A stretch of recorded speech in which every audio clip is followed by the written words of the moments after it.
So as far as the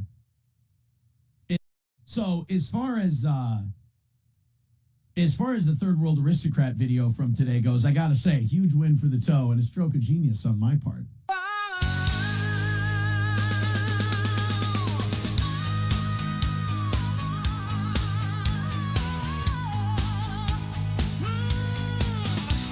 Mr. Radio Voice, he's doing his shows. He's roasting some ass and he's picking his nose. He speaks like a pro on the Steel Toe Show. He's making a mess and everyone knows. Ready or not, he already came. April is a hoe and she's snorting for fame. Another win for the toe. Win for the toe. He spilled the beans. He's rooting for rage as he gets her thrice. Another win for the toe. Win for the toe. He had a felony charge, but he's gonna walk. He's got a big mouth and he talks the talk. Another win for the toe. Win for the toe. He's always a guest with Alex Stein.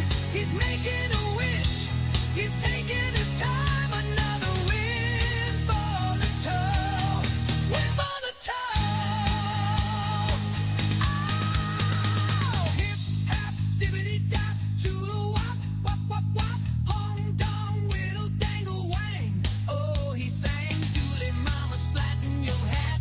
Doo to poot cakes. Hi, everybody. Welcome. It's the Steel Toe Morning Show. It's me. It's Aaron. I'm here. We have such a, I better kick it in the ass. All three of these morning and evening shows because I'm leaving. I'm going on vacation for a nice long weekend. And you can't just mail it in. You can't turn it into a week-long vacation because, I got my mind over here, so we're just not going to worry about this. No, we're very much going to worry about this. We got a lot to do and not a very long time to do it. Today's show alone is insanely busy. We've got Johnny Somali. The Johnny Somali thing, by the way, I've been leaning into it more since two things happened. Johnny keeps telling me about it. I hate the guy. Not Johnny Somali, not Johnny, our Johnny. Always hated Johnny Somali. Thought he was a douche. Thought he was very, there's a problem in the Islamic religion with inbreeding. And Johnny Somali's facial features always kind of reminded me of someone whose, family tree doesn't branch, if you will. And so he's always just had a look that was easy to hate. No, not black skin. But he's just like the toothy, gummy look. And then his eyes being so close together. I know when you watch like Legal Mindset, he's so good at like breaking down the technicalities and the legalities of what's going on. But if you want to come to someone who's just going to engage in grade school insults, I'm your guy. He's got an awful face, and I hate him. But what he's made me respect and what he's made me like is the Korean justice system. I've discovered that South Korea is a remarkably fascist state in a good way. Like, South Korea's found a way to keep all the good parts of fascism. Like, hey, you got caught being a cunt to a convenience store worker. You're going to jail for 5 years. That's one of the things that I like as I continue to watch this, and I think we're going to go over a video made by More Pegasus. I kind of like this More Pegasus channel. I've been using him a lot for like the iDub stuff too. And the first charge that they talk about in this video is Johnny Somali like disrespected a retail worker. And like the maximum penalty for that is 5 years. And I'm like, fuck yeah, that's awesome. I love that because I don't disrespect convenience store workers. I don't want to see any of that. I'm going to go into the Rumble chat in a second here, and I'm sure I'm going to see, oh, we know you don't disrespect them. They give you all your food. Yeah, all right. Funny. No, I get it. But I love that it's like spit a hangnail onto the sidewalk, a year in jail. Awesome. We got to adopt some of that here. And then we've got Tim Pool was on. He had Adam Conover on his show. And goddamn, man, like even when I agree with Tim Pool, I don't like him as much as other people who make the same points. He just has a way about him. I feel like Tim Pool is skinwalking in a conservative commentator's body. You know, I feel like Tim Pool is doing things that he got permission from someone else to do. And like, while I think Adam Conover looked like an asshole, remember the Adam Ruins Everything guy? Adam Conover. Joe Rogan decimated him on the trans thing. And I have no doubt that's why Tim Pool had him on, was because he's like, look what it did for Rogan. But like, even though I agreed with Tim, I actually didn't think Adam looked as bad as he did on Rogan, just because Tim Pool has this thing where he goes from 0 to 100 for no reason. Like, it's just, and I know a lot of my audience likes Tim Pool, and I've just never been able to get over that hump with you guys. It just, everything about him seems so performative, which is fine. I think it's great. I'm performative. But like, he wants you so badly to believe it's genuine, and he won't take his goddamn hat off. That's it. Those are my objections. When people say, what are your objections to Tim Pool? I'm like, he's performative and he won't admit it, and his beanie bothers me. That's it. Those are my two. But after that, like, if you're like, oh wow, that's crazy. What else? I'd be like, nothing. That's it. It's well, Aaron, that sounds mildly irrational that you would have that passionate of a take on someone based on those two small things. And I would say you're right. It's the way I was made. We also have, oh boy, Kash Patel. I tell you, the two-man team of Pam Bondi and Kash Patel in this Trump administration, these are my two least favorite people in this administration by a country mile. I hate these two. And Dan Bongino, Mr. Rumble Man. I don't know if you saw it this weekend. We're going to talk about it later. Kash Patel and Dan Bongino came out and said, Epstein killed himself. It's just, you know how we talked about like, oh man, season 2 of the Trump administration isn't going to be like season 1. He's got all these based people in there. They're not going to get in there and then get sat down and then temper their message and de-spicify their curry. And it's like, well, curry ain't very spicy. We got no Epstein tapes. We got no Epstein documents. And we've got Epstein killed himself. 2 guys in the FBI. It's going great. That and a lot more. We've got Amaranth and her husband fighting again. Joe Biden's got cancer. We're all over the place today. I'm very excited. Before we jump into it, Johnny's not here today. He's not doing well. You know, I don't. If he does his show this afternoon, we can talk. He'll talk more about it. But he sent me a text yesterday. It was something like, you know, my ex turned off the heat, and I'm cold, and I'm shivering a lot, and I can't do the show tomorrow. And I'm like, okay. And he goes, she turned the heat back on. I should be good to go by Tuesday. And I always feel bad when I get those kind of texts because, like, I know it's not the heat being shut off. I know it's like that's like the thing that caused this particular symptom, but it's just that fucking MS, man, that shitty, awful disease. Like, it's getting worse, and shit like that has like a day-changing impact on him, and that really sucks a dick, you know, like that. It's and there's nothing you can do about it. There's nothing you can do to help. There's nothing you can do to alleviate any of it. It's just someone has this progressive condition, and you just have to kind of sit back and be a spectator and watch as this shit happens. So I think the plan for Johnny is going to be Tuesday, Wednesday. Then he's going to host the show on Thursday and Friday while I'm gone. And anything you guys throw directly at him via his PayPals and his Venmos and stuff, that'll go right to Johnny. So that's the plan while I'm out. Not in the gay key. Okay, sports weekend. It was a bad Minnesota sports weekend because the Minnesota Twins, who had been on a 13-game winning streak, got up to second place in the American League Central, lost yesterday to the Brewers. That was a tough one. Just kind of fell behind in the third, never came back.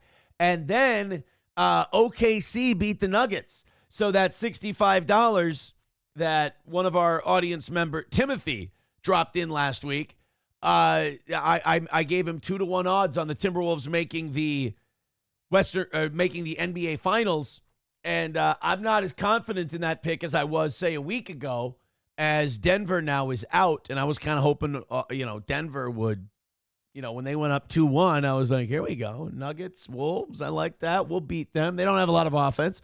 They got killed yesterday, and so now the Timberwolves, starting tomorrow, take on OKC.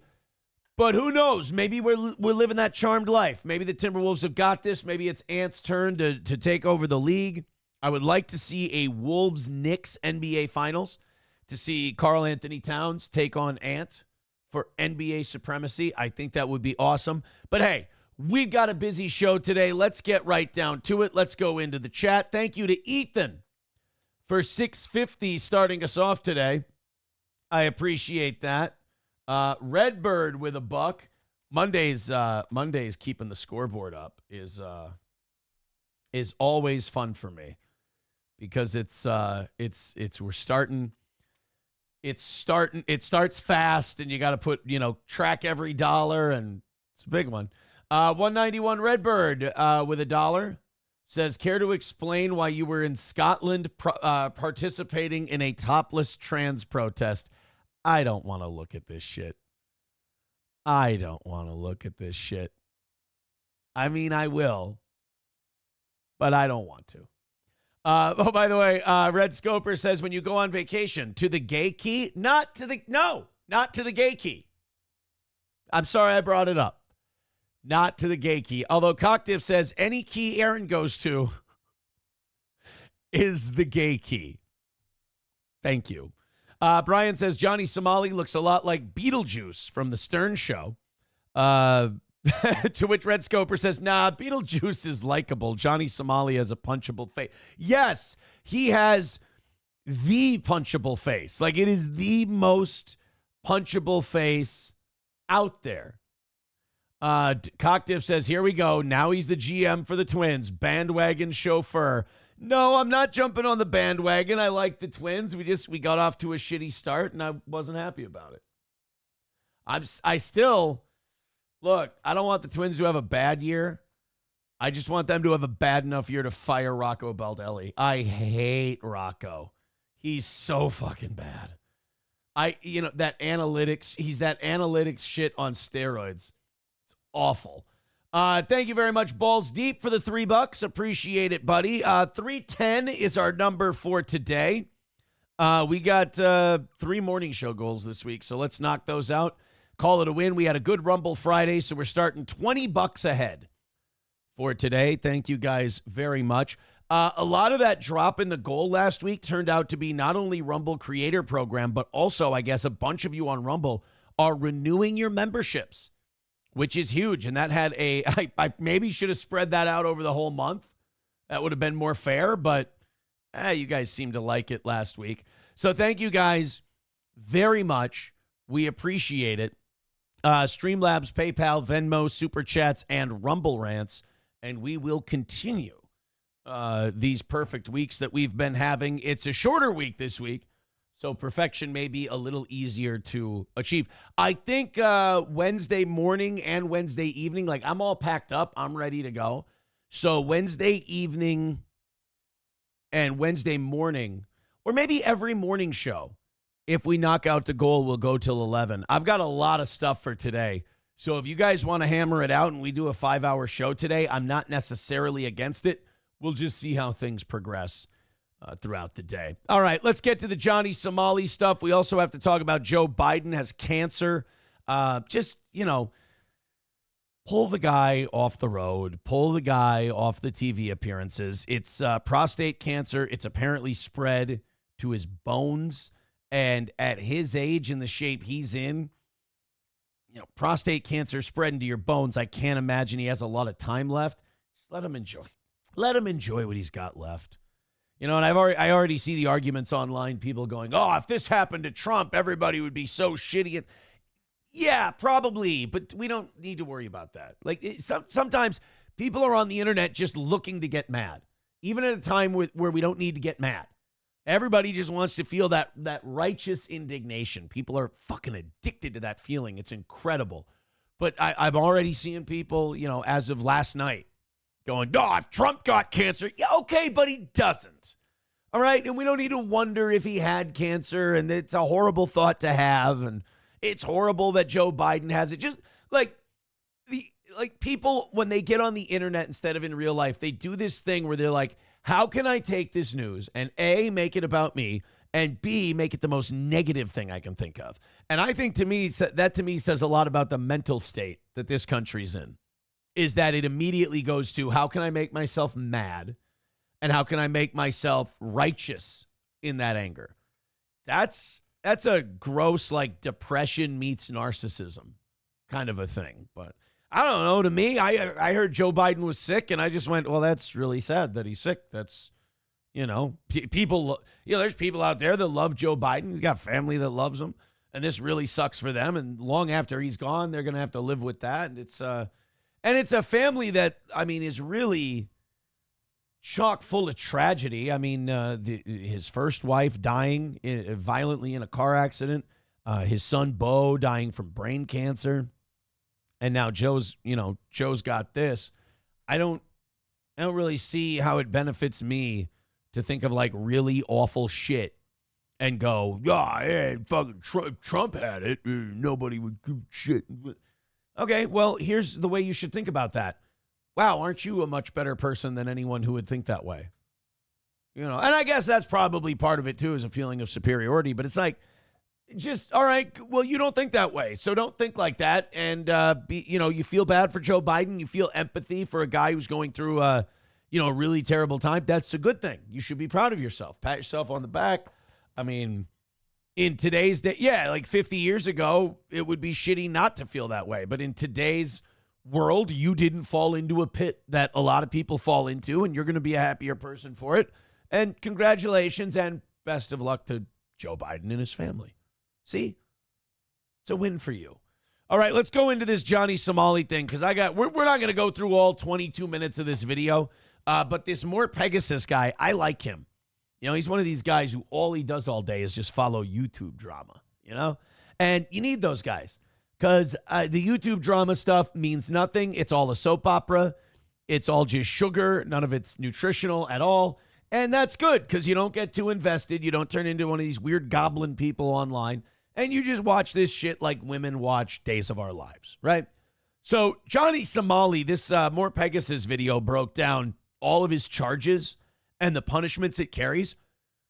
And I was amazed, because I've followed this thing like remarkably surface level, right? Because I just hate this little cunt, and I just love that he's getting humbled and it's breaking his brain.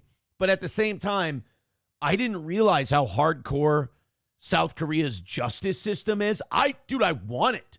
I want to steal South Korea's whole penal code. Stop it. And I want to transplant it to America. It's so good. This guy fucked with a convenience store, and he might get 5 years for that alone. He's facing a shitload of time. Let's go ahead and check this out. This is from More Pegasus. Also, if you want facts on the actual Johnny Somali stuff, and you want to catch up, and you just want, straight up autistic factual reporting, Legal Mindset does a really good job with that. It's just Legal Mindset on YouTube. Go watch his Johnny Somali stuff. He's doing incredibly well with it. And he breaks everything. He's kind of like Forrest Gump's mom. Like you and I are retarded. Legal Mindset has a way of explaining things so we can understand them. Let's go ahead and watch this More Pegasus video on, I almost said Destiny. Where the fuck is my head today? On Johnny Somali. I don't believe Destiny is going to jail in South Korea. Facing 36 years in Korean prison for all of his crimes so far. And by the way, the 36 years, just being a cunt. He has already pled guilty to several crimes and is now completely broke. He's been constantly having meltdowns on stream in between his trials, and he's basically just slowly dreading the day his life is finally over and he's behind bars. Yeah, so you know how like they tell you when you get in this kind of trouble, like don't discuss your legal strategy, don't discuss your case, don't discuss anything. Like you can speak in vague terms, but this guy just flies off the handle, loses his fucking mind, shits on everybody, the entire country, the entire legal system. I'm pretty sure this guy has gone on his stream talking about his crimes and then committed more crimes while talking about his crimes. The guy's and doing himself no favors in their court, because I know we like to think that justice is blind, but like it's run by humans and humans have egos. And when those egos get bruised, you become resentful of the people who did it. And this guy has been an absolute jackass to everybody involved in the South Korean system. He's also a foreigner. I don't know how South Koreans are towards black people, but if they're anything like the Japanese, nish. And, some fucking weird, cocky black kid coming in being a dickbag to everybody. I'm sure, they want to make an example out of him.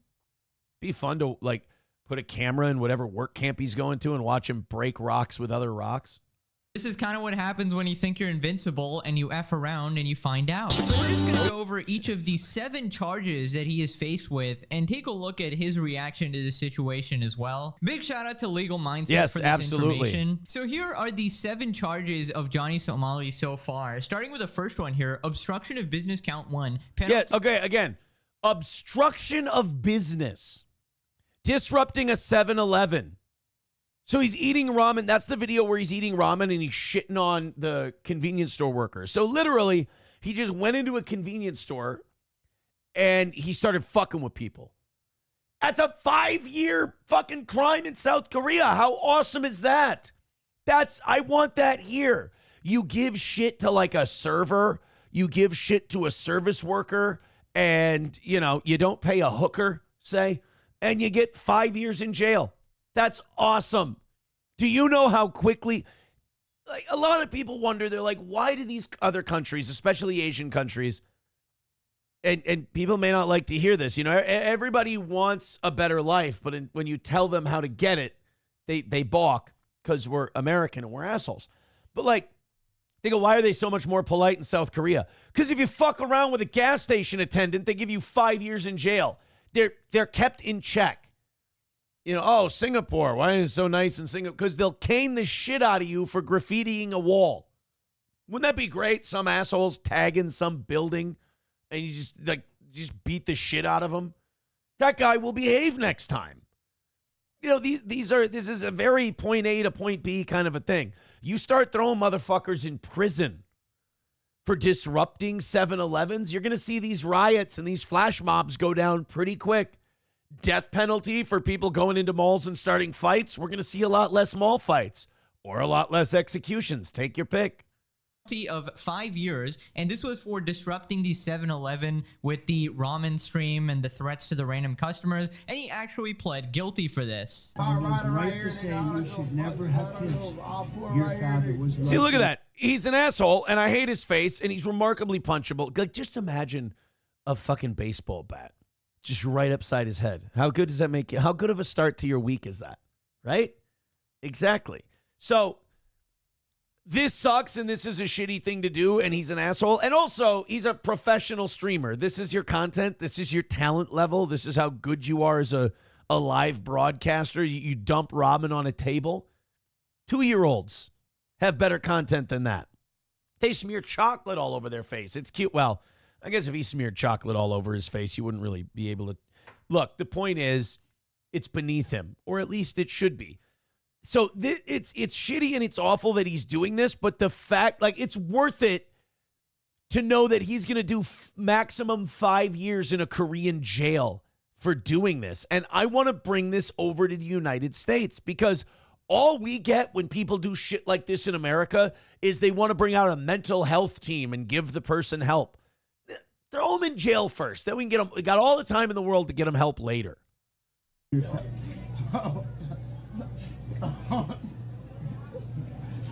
This is literally If a person with Down syndrome did this, you'd still hold them accountable.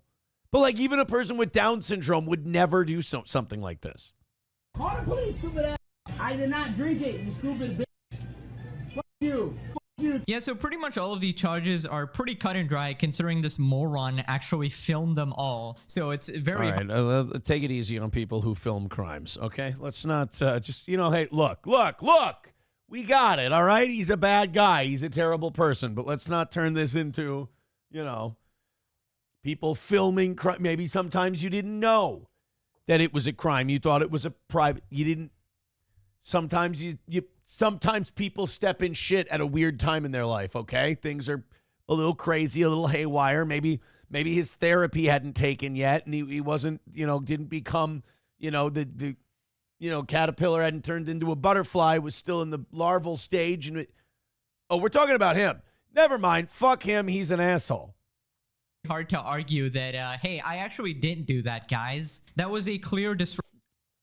I was waiting for it. Gray Duckling with $5 says, all we get here are $50 fines in the U.S.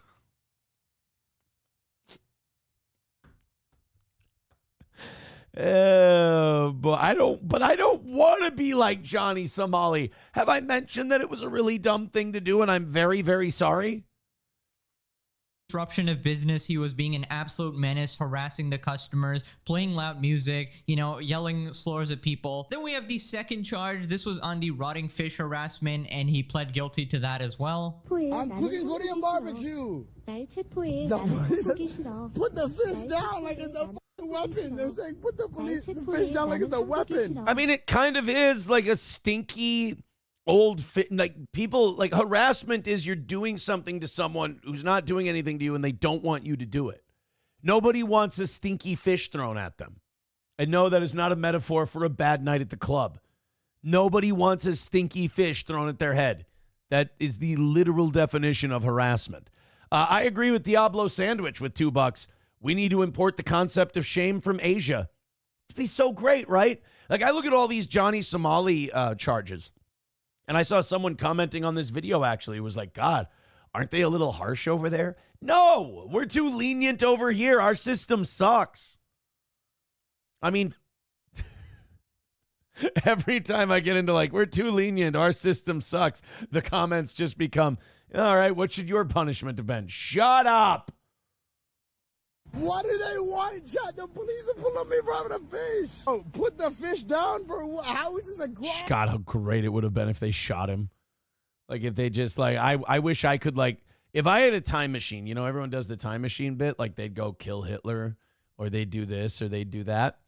If I had a time machine, what I'm doing is I'm going back to when Johnny Somali had that fish and I'm convincing the police it's a gun. I'm just telling him, he's black, he's got a gun. And then just be like that would be, and by the way, I only have one time machine. I can go there and come back and that's it. I would be very happy if that's, if that's the way I chose to use it. Is convincing the Korean police that Johnny Somali was indeed holding a gun and not a fish. That would be my trip. Redbird with $5 says, yep, what kind of moron films crimes while they have a vengeful ex? Well, I had two vengeful exes. I had two. If you watch that Chad Zumach clip, I had a guy and a girl. And the guy says that I had sex with him against his will. So there's a lot of crazy shit going on there. I did like, I think back to that time and I'm like, all right, even if like it was like, the picture doesn't exist. It was two guys. It was Gino and I and the whole deal. And like, there's many legal people who have even said this isn't a thing. Like I still did a shitty thing and yeah, it got way overblown, but also you got to remember, like, don't have any sympathy for me. Cause like I handed two people who wanted to blow my head off. And those two people weren't even the victim of the crime. I handed two people who wanted me dead a gun. I handed them a gun and they got to take their shot at me. Like, yeah, they were bleeding out and their public image was completely shot to shit and they were just leaking all over the stadium floor.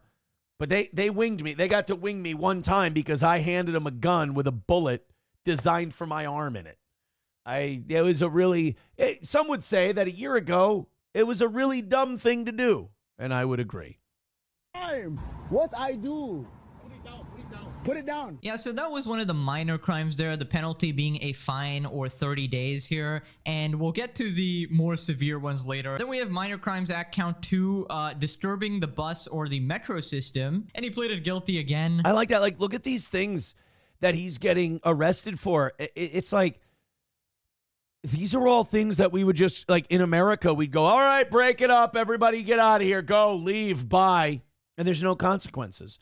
But in Korea, they're like, you know, if we hate you enough, we'll put you in jail for a month for this. I mean, in America, we put you in jail for 30 days for your first cocaine offense. Even if you drug your kids, doesn't matter. 30 days is the max we'll give you. In Korea, you fuck around and throw dead fish at people. They'll give you 30 days. I like their system way better. Oh, he said, I have a bomb. Oh, so he's going on. Well, now, see, now in America, that would not be something to fuck around with. That's, you know, terroristic threats on mass transit. We might actually fuck you up for that one. You start saying, I have a bomb on a bus. Sorry. I love how we have this recap of how much of a fucking loser this guy actually is and how many chances he had to get out of his situation, right? Because a lot of these were just little minor crimes. He could have gotten away with a slap on the wrist, but he chose to commit a new crime every single month for about 7 months straight. And right, like every time he went on stream, he's like, you know, he's like a black retarded Tom Green without any of the charm and humor. Like, he'd go out just fucking with people who were just minding their own business. And every time he would go fuck with people, he'd commit some sort of harassment crime. Because he's not talented. He's not funny. He just turns on a phone and makes an ass of himself. And he's so used to getting away with whatever he wants in America. I mean, if you want to, like, if you ask me, this is why having this two-tiered justice, or not justice, we don't, I mean, we have a two-tiered justice system the other way, but like, the public perception that, like, when black people are acting up in public, we're kind of more passive and permissive towards it. I think because liberal white people are more racist, they think lower, and they're like, well, that's just what they do. I think that you're kind of seeing that consequence here because Johnny Somali's like, oh, and, you know, in the Western part of the world, I'm just some black Somali guy and I get to do whatever the fuck I want. People just think, they feel sorry for me or whatever. Then you go to South Korea where they're like, yeah, we haven't gotten the whole Asian guilt or white guilt thing over here. We're just going to throw your fucking ass in prison because we don't like your face. that's what's led to this. Then we have the 4-charge obstruction of business count 2, max penalty of 5 Love years. this. And this was loud music on a bus. Look at that. 5 years for loud music. So fucking around with a convenience store worker and playing loud music on a bus, 5 years. Meanwhile, you go on a bus in America, and I try not to ever, ever, ever, but like a park and ride somewhere. There's always some asshole who's got his fucking phone on speaker, and he's yelling his conversation into the phone, and somebody's yelling the conversation right back. How great would it be if someone playing loud shit on a bus just got him 5 years in jail? Again, do you know how many just pieces of shit we would get rid of before they do anything really bad? I love South Korea's justice system. And he was like making monkey noises or something. He pled Well, I mean, that's on brand. guilty again.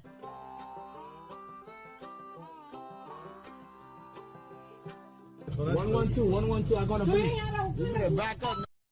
What you doing? Touch my phone. Anonymous sent $10. Don't touch me. I call police 112. Yeah, so he even got confronted by a bunch of people. So it's not like he didn't He's been know what he he's was been doing punched was in the wrong. head by Asians before. Like, Asians have come up to him, punched him in the head. Those are my favorite. Sort of a reaction and get it on his stream for the little bit of views and attention that it will get. Legal Mindset explains this a little bit further, that the crime was kind of like disrupting the service, right? Because everything needs to be punctual. Making a bus late in Korea is very much per se automatic interference because you're messing up the entire system. By delaying the bus driver, by keeping him from doing his job, it messes Bro, up. you understand, like, South Korea is like an autistic, punctual person's dream. This sounds like heaven to me. Like, hey, you know what's a crime punishable by 5 years? Making the bus late. Fuck yeah. That would be awesome. Here in America, it's just like, yeah, a bus is going to be late. That's just, I mean, you probably got a cool 15 minutes. In Korea, they're like, hey, you made us 5 minutes late. You go to the fucking police station. You're not going to work today. I like that. I like the kind of, I like the cut of South Korea's fascism. It's really, really good. Every single bus and makes everybody late, makes everybody tardy. And Korea is very much a society that is punctual and on time. He did plead guilty to that. God, I wish I found South Korean women more attractive. It would be the ideal place to go. Decisively guilty to that. Right, so another instance of him just being an all-around menace. I love how he talks so much shit on stream, like, oh, I'll never get arrested, you know, I'll just get a slap on the wrist. That's my favorite part of all this. Meanwhile, in court, he's literally just put up his hands and surrendered, pled guilty to most of the charges. Yeah, one of my favorite parts about the Johnny Somali thing is he's a pro wrestling heel through and through. And, like, people are like, dude, you got to quit fucking around over there. You gotta stop. You know, these people, they're going to fuck you. They're going to arrest you. And you're going to be in big trouble. He's like, nah, fuck that. I can do whatever you want. You'll fucking twerk on a statue of some fisherman. And they'll be like, they don't fuck around over there, dude. You're going to get in trouble. Man, fuck these people, man. I can do whatever the fuck I want. I'm not from here. And then they just bitch slap his ass and bring him to court. And he's like, they ain't going to do shit. They just trying to scare me. And then when he gets in there, they're like, yeah, we're not fucking around. What do you think? He's like, I did it. I'm guilty. Like, how quickly this little shitbag was humbled, I love that. And now that he's guilty, and now that he's awaiting sentencing and all this other stuff, you can watch his streams where he's melting down, and you're like, this is great. This is awesome. I love this. Because you know he's not going to get away with anything. You know you're just slowly watching a guy fall apart and lose it, and he's a guy who he deserves it. He absolutely deserves it. Now, the only thing that he did not plead guilty to was the deepfake crimes, right? The deepfake count 1 and 2. And the reason being they had a max penalty of 10.5 years each. And this was the Korean streamer's kiss and the bong bong situation. The first one was for the Korean streamers kissing. Okay, bong bong just sounds racist, but all right. The male streamer, so that's streamers like Dalgoon, the one who punched him, the UDT SEAL, that's like a Navy SEAL, the Korean version, the underwater demolition team. There's a deep fake of him. Navy SEAL. There's a deep fake of J Company, Bang TV, Jungman, all the other Korean streamers. The second one is for Bong Bong. Now, there were multiple deep fakes created of Bong Bong as well, which puts it in the category of potential maximum punishment, 10.5 years. And he also pled not guilty for that as well. Right, So what the fuck is wrong with this? This just makes me mad at America. Like, they got deep fake crimes in South Korea. They're ready to go. And here in the United States, they're like, well, we don't really know what we're going to do about AI yet. Well, get on it. South Korea's just throwing people in jail for a decade for it. Cool, let's do that. Like, why do we even need to have a debate on this? There's somebody doing it right. Let's do what America does best. Find good ideas elsewhere and steal them. Italian food, Chinese food, steal it. Hey, man, should we try to make better food than they do? No, steal theirs and put sugar in it. That's the American way. So, like, well, we don't know what to do with AI. We're not sure. South Korea seems to be doing it right. Let's just steal theirs. Throw sugar on it, meaning another 2 years. We used to be a proper country. Basically, the reason he pled not guilty is because of the max penalty of 10.5 years. He was deathly scared of going to prison that long. But the thing is, just because you pled not guilty doesn't mean it's not going to happen, because it's obviously not going to matter because the evidence is right there. He streamed it all, and he will be charged with a very high sentence here. But yeah, what a dickbag to stream his shit. Loser. Even the max. In fact, it's quite likely in this case, because if you didn't know, the Korean government was actually cracking down on these AI deepfakes before the whole Johnny Somali thing as well. Like, look at it. He's the most kickable person alive. It's like they AI copy pasted a horse mouth onto his stupid asshole face. His close together eyes, his giant schnoz, and his goddamn Seabiscuit mouth. Like, there's never been a face more designed by AI to be hit with something heavy and make you happy. Nobody's ever deserved it. Like, you understand this Johnny Somali stuff restores my faith in the goodness of the universe. Like, this is huge. A guy this inherently shitty getting more than what he deserves, quite frankly. Like, he's getting worse treatment than what he actually deserves, which is good because it never works out that way.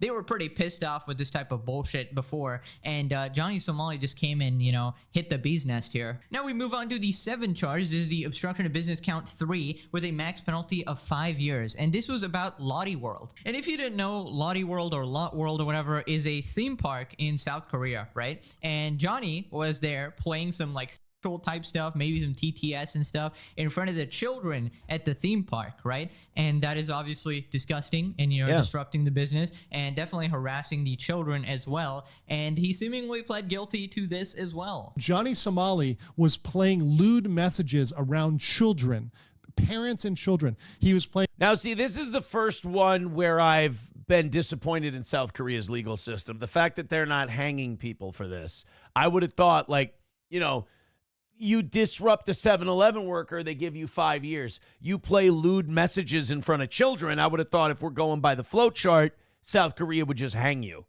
But they don't. They give you the same 5 years. Give them the max on all of it, dude. Hey, Mikey with $2 says, gave you $2 on Rumble. Now $2 here, please. Oh, thank you very much, Mikey. I appreciate that. Redbird with $5 says, careful what you wish for. You would be breaking rock until you die of old age. Yeah, that's why I don't go to South Korea and fuck around. And also, my one experience that I've had was enough for me. I'm, you know, no threat to society here. That's the God's honest truth. By the way, Rumble people, we will get to you in just a little bit. Playing messages about wanting, you know, sexual relations. He was playing those around children, and that caused them to, and you know, noises that were sexual, etc., around children, and that caused them to have to shut down a ride. Shutting down a ride is classic obstruction of business, and therefore that was a shoe-in. It is one that he is 100% guilty of if they have to prove it in court.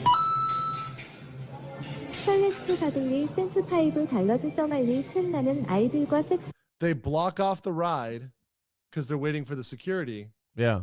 Right? God. I have autism. I have autism.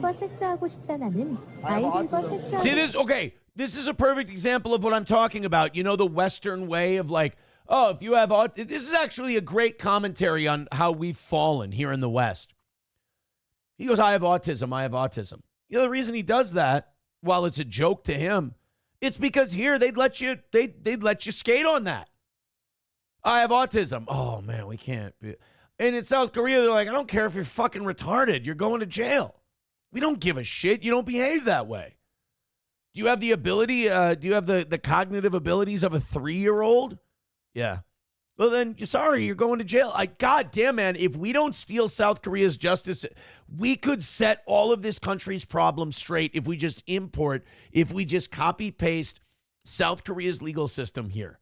We'd be so fine. Redbird with another $5 says he threatened the judge's mother if he wasn't released. The guy's perpetually magnetically attracted to fucking up, and it's great. It's awesome. Very rarely do you get to see a passion play work out in real time. And this Johnny Somali thing is like the bad guy getting his comeuppance over and over. It's like if Buford, Mad Dog Tannen in Back to the Future 3 just kept getting dumped in manure over and over and over again. In fact, that's the only thing that hasn't happened to Johnny Somali yet, is he gets dumped into a wagon full of shit. And I'm waiting.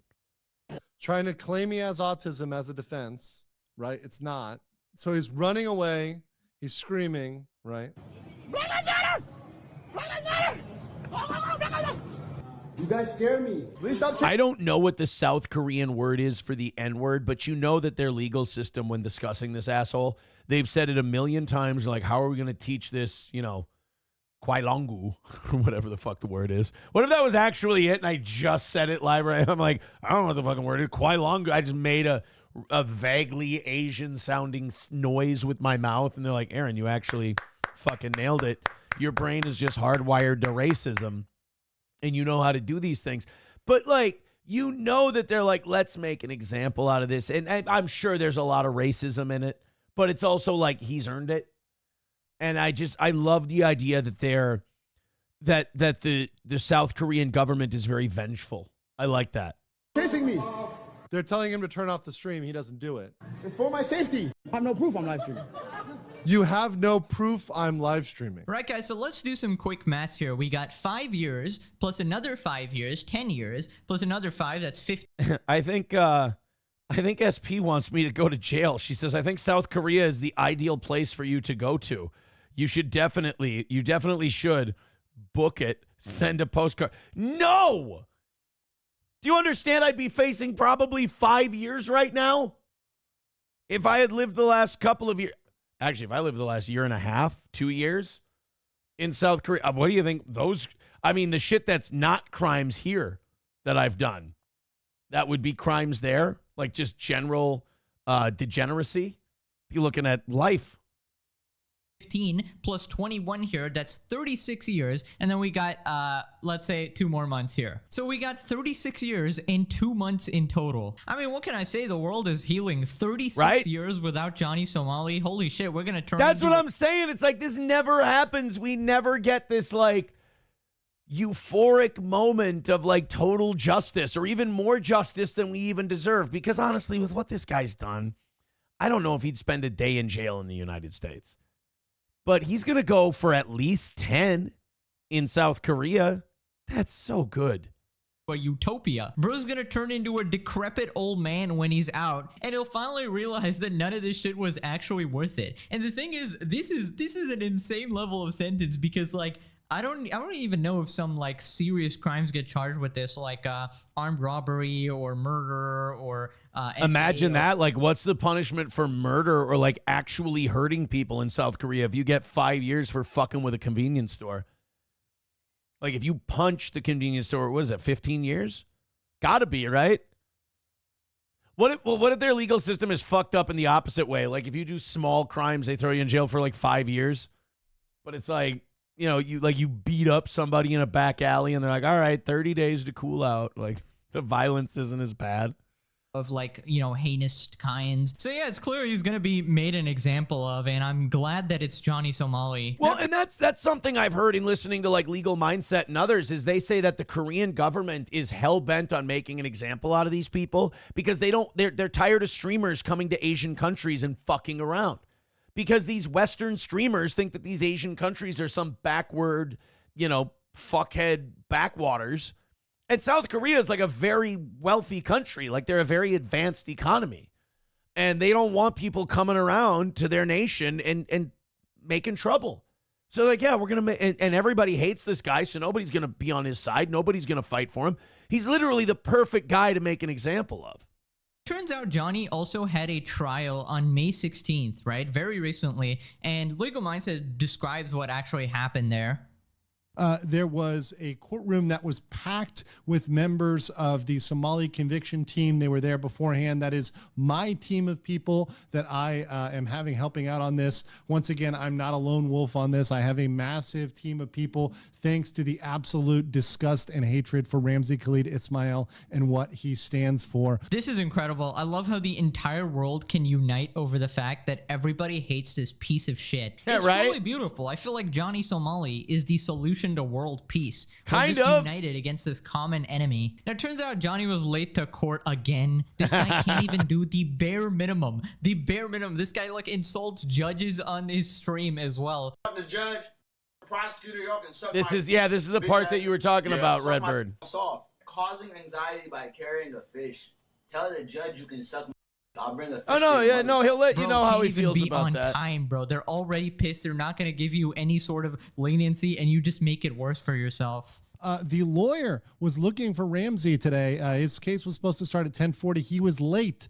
He was 10 minutes late. The lawyer Well, some people stay on brand no matter how much trouble they're in, I suppose. had no idea where he was. Him and Hank showed up late. Hank was extremely mad. So the court was packed. Hank sat down. He was trying to intimidate other people in the audience. He was trying to act tough. That's one of the best parts about this, is that at every turn, like a choose your own adventure book, at every point in the adventure where you're like, hey man, if you chill right now, this is as bad as it'll get, they decide to double down and act like a fucking asshole. Like, every time they go, hey, we're really in it, Johnny. If you just take it easy and calm down and relax, this is as bad as it will get, and it's pretty bad already. And he's like, nah, turn on the camera, man. I'm a while out. And it's like, okay. And I don't want to stop him. If he wants to keep acting like a dipshit, man, mail this motherfucker dead fish. Let's go. look around, scowl at people, curse under his breath. He was absolutely crashing out from the moment he stepped in until afterwards, actually, when he really had a meltdown and may have even engaged in some criminal activity. 1990s Mike Tyson had better impulse control than this. Right, so quick recap on Hank. Hank is basically this guy who is the only... God, why is everybody in this Johnny Somali's orbit the most punchable person on earth? I love that I don't have to feel bad at all for any of these people. Like, there's not one person who's like, oh, that looks like a, sweet, sensitive boy who just got caught up with the wrong people and, poor guy. It's always just bad guys in wrestling who you can't wait to see kicked in the nuts. Person actually willing to associate with Johnny Somali at this point. I don't really know what his deal is, why he's sacrificing everything for Johnny. Apparently, even his parents and grandparents all hate Johnny Somali, but for some Dude, everybody alive hates Johnny Somali. reason, Hank still feels the need to support him, to house him, to feed him. Apparently, he was like, when he found Johnny, he was like starving and shit, and he basically nursed him back to healthier, like his little sugar daddy there. So like a broken-winged, retarded blackbird. I think he's just another attention-hungry. You think he chews up the food and baby birds it into Johnny's mouth? Maybe these two are like incredibly fucked up, and that's why they don't think any of this is bad. Clout goblin or something, and he's like mama birding this Johnny Oh, Somali there we character. go. I have sacrificed my finances. I've actually Johnny ran out of money because they refused Johnny to work. So I've been actually Refused him to work. He's been streaming all of his crimes. What do you mean refused him to work? What was he going to become, a busboy at a diner? He's been streaming. Dead fish, slapping around convenience store workers, playing lewd messages in front of children at a theme park. He's been given more opportunities to work than anybody. And he just keeps fucking up, which, great, continue on. Keep going.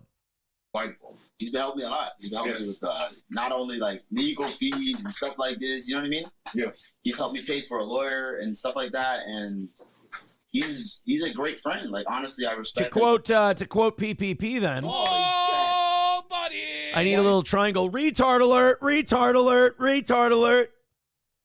Wow, this guy's, he's fed me, he's clothed me, he's given me a place to live. Stop listing his faults.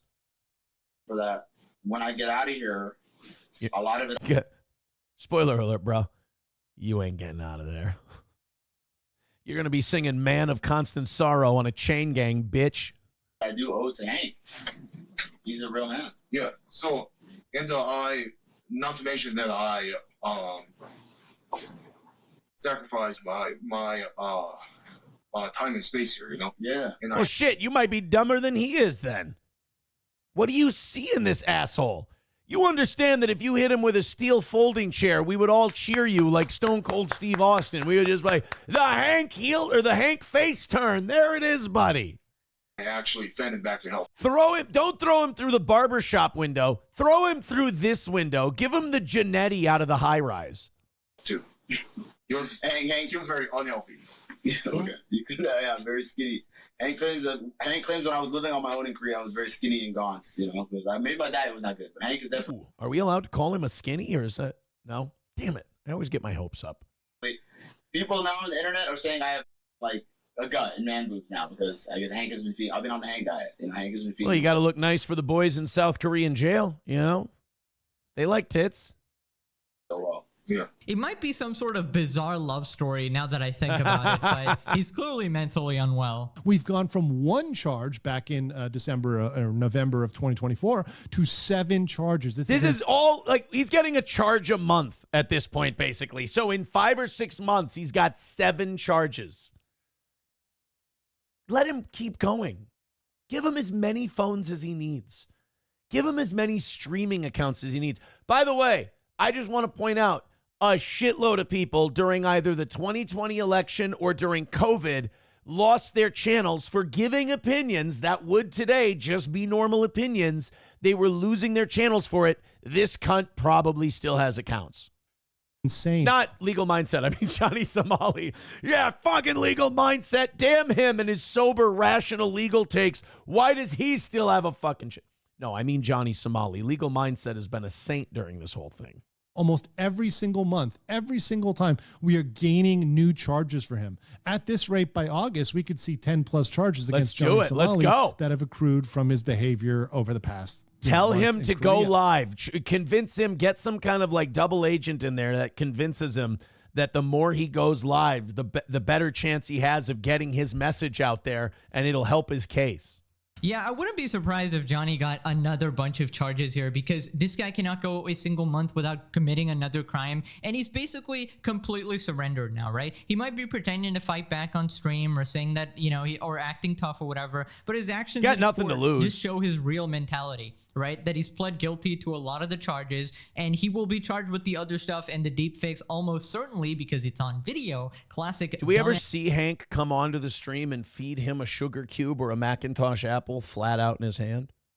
Or does that streamer filming all of their crimes? The only question now is when he's going to get out of prison. Does he want to get out of prison at age 50, at age 60, or basically never? It's really up to him at never this would point. be fine. And honestly, I don't really feel any sort of sympathy towards him, because during this entire time, he's had over a year now, he has not apologized at all. He's gone to several countries, done the exact same thing. He's refused to take accountability, and he kept doing more crimes over and over until... I mean, fuck him.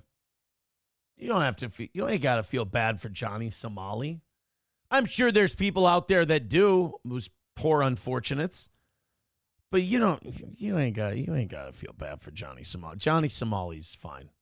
He's getting everything he needs. Don't worry. And hey, you're not going to have to worry about him missing meals. You're not going to have to worry about him getting a good night's sleep or a roof over his head. He'll be out of Hank's hair, which will be nice for Hank. Everybody's going to win. Johnny's going to be fed and taken care of. He's going to get laid. And he's going to be out of Hank's hair, and he won't be bothering anyone on the street. It'll be so nice. Mikey, thank you for the $2 over on Rumble. Let's continue on here. Veldrain with $1 says Michael Fay in 94 found out Singapore doesn't mess around. They caned his ass. Yeah. And, you know, it's interesting. We're going to get to this during the Tim Pool, Adam Conover conversation on today's show, which is, do you respect another country's laws when you go there, and should you be held above those rules just because you're not from there? And I say, absolutely not. You went, when in Rome, as they say, do as the Romans do. $1 from Buffalo Jockey. He says, Aaron's smile while they read off the names of Japanese streamers just looked racist. Wait, what? Did I? If I did, that was completely instinctual. Oh, no. I'm accidentally a piece of shit. Another $1 from Buffalo Jockey says, even Aaron is decent with to take out breaks and spread out his degeneracy over multiple decades, unlike this Johnny fella. Exactly.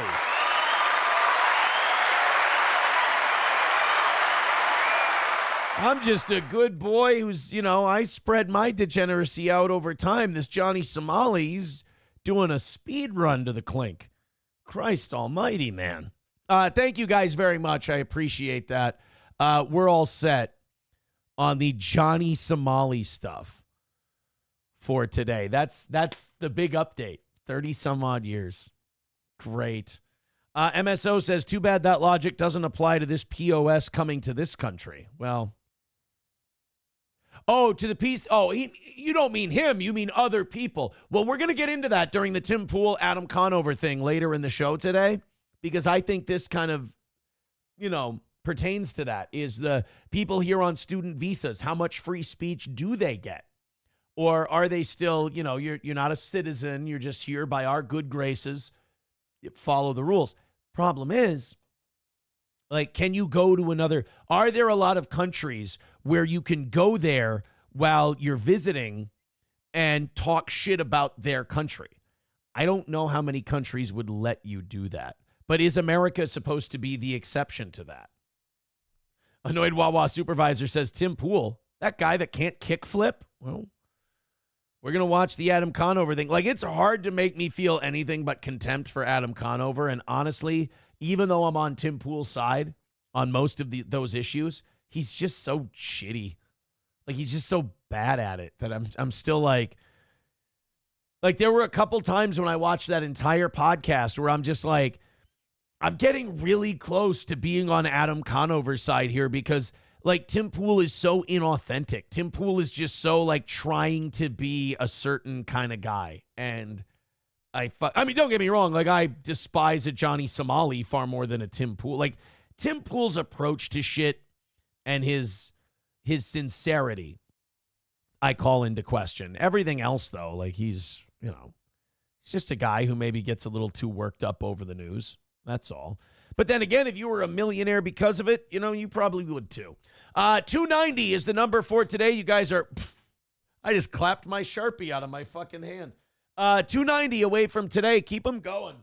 You guys are off to a great start today. I appreciate the drop-ins. What are we sitting at? Redbird with $16. Ethan with $6.50.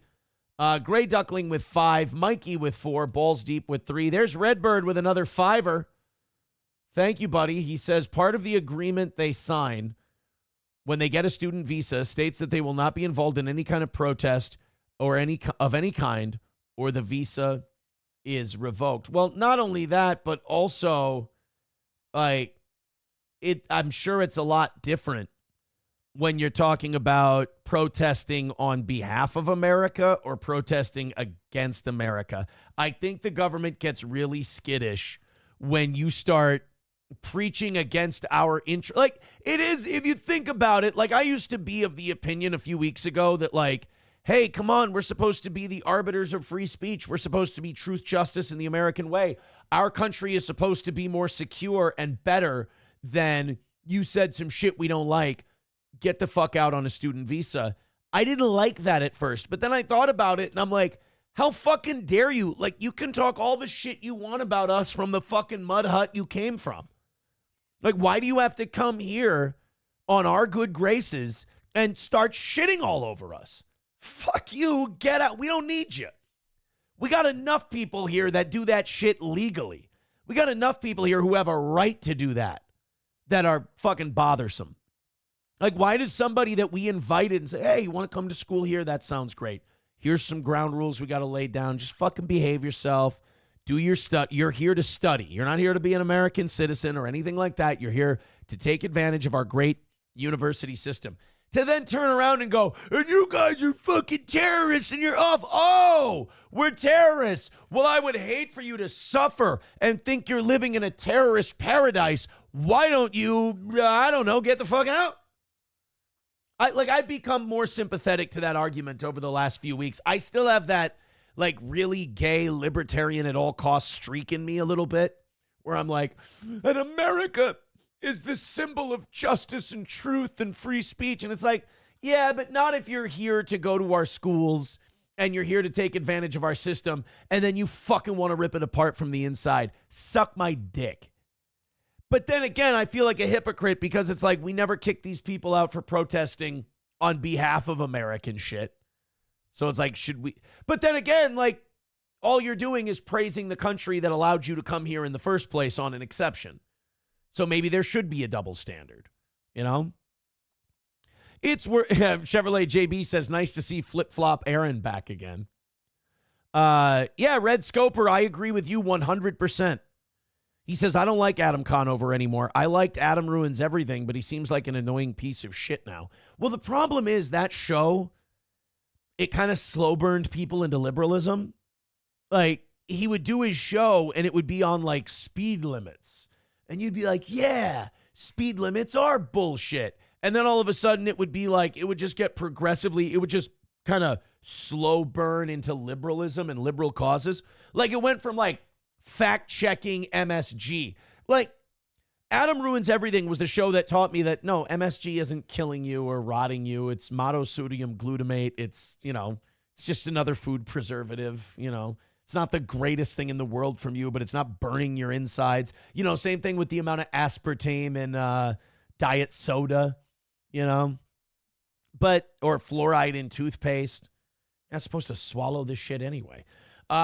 But like, so it was good for stuff like that. But then as the show went on, it went into like gun control and like abortion. It would go into these topics where you're like, oh, you clearly, this isn't about you fact checking shit. Like you have a point of view. And then I think Adam Conover's downfall was that appearance on Rogan. And then now he just looks like a haggard biology teacher at this point. But Adam Ruins Everything at first was actually a really interesting show. Like I thought he did a really good job with it. Mr. Beat says MSG is tasty. I keep forgetting to buy some at the market. Yeah, I mean, if you don't throw a little poison in your food, it doesn't taste as good. Poison's delicious, you know. High fructose corn syrup, the fuck? It's tasty.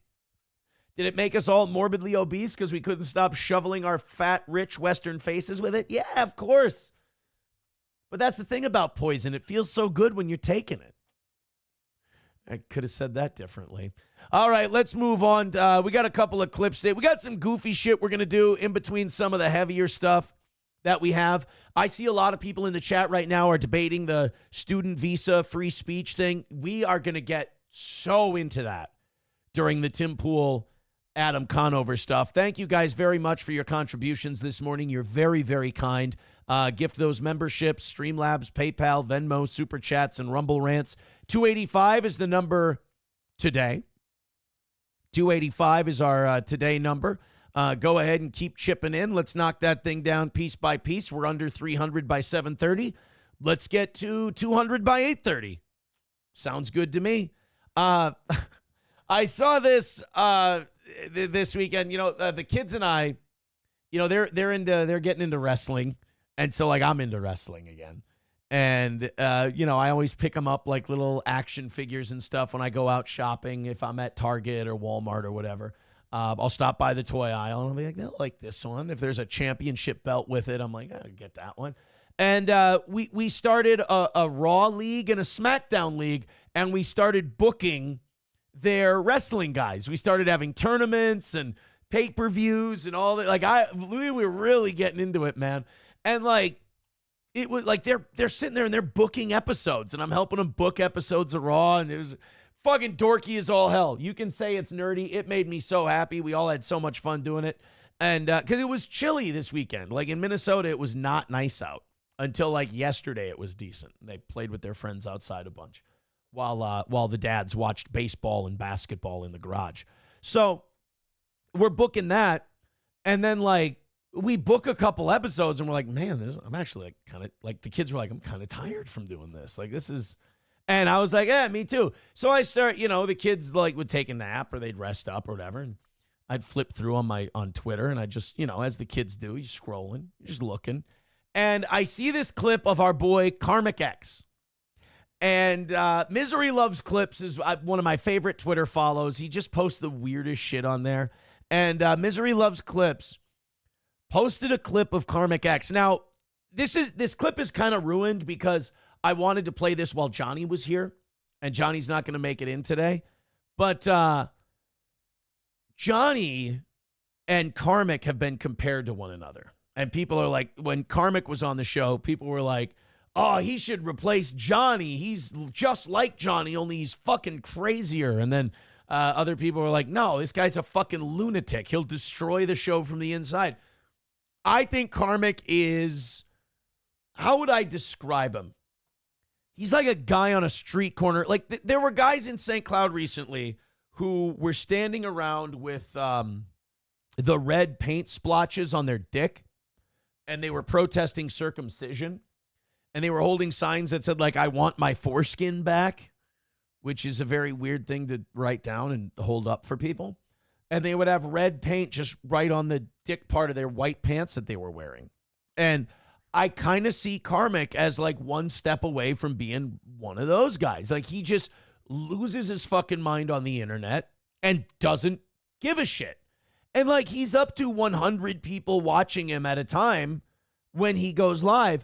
So there was this clip that Misery Loves Clips posted, and he's just ranting and losing it and just shitting on, who was it? Pat Dixon. He was talking about what he would do to Pat Dixon if he met him in real life. And then like to prove that this guy is not a work, to prove that this guy is 100% sincere, he smashes his table at the end of this rant. I wanted to play this for you. The guy is fucking wild.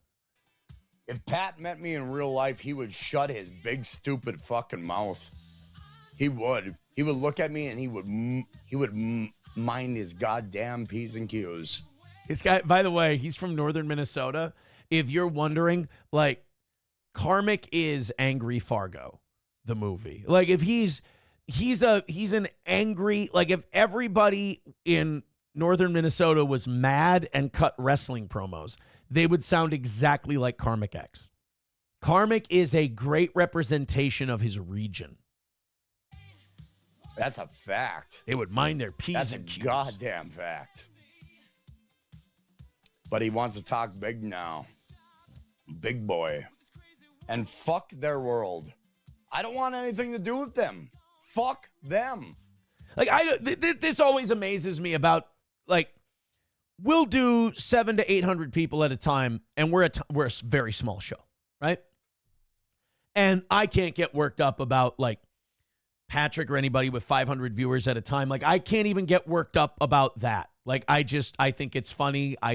I poke the bear. They lose their fans lose their minds. I think that's a lot of fun. I drop a turd and I leave.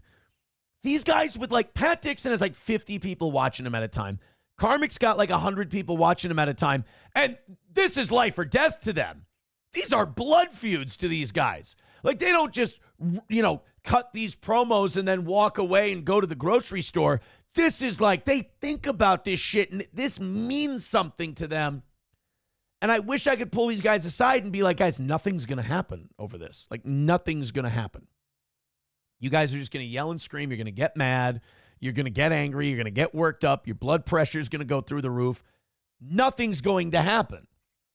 But then, like, people watch them and they egg them on. It's like, I don't know how to describe it. It's like cockfighting, because these people will tune in and like Karmic will get to 100 people, get in the triple digits. And that's a great feeling when you start streaming and you first crack that 100 digits.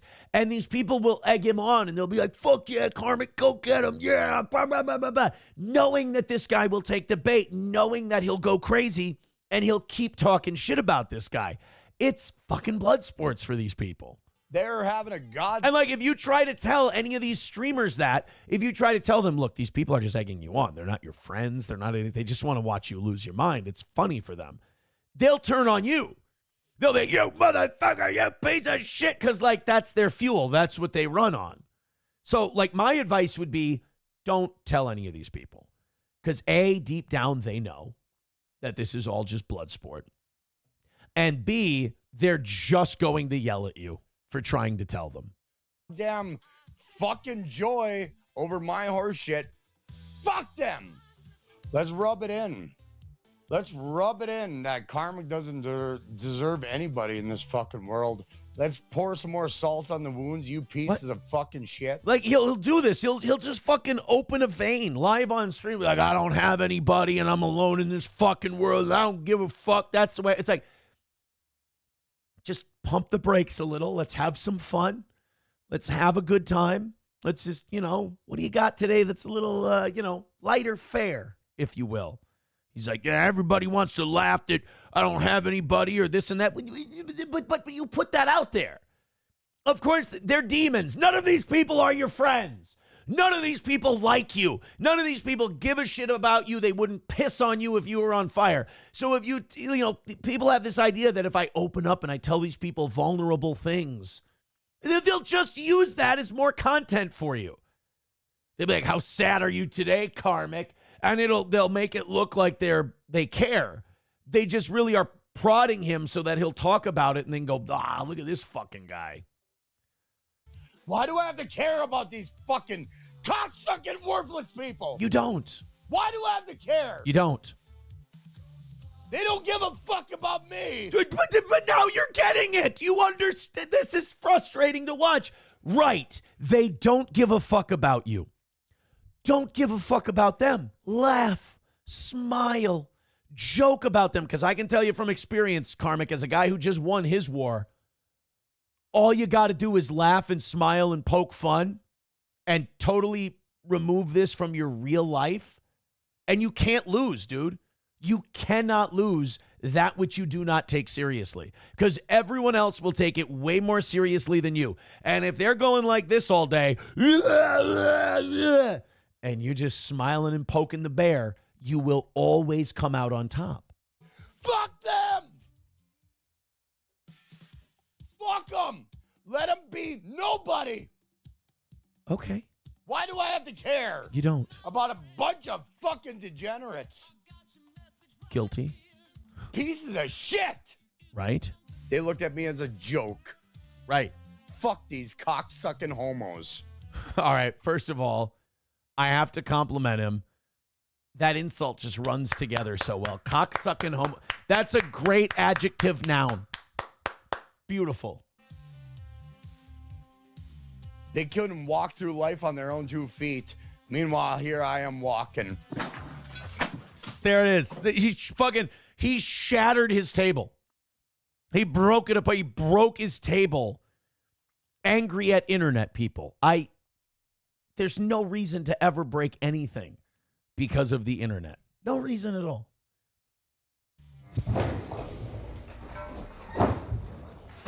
Why? Why are we doing this?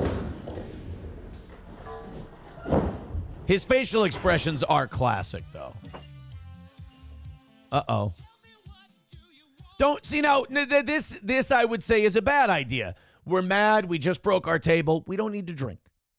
I can't imagine drinking and not having a good time. I can't imagine. That would be terrible for me. Like I can't drink if I'm sad. I can't drink if I'm upset. I can't drink for a couple reasons. One, I kind of want to feel the feeling, like an unadulterated version of that feeling. And two, I always associate having a beer or having a cocktail with fun and a good time and all that. That's my kind of vibe. You know, I can't drink out of boredom. I can't drink out of anger. I can't drink out of sadness. I associate it with fun. So I don't know. Like if I'm in a bad mood, I can't, if someone were like, hey, would you like a drink? I'd be, ew, no, that sounds terrible. Oh no, we're pulling out of the bottle. Also, can we have a talk with Karmic about another thing? Maybe I'm alone in this. Take the governor off the fucking bottle when you open it. Like, does anyone keep the fucking bartender plastic on the bottle? The pour spout or whatever the fuck they call it? First thing you do is you put your thumbnail on the lid of the bottle. You pop that sumbitch off and you pour like a man. Oh, no. Oh, it's like, oh. There you go, Karmic. You got it, buddy. Why should I care? Don't care. Stop caring. Caring is fucking gay online. Mr. Beat says, obviously you're not a drunk, Aaron, you pussy. Jane says, this is why we are watching. Thanks for the Karmic X coverage. Stop. Could you do me a favor? Those of you who watch Karmic and you antagonize him, if I could appeal to your human side for a moment, could you do me a favor and stop antagonizing him? Like, because what you do is, I just find what you do to be very dishonest. Because what you do is you go to a guy and to his face you pretend to give a shit. And all you're really doing is winding him up so he does crazy shit, which is really unhealthy for him and it puts him in a bad place. Like, don't do that to people. You know, just don't. It's just a shitty, pointless thing to do. Like, if you want to watch him and you want to be like, yeah, how you doing, Karmic? You know, what's going on today? And and he's like, what's going on today is this. And he rants and he goes off and that's fun. That's great. But don't purposely antagonize the fucking guy. And certainly don't do it in a way that you're trying to play it to him like you're being helpful. You know? Red Scoper says, didn't you want to harness his rage, Aaron? Yes, his natural rage. That's my point. Karmic will rage out at something. He has passionate feelings about shit. I'm talking about people who purposely poke him, who go like, so-and-so is talking shit about you. So, like they do with Opie.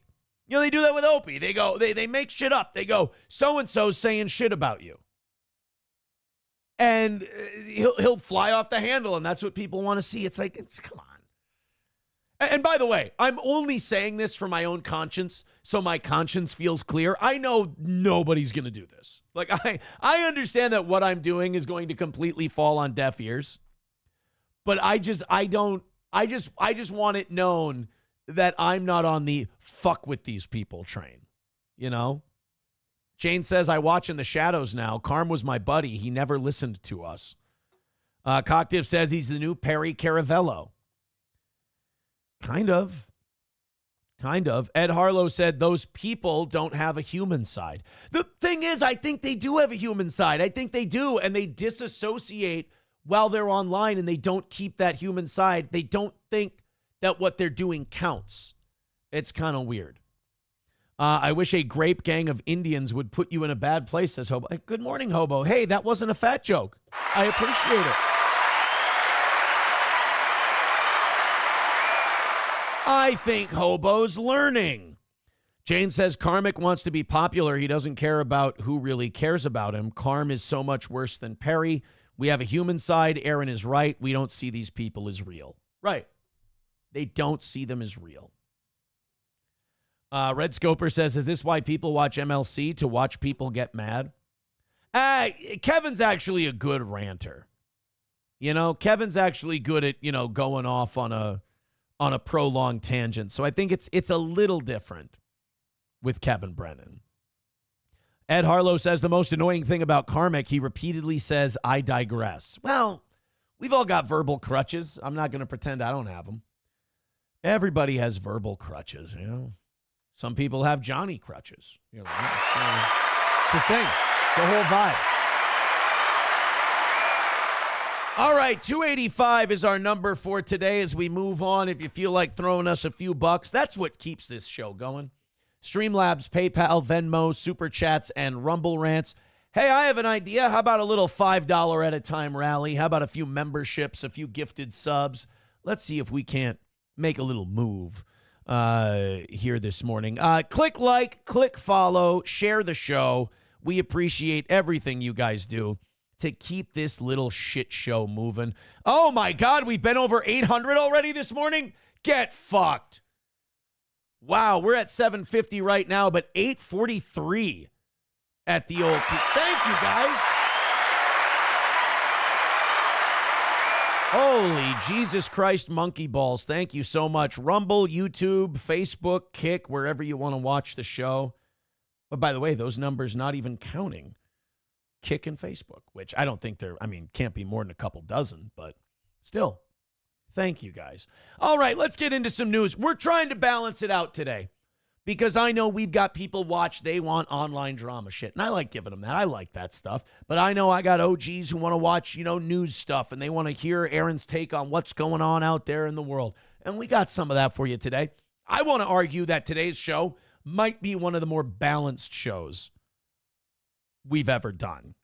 X-Brap says, your verbal crutch is 230. Well, we're not anywhere close to 230. We're about $55 away from 230. Here's what I say. Everybody, click one of those links, throw in, let's christen the Streamlabs and the PayPal and the Venmo. Let's get down to 230 and see if we can't drive Gray Duckling nuts. That's always a fun bit. Streamlabs, PayPal, Venmo, Super Chats, Rumble Rants. Bigot on Socialist Media says, a mod for him. Fuck that. I was going to see if he would lose his shit next time he was on. Why do we need to see if people will lose their shit? Especially if they'll naturally lose their shit. It all just seems so greedy. Here's a take on porn and OnlyFans. Yeah, we're switching directions. We're going from, I just figured going from Karmic X to pornography was kind of a good, that was kind of a good transition on this show because people see Karmic X and they think sex symbol, and they see me and they think matinee idol, and it's like, well, naturally, a conversation about pornography is next and degeneracy. Scott Jennings, who I love. I think this Scott Jennings is one of the best news commentators we've got out there. And he was on Bill Maher's show. And I think if you're a conservative guy and you make it on Bill Maher's show, I think you're probably one of the good guys because Bill has some shit he's a little right wing about. But he still has this professed hatred for conservatives. So if he has you on, I think, it's a sign that you kind of make sense and you kind of cut across the political divide. Scott Jennings has a lot of takes that I agree with. I mean, I very rarely do I find myself disagreeing with Scott Jennings. In fact, I can't come up with anything off the top of my head. He's kind of the guy that CNN puts in there to be outnumbered by like 5 liberals. And by the end of the show, they're all crying and he's smirking. So he and I have that in common. He was on Bill Maher and they were talking about OnlyFans and they were talking about pornography. And Scott Jennings made such a great point about this. I can't say it better myself. So we're going to watch this clip from Bill Maher. I've said before, I think porn's a bad thing.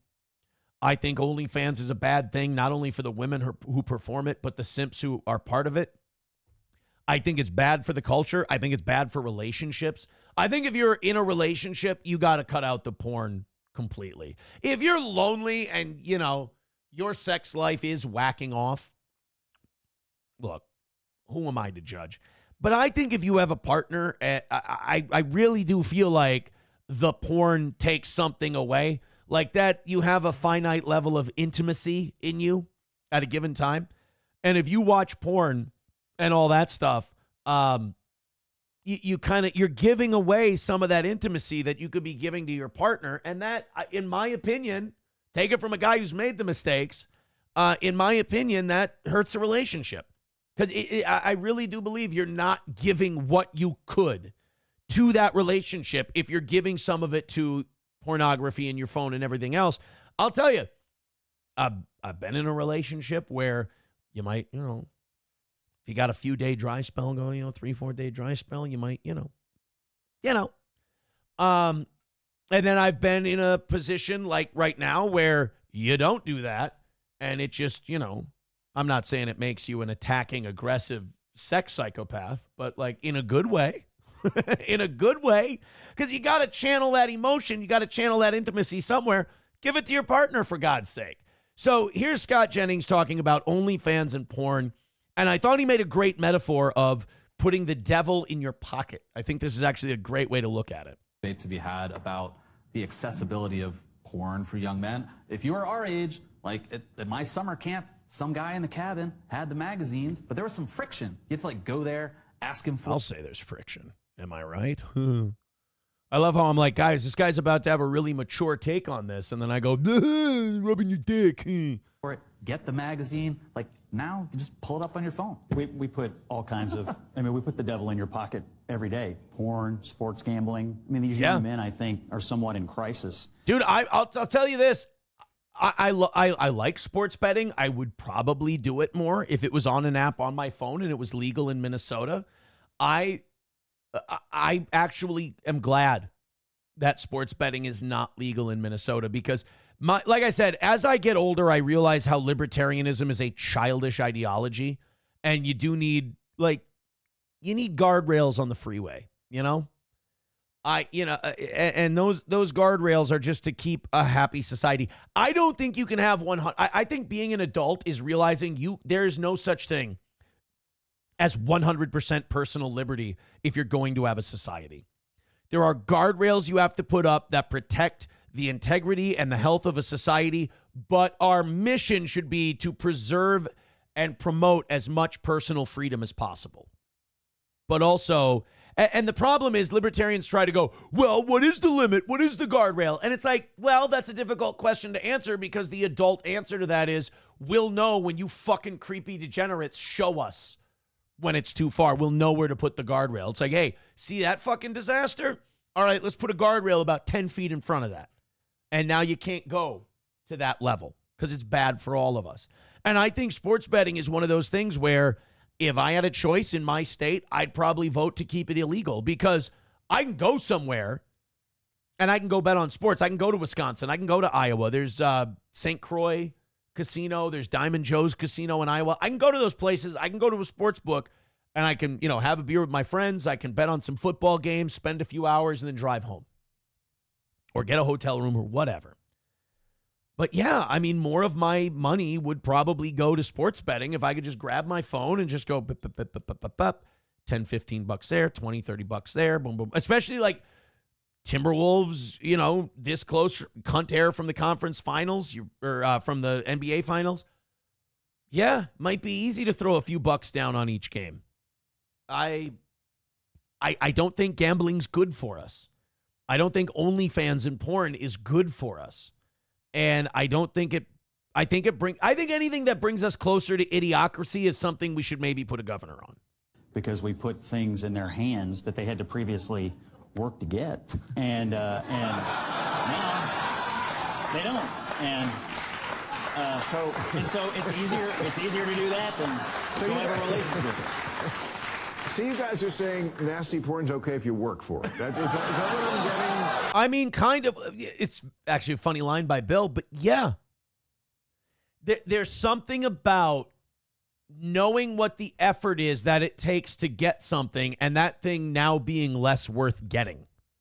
Look, I'm sure there's a lot of people who 40 years ago would not look at pornography because you had to go through a beaded section of the video rental store. You had to look like a fucking pervert because you are one.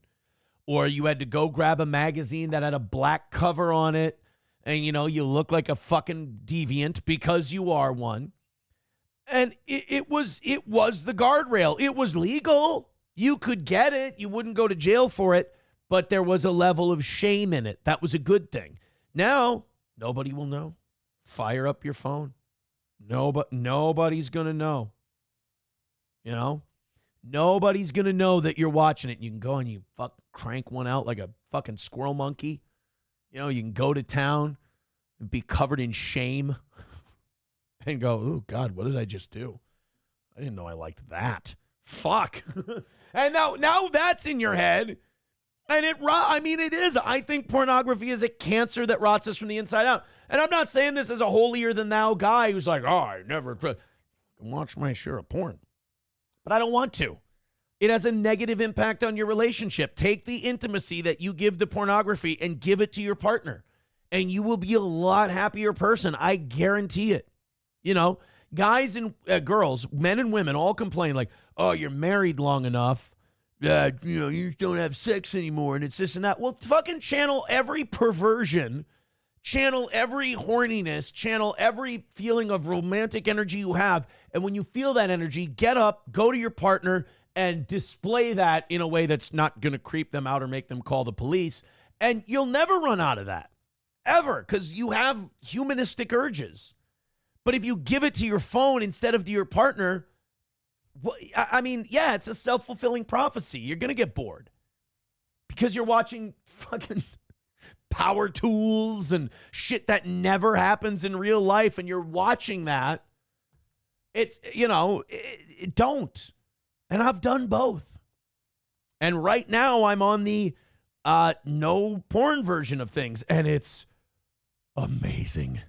It's incredible. It's really great. Is this you saying? I think back in the day it's earn it. but I will. And this is going to sound crazy. This is going to sound nuts. Don't whack off. One thing that Gavin McInnes fucking nailed is that no wanks shit. I thought that was brilliant. If you're in a relationship, don't whack off. Give that energy to your partner. Why do you need to jack off? Like, remember in high school, we would all talk like, yeah, I got a girlfriend. I don't ever need to jack off, you know? And that's looked at as like immature and like a crazy thought. Let's adopt that. Let's do that. That's a good, because like, if the sex stuff is good in a relationship, you know, I'm not saying it can save it. I'm not saying it can only be that. But if the sex stuff is healthy and good and monogamous in a relationship, then a lot of the other stuff is going to be easier to deal with. It's going to help. It's not going to make or break the relationship, but it's going to help. Balls Deep with $2 says, I get all my sexy tips from Steel Toe. Thank you, buddy. And Kiff with $1.99 says, you know a thing or two about elements of shame. That's why I'm telling you to trust me. That's why I'm telling you, like, you don't have to buy what I'm selling, but I know of which I speak. I've done right and I've done wrong. And right's a better way of doing things. I'm telling you. Right's a better way of doing stuff. Thank you very much, Balls Deep. He goes to $5. He's now in third place. Actually, he won't be in third place for long because we got a thank you coming up here. Thank you for that. Let's continue with this Scott Jennings thing. Then we got to get Rumble. We got some PayPals and some Venmos. Keep those coming, guys. Thank you very much for your generosity this morning. I think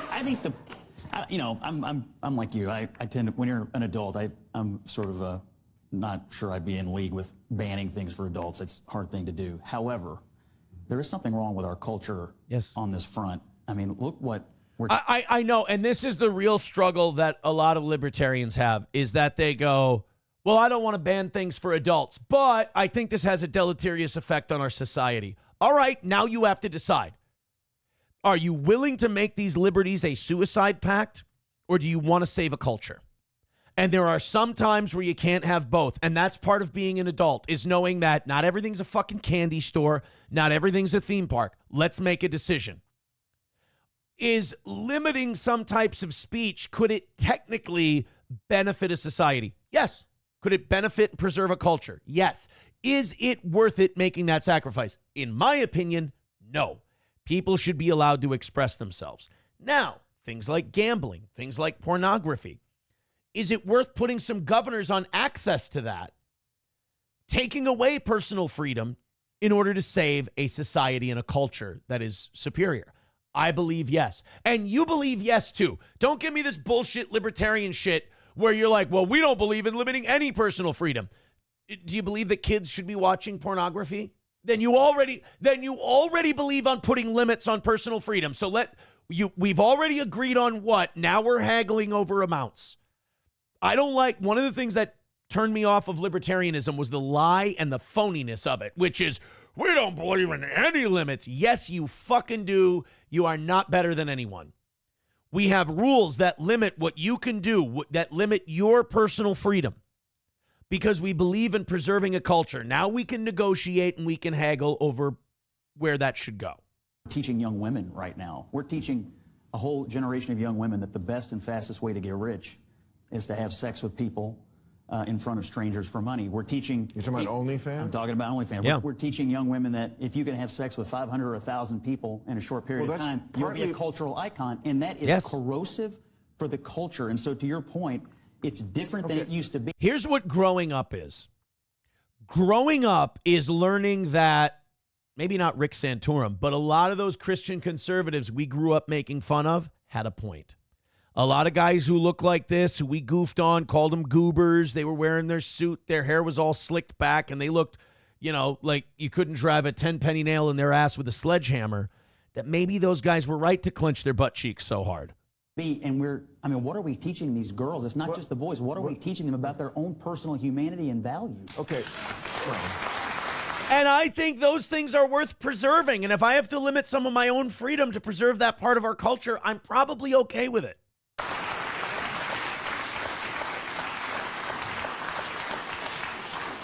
I don't think we're teaching them.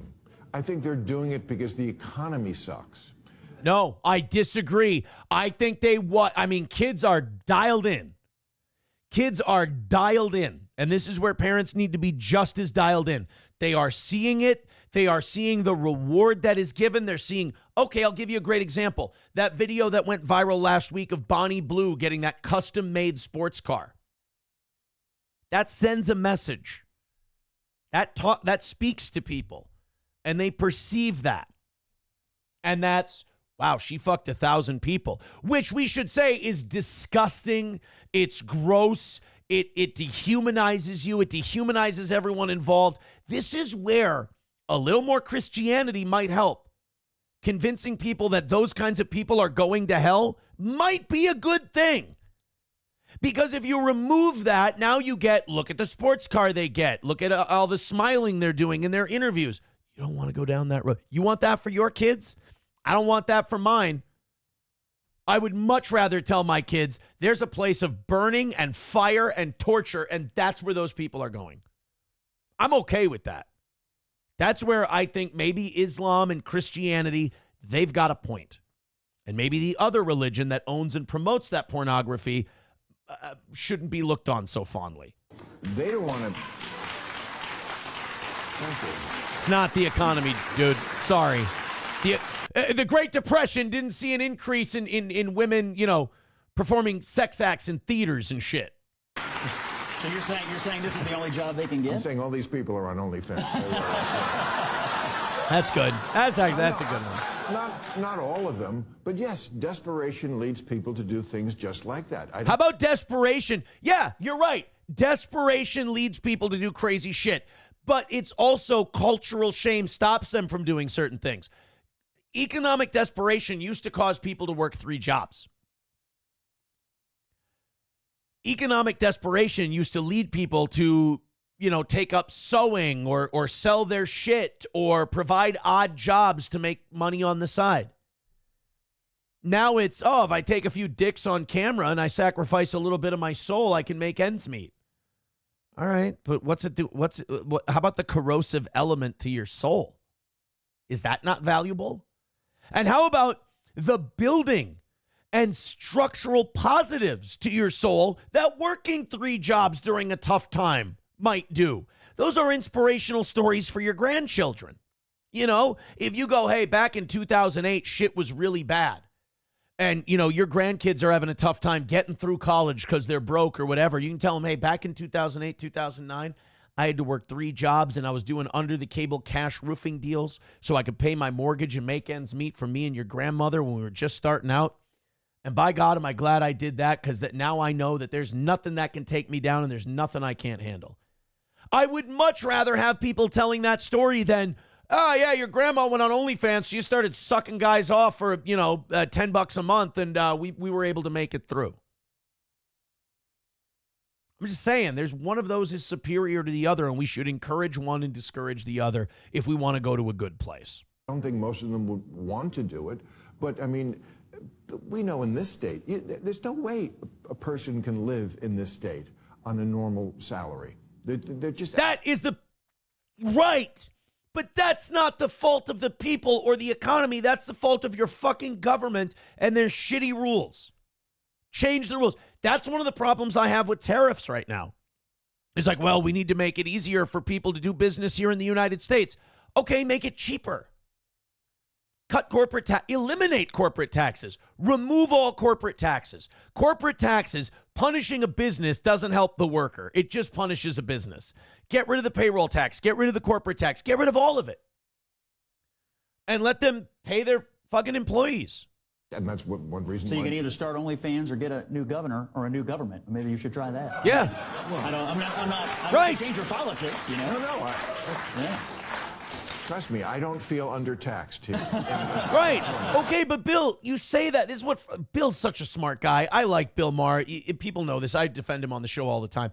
Bill, you're such a smart guy. And you so get it, but you don't want to give up your ethos. He goes, trust me, I'm not undertaxed here. That's the fucking problem, though, dude.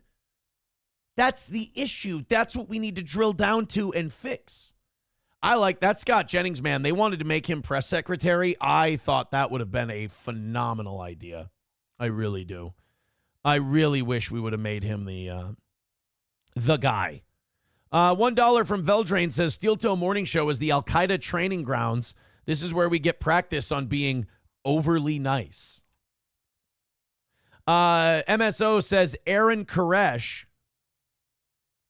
Is that what I'm doing? Am I Aaron Koresh now? I thought I had a positive message. Aaron is really spiraling. SP took his porn privileges away. See, in the land of the insane, the sane man will always sound nuts. And the commentary I just gave you is fucking brilliant. And it's really good. And if you see it as spiraling, then we need to have a talk. Because your moral compass might be a little fucked up. You might be in an iron ore field, and it might be fucking up your compass a little bit. Thank you very much to Redbird for $5. Says, we forget what happened last time society got so degenerate that the population became desperate enough to listen to anyone who promised to make it better. Take a look at Germany before 33. Before the Nazis, won a good-sized chunk of the Reichstag. There was some fucked up shit going on. Experimental operations. And by the way, Nazis didn't make any of that better. They promised to, though.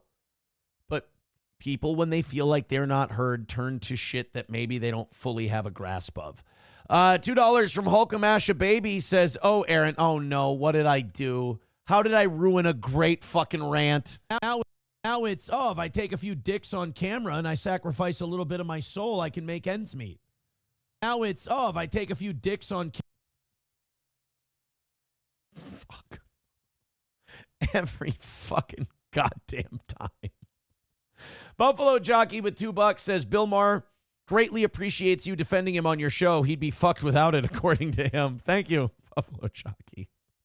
Coltrane with $1 says, out of the treehouse, Aaron, I used to be libertarian and am more conservative now. I grew up and realized libertarianism was a child's mentality. I agree.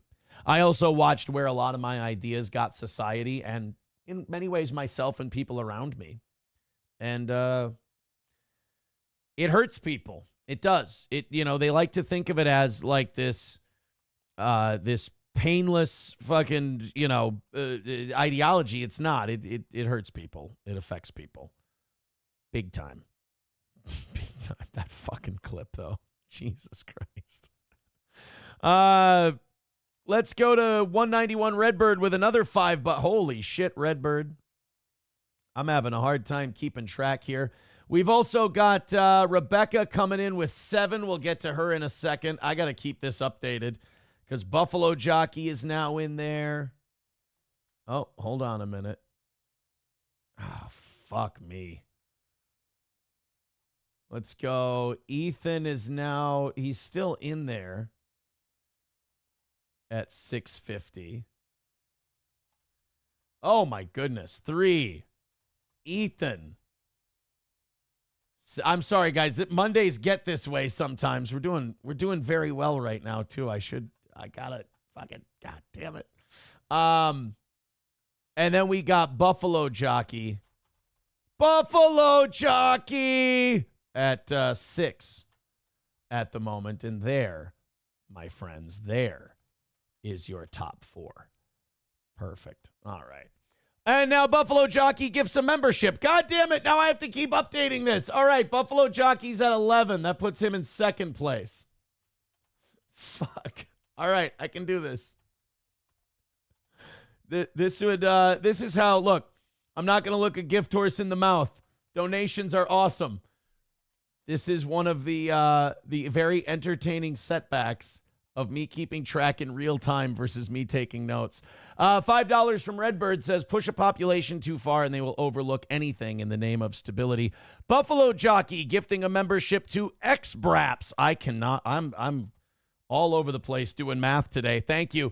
265 is the number, just 35 away from Gray Duckling's favorite number, 230. Brittney Boo becoming a member for 36 months over on YouTube. Stevie Lou becoming a member for 29 months. And he finds a remarkably clever way to say penis, boys and girls. He wrote the word pen and then the number 15. That might catch on. Keep an eye on that little ditty and see if that doesn't go everywhere on school desks and whatnot. Rebecca with $7 says, wow, Aaron, you've grown up a ton from where you were 8 years ago. Good to see, and you're still entertaining. I'm the best in the fucking business, my friend. Oh, no, I'm sorry. I meant to say thank you very much. That's very, very kind of you. I appreciate it. X-Braps getting a membership from Buffalo Jockey. Pass that along. MSO says, apparently my membership is lapsed. Oh, well, I think somebody should gift MSO a membership. How wonderful that would be, eh? Redbird with another $1 says, you forgot this morning. Care to defend your actions. Oh, God, here we go. This is going to be some kind of crazy shit. Thank you very much, Redbird. Now up to 27. God damn it. These are always And this guy knows we all know this. What the fuck is that? It's not me.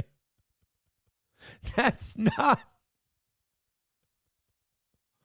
But why do I have to defend? First of all, I don't know what these actions are. Second of all, that clearly looks nothing like me. I mean, ask everyone in the chat. They'll tell you. That doesn't look like me. I'm just looking at the chat right now. I see a crying, laughing face emoji. Brittney Boo is probably laughing because that looks absolutely nothing like me. So that's a ridiculous premise. Nobody thinks that actually looks like I do. Somebody, too, says looks like Aaron. He's kidding. He's obviously joking. He doesn't really think that looks like me. Thank you very much, Redbird. I appreciate that. 265 is the number for today. Streamlabs, PayPal, Venmo, Super Chats, Rumble Rants. Redbird says it was a topless trans protest in Scotland. You've been busy. I was not at a trans protest in Scotland. I don't think anybody would believe that anyway, Redbird. I don't think anyone believes that I was at a topless trans protest in Scotland. Do you guys? Ivana Tinkle says, looks like you. You need me more, says Spit and Image. JH says it looks like Nick. Well, no, you saw those crack addict fucking Christian Bale and the Machinist photos that come out this weekend. That is so weird. So this gay guy goes to Hackamania to show pictures of a guy who's in better shape than he is. It's remarkable. Honestly, watching the further meltdown of those people just shows that they thought that Hackamania was their kill shot. And then Aaron comes out and goes, yeah, that was all really fucked up shit to say. That's why I apologized for it and disavowed all of it and came out better on the other side. Like, there's only one person who's vehemently defending their degeneracy, and it's breaking them inside. Breaking them inside. Oof. And I warned him. I said, guys, it's just going to make you look like a bunch of gay dudes. And then it made them look like a bunch of gay dudes, and then they got more mad at me. I don't know what to tell you. I'm your best friend out here, and you refuse to listen. It's a shame. All right, let's continue on. We've got, the Joe Biden news. This is, we don't need to spend a ton of time on this because there's not really much to say. If you didn't see it yesterday, Cunnilingo TV says Eugenia Cooney looking ass. Oh, my God. And now he's sexting women. Like, isn't that amazing? Like, after all the bad shit you did and after all it cost you and your kid testing positive for cocaine and this drug addiction that could end up sending you to jail for 30 days, you're still sexting women. You're sending women. He's sending the pretty antisocial girls. He's sending them lewds. Like, that's his thing now. And they've released 2 of them, but I'm sure he sent them more topless pictures because he needs that attention. He's very insecure. He sent the pretty antisocial girls topless photos of himself, and he looks so emaciated. He looks so terrible. I mean, I mean, damned by faint praise, but the pictures he showed of me, I mean, that guy would break that guy in half. I'm in much better shape, which, I mean, I don't even bragging about that is whack. But, like, the fact that you went through the shit you went through and you publicly disrespected so many people in your life, and now you're still doing it. Like, you're still sending lewds to women. That's fucking crazy. And, you know, I would say those pretty antisocial girls should be ashamed of themselves for, sexting in that way with a guy who's such a clear degenerate and is a terrible father and bad human being.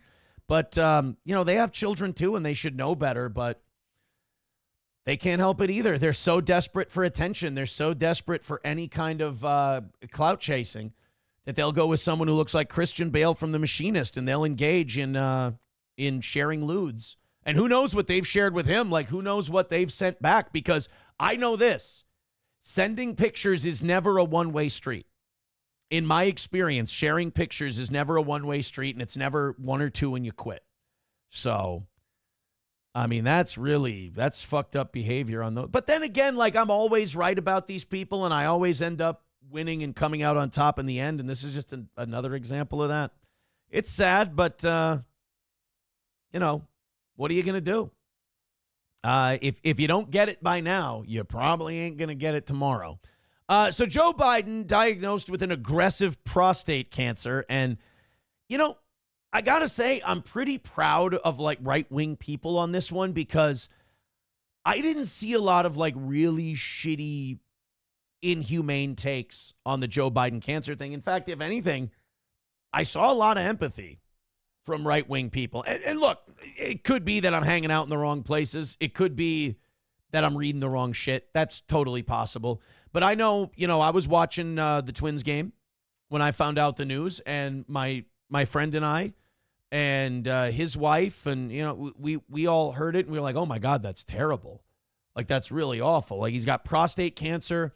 Apparently, Biden's cancer is spread to his bones. He's also 82 years old, so the chances of that ending well are not good. And that's just really unfortunate. And the first thing I thought was, I really hope they stop putting this guy on TV. I really hope they stop putting him in front of cameras. I really hope they stop bothering him and just let him, live this out the way he'd like to. Because I can't imagine that the stress and everything that he's been under the last 4 years has helped this condition. And, shame on anyone who tries to make this a political thing, or shame on anyone who tries to do anything but, dig down deep and find some sympathy for Joe Biden and his family. Because I think what shit like this proves is that no matter the scandals, no matter the bad things he's done, no matter the things he's done that you disagree with, all of these things take place on the mortal plane. And there's always going to be no pun intended, a trump card.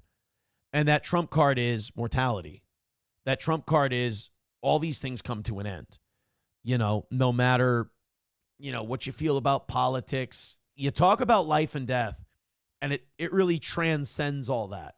And you realize, you hear the Joe Biden news, and if anyone brings up scandal or if anyone brings up that, it just sounds petty, doesn't it? Like, it just sounds like a petty thing to bring up when someone gets prostate cancer and they might be dying, because it all seems so small in comparison to the finality of death.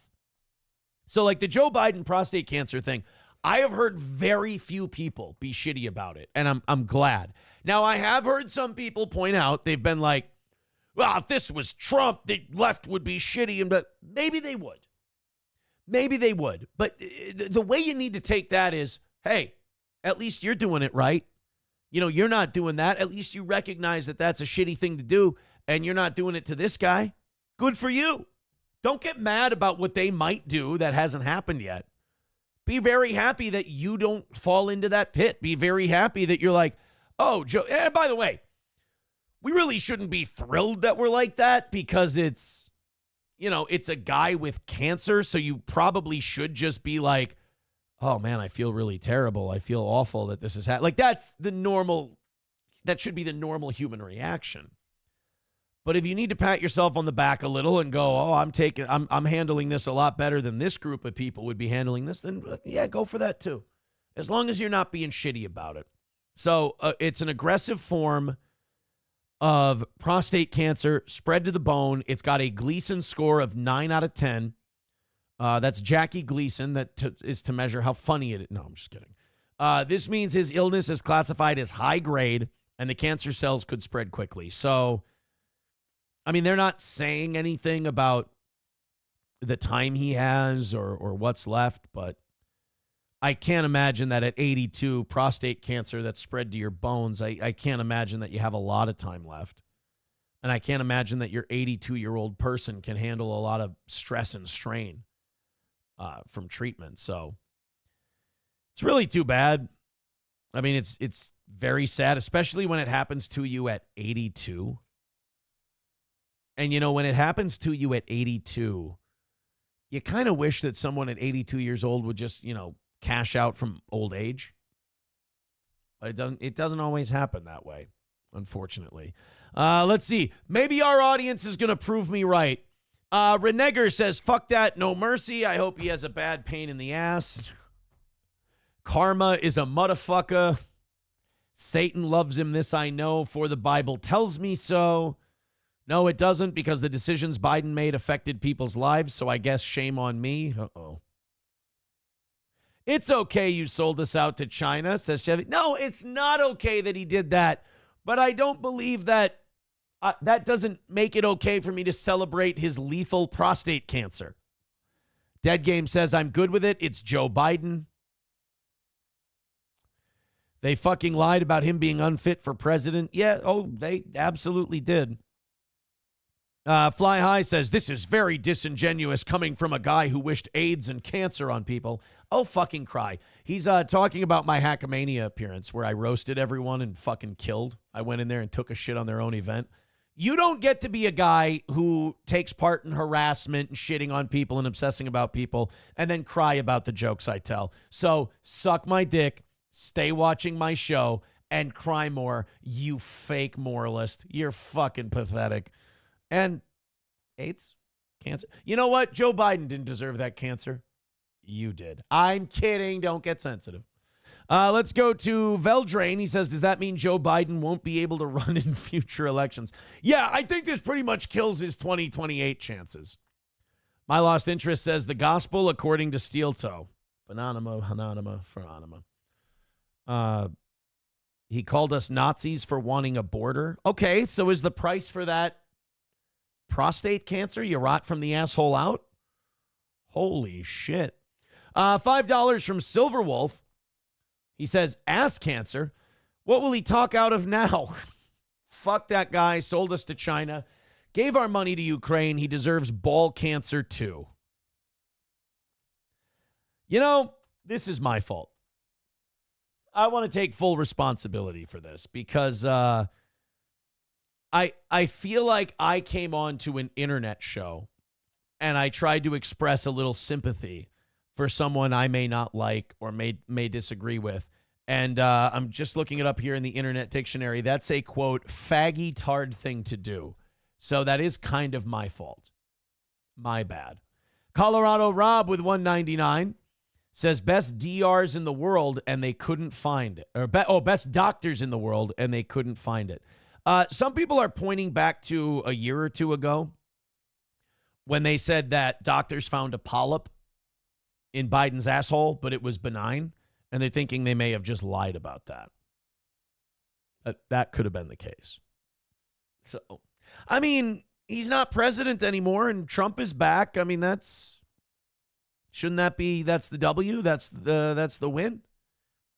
All right. We're a bloodthirsty bunch, apparently. And I'm gay. Streamlabs, PayPal, Venmo, Super Chats, Rumble Rants. We're starting to slow down a little bit here. But you guys will make it all better. After all, we've only got 3 goals this week. Let's knock this one out. 260 is the number. I appreciate it. Streamlabs, PayPal, Venmo, Rumble Rants. Let's drop some big ones on there. Go on a big rally, and then we don't have to worry about it. Thank you guys very much. Your donations keep this program on the air. And if I do say so myself, today's show so far, as usual, fire. Let's go from fire to tornadoes then. So tornadoes blew through Michigan, Kentucky, Missouri. Oh, by the way, Dr. Silverwolf with another $5 says, you have morals. Here's a medal, you weenie. Honestly, I deserve this. Silverwolf, by the way, at $10, he's now on the list. Rebecca now in 4th place. And Ethan gets dropped out of the top 4. Thank you very much. There we go. Streamlabs, PayPal, Venmo, Super Chats, and Rumble Rants. 255 is our number for today. Keep it going down. Keep that trending downward. Big drops, little drops, all the raindrops lead to a river, my friend. Go ahead and drop in. Let's call it a win for the toe. If you don't have any dollars to throw at the program, we appreciate your thumbs up. We appreciate your interactions, your follows, your subscriptions. Thanks for all that. So we have a little bit of cultural comparison to how people react to natural disasters. Tornadoes swept through Missouri, Kentucky, Michigan, bunch of states over the weekend. And, a lot of devastation. If you've never seen what a tornado does, I mean, levels trees, levels houses, picks cars up and throws them. I mean, it's really nasty. We have the reaction of a white gentleman. And then we have the reaction of a black gentleman to the destruction wrought by the tornado. And there is quite a bit of difference. And let's just say you can make the prediction if you want to based on what I'm about to tell you. There is a difference in, let's call it ambient noise, background noise between the white guy reacting and the black guy reacting. There might be auditory sounds that happen that perhaps may be seen as racially stereotypical. Let's go white guy first, which is fucking rude and racist on my part. I apologize. But white guy first reacting to the tornado. Let's take a listen. Gay music, obviously, white. Here, this is all the destruction here. Finally got out of the parking lot. You just look at all this crap. I mean, it is unbelievable. Look at all this. I mean, look at all these trees. Yeah, like I get like people on the coasts, they talk about hurricanes and shit, and like, you haven't seen destruction till you've seen a hurricane. Bro, tornadoes rape the shit out of Mother Nature. Oh my God, it's just pulling like giant adult trees up by their roots and laying them down. I'm telling you, I can't believe that we survived this thing. Look at that. I mean, this is unbelievable. Here's Johnny Somali. Look at all this. Wait, go back. Did I just hear that guy lock his doors? Go back. I swear to God, I saw the black person walking, and then I heard a click like a guy locking his doors. Bro, you're moving. Listen. Right there. Did that not sound like you just saw a black guy walk in and then just click, click? He put the locks down. Listen. Right there. Look at all this. I mean, holy shit. And we were just on this course. I mean, I'm telling you, oh my God. That is a funny white guy thing to say. I love that. He's filming a golf course like, oh my gee golly goodness. Look at all this destruction. We were just on that golf course. Yes. Unbelievable. They talk about white people problems or first world problems. Oh, they devastated the ninth fairway. It's just, oh, God works in mysterious ways. Look at this. I better pay attention.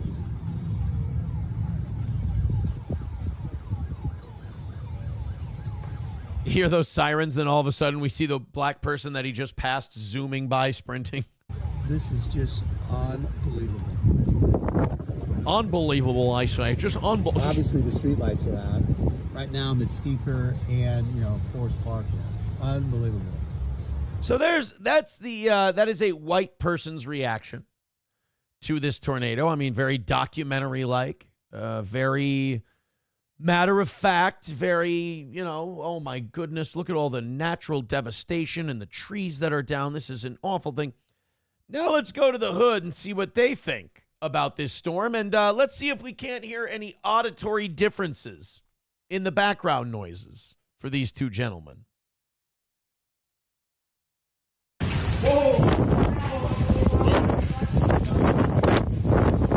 When I say I was just in this shit, y'all, west side, man. I'm talking about tornado just hit me, cuz look at the whip. Look at the whip. So we've got, oh my goodness, this golf course is just devastated. Look at all these trees. Oh my, we're lucky to be alive. Yo, west side, cuz, look at the whip, man. The tornado come through, fuck shit up. Or that's, another way of saying a similar thing. Look at the whip, west side. What is it? I hate to do white, black, but why is it that black people always have to tell you their geographical location in a town? And that like with an air of superiority, West side, cut. Don't remember asking, but okay, you're on the west side and looks like a shitty part of town. Thank you for letting me know where to avoid. I'm talking about just fucked us up. You hear me? Look at the windows in his shit. That window's gone. Look. Oh my God. There it is. We have a bingo.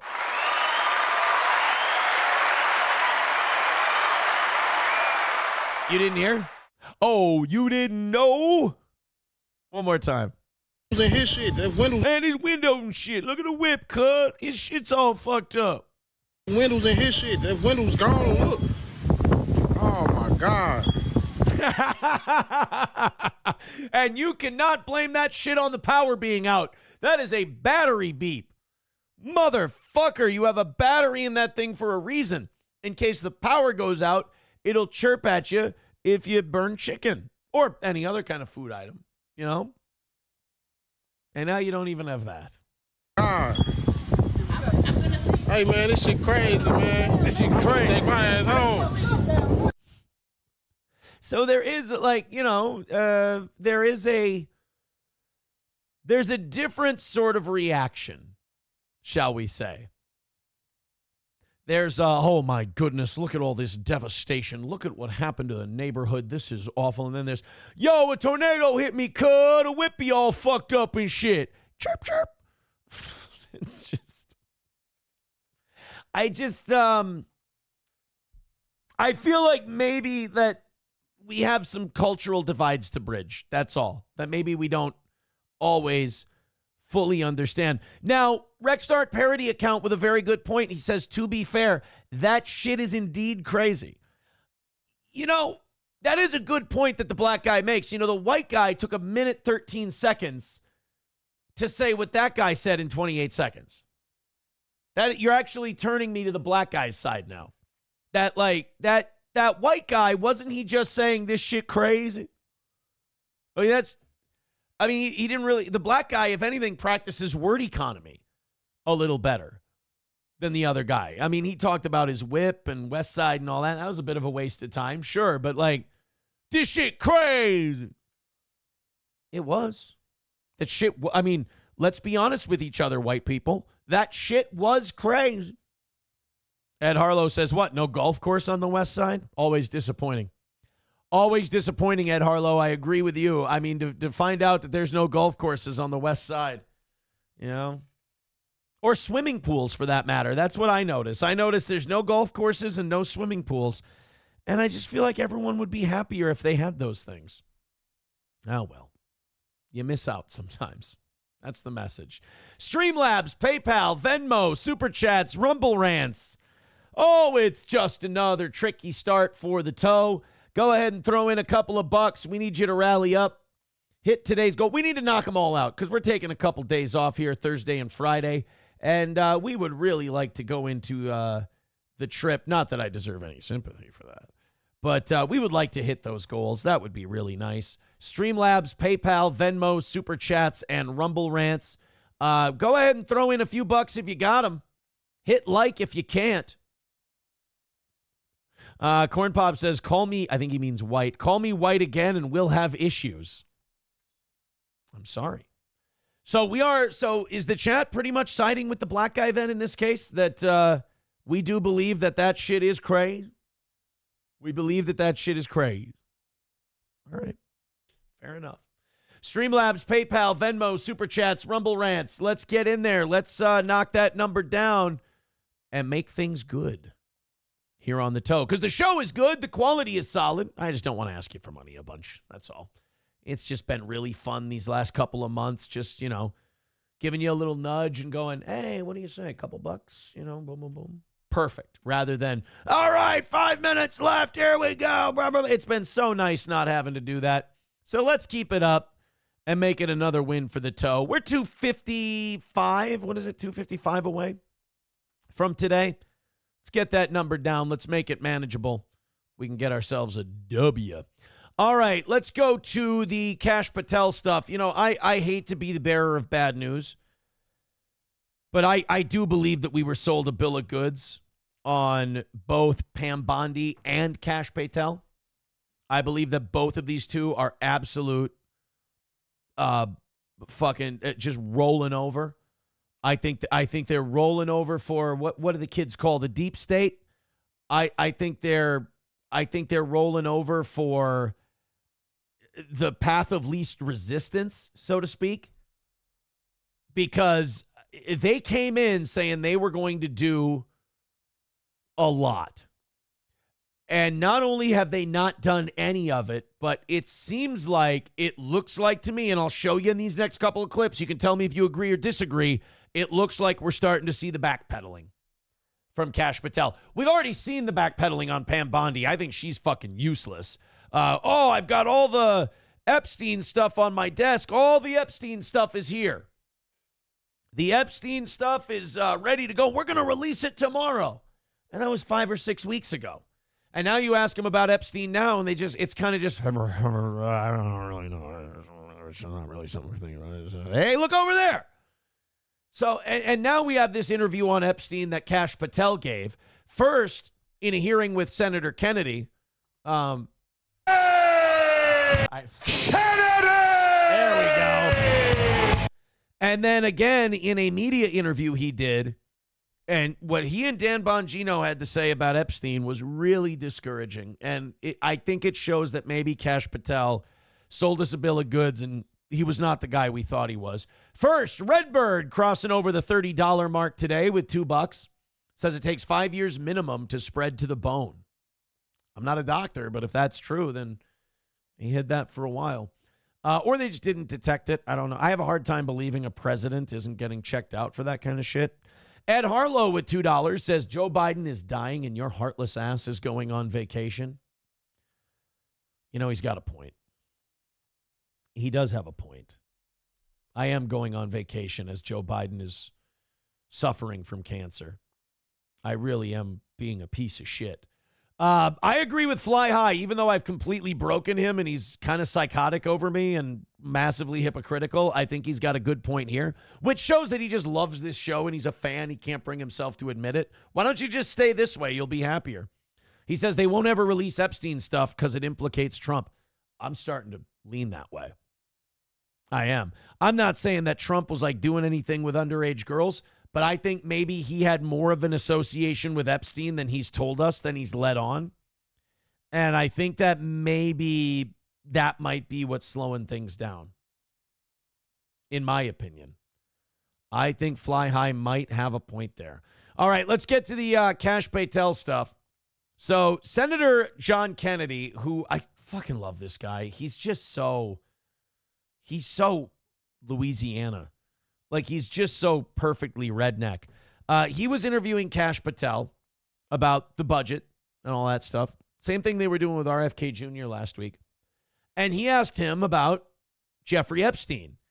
And I'm gonna prepare you guys for this because you're about to have your heart broken, because I know a lot of you thought that Kash Patel was the guy. You were like, yeah, this guy's fucking based. He's going to be awesome. He's going to be a great FBI director. Well, here's your great mega hero. Did Jeffrey Epstein hang himself or did somebody kill him? Senator, I believe he hung himself in a cell in the Metropolitan Detention Center. Can we go? Maybe this is what I should do before the evening show today. Do we need to go back and see if we can find Kash Patel tweets or interviews? Because I guarantee he's one of the many people who said, this guy did not kill himself. This guy did not hang himself in his jail cell. This guy was about to flip, and they killed him. Because I bet you Kash Patel has said that a few times. But all of a sudden, this guy becomes part of the system, and now we got to hear him say shit like that? Unbelievable. Are you going to release all the information about that? Senator, we are working through that right now with the Department of Justice. When you think you'll have it done, Kash? I think in the near future, sir. Like before I die? Right? That's how I feel. You know, we thought we were getting some badass, ball-busting, crazy motherfucker to run the FBI, and we got fucking Taj from Van Wilder. We thought we were getting some kind of freedom fighter, and we got, Aziz Ansari. Senator, we've been working on that, and we're doing it in a way that doesn't implicate Israel in any way, shape, or form. That's important, I guess, right? Protects victims and also doesn't protects victims. I'm pretty sure those victims want justice. I'm pretty sure those victims want transparency so that they're not called crazy anymore, so that they're not called liars, that they're not told they're besmirching the good name of X, Y, or Z. I'm sure they would. I would like these victims to come out and be like, no, release the whole fucking thing. You don't need to do that on account of us. But you know who the real victims are here? The Israelis. The Israelis. Put out into the ether information that is irrelevant for production of the public, such as CSAM. Thank you, Mr. Chairman. Senator Reid. Thank you very much, Mr. Chairman. I mean, and you know, look, I'm starting you off with the easy one.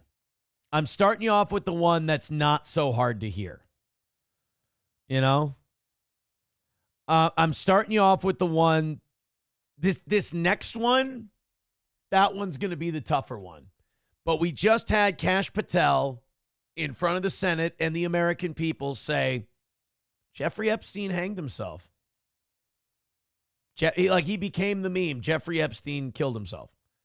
I mean, I guess, you know, because a lot of people had this idea that Kash Patel was going to get to be the head of the FBI, and he was going to change the FBI, man. Kash Patel was going to get in there, and he was going to make the FBI bend to his will. And instead, it looks like it's been the other way around, unfortunately. Now, this is Kash with Dan Bongino. This is the head of the FBI and the deputy director of the FBI. This is Kash Patel and Mr. Rumble. And this is them teaming up on Fox Business to tell us about Jeffrey Epstein. You said Jeffrey Epstein committed suicide. People don't believe it. Well, I mean, listen, they have a right to their opinion, but as someone who has worked as a public defender, as a prosecutor, who's been in that prison system, who's been in the Metropolitan Detention Center, who's been in segregated housing, you know a suicide when you see one, and that's what that was. You know, Kash Patel has read all the FBI files on Epstein. You know, all the files that, you know, the deep state and the FBI and the shadow government. He's read all the stuff they've come up with, and wouldn't you know, the stuff they came up with convinced Kash Patel that Jeffrey Epstein hanged himself in his jail cell. Isn't that amazing? The people in control of the messaging, he read all of their messaging, and wouldn't you know, he agrees with them. Do you think inside of that messaging there might have been a few death threats to he and his family? Because I wonder what caused this sudden change. Because he looks terrified. And maybe I'm projecting too much of my own shit on this. That is incredibly possible. He looks scared. He looks on the defensive. He looks like he knows he's selling out his core tenants and that people might be seeing through him. He killed himself. You want me to? I've seen the whole file. He killed himself. Oh, you saw the whole file that the American intelligence community put together. You've seen, oh, okay, well, I mean, if I can't trust the CIA and the FBI, I mean, Jesus Christ, who am I going to believe? That's a great point. I mean, you can't argue with that. I mean, look, man, it's disappointing to say the least. It's disappointing that, you know, Pam Bondi, Kash Patel, Dan Bongino, all these people who were singing a way different song just a year or so ago are now Team Epstein killed himself. And I wonder what we'll give first. Will MAGA surrender and go, well, we love Kash Patel, so we'll just believe him? Or will they stick to their guns and go, nope, fuck this guy? Because there is a lot of fuck you in that MAGA movement. They will throw their own aside, everyone but Trump. But they'll cast him out like a leper. So I really do wonder. Ed Harlow, throw that man a Hogan. He's in second place now. Thank you, Ed. We want the gold, sucker. Hulk Hogan, we coming for you, nigga. Ed Harlow with $20 says, we all get our dicks hard for second-term Trump administration, and now we just have blue balls. Yeah, he ain't lying. I agree. This is it's off to a disappointing start. The one, you know, it's amazing. I thought I was going to like Bondi and Patel, and I don't. I despise them. I don't like them. But you know who I'm liking that I thought I was going to hate? Rubio. I hate Rubio. I don't like Rubio at all. I think he's Robo-Politician 3000, but he's been kind of based in this whole thing. But Kash Patel and Pam Bondi, I got to say, those are probably the two most disappointing members of the cabinet so far. 235 away from today. Thank you, Ed Harlow, with that $20. Hey, Gray Duckling, we're at 235. 235. If my math is right, then that would mean we're only $5 away from one of my favorite numbers in steel toe history. 235. Well, I wonder if Ed Harlow with $5 over on Rumble. Thank you very much, buddy. Look at that. Hey, guys. Ed Harlow with $5 says 2:30, bitch. Hey, guys, guess what time it is? You know, it's. I probably should get my teeth checked out because I'm going on a trip here in a couple of days. So it might not be the worst thing in the world for me to go get my dental health, get a clear bill of dental health at 2:30 today. It's time to go to the dentist on today's program because our goal is at 2:30. 2:30 for today's goal. What a time. What a great era to be alive in the Monday, May 19th edition of the Steel Toe Morning Show, as 2:30 is currently our goal.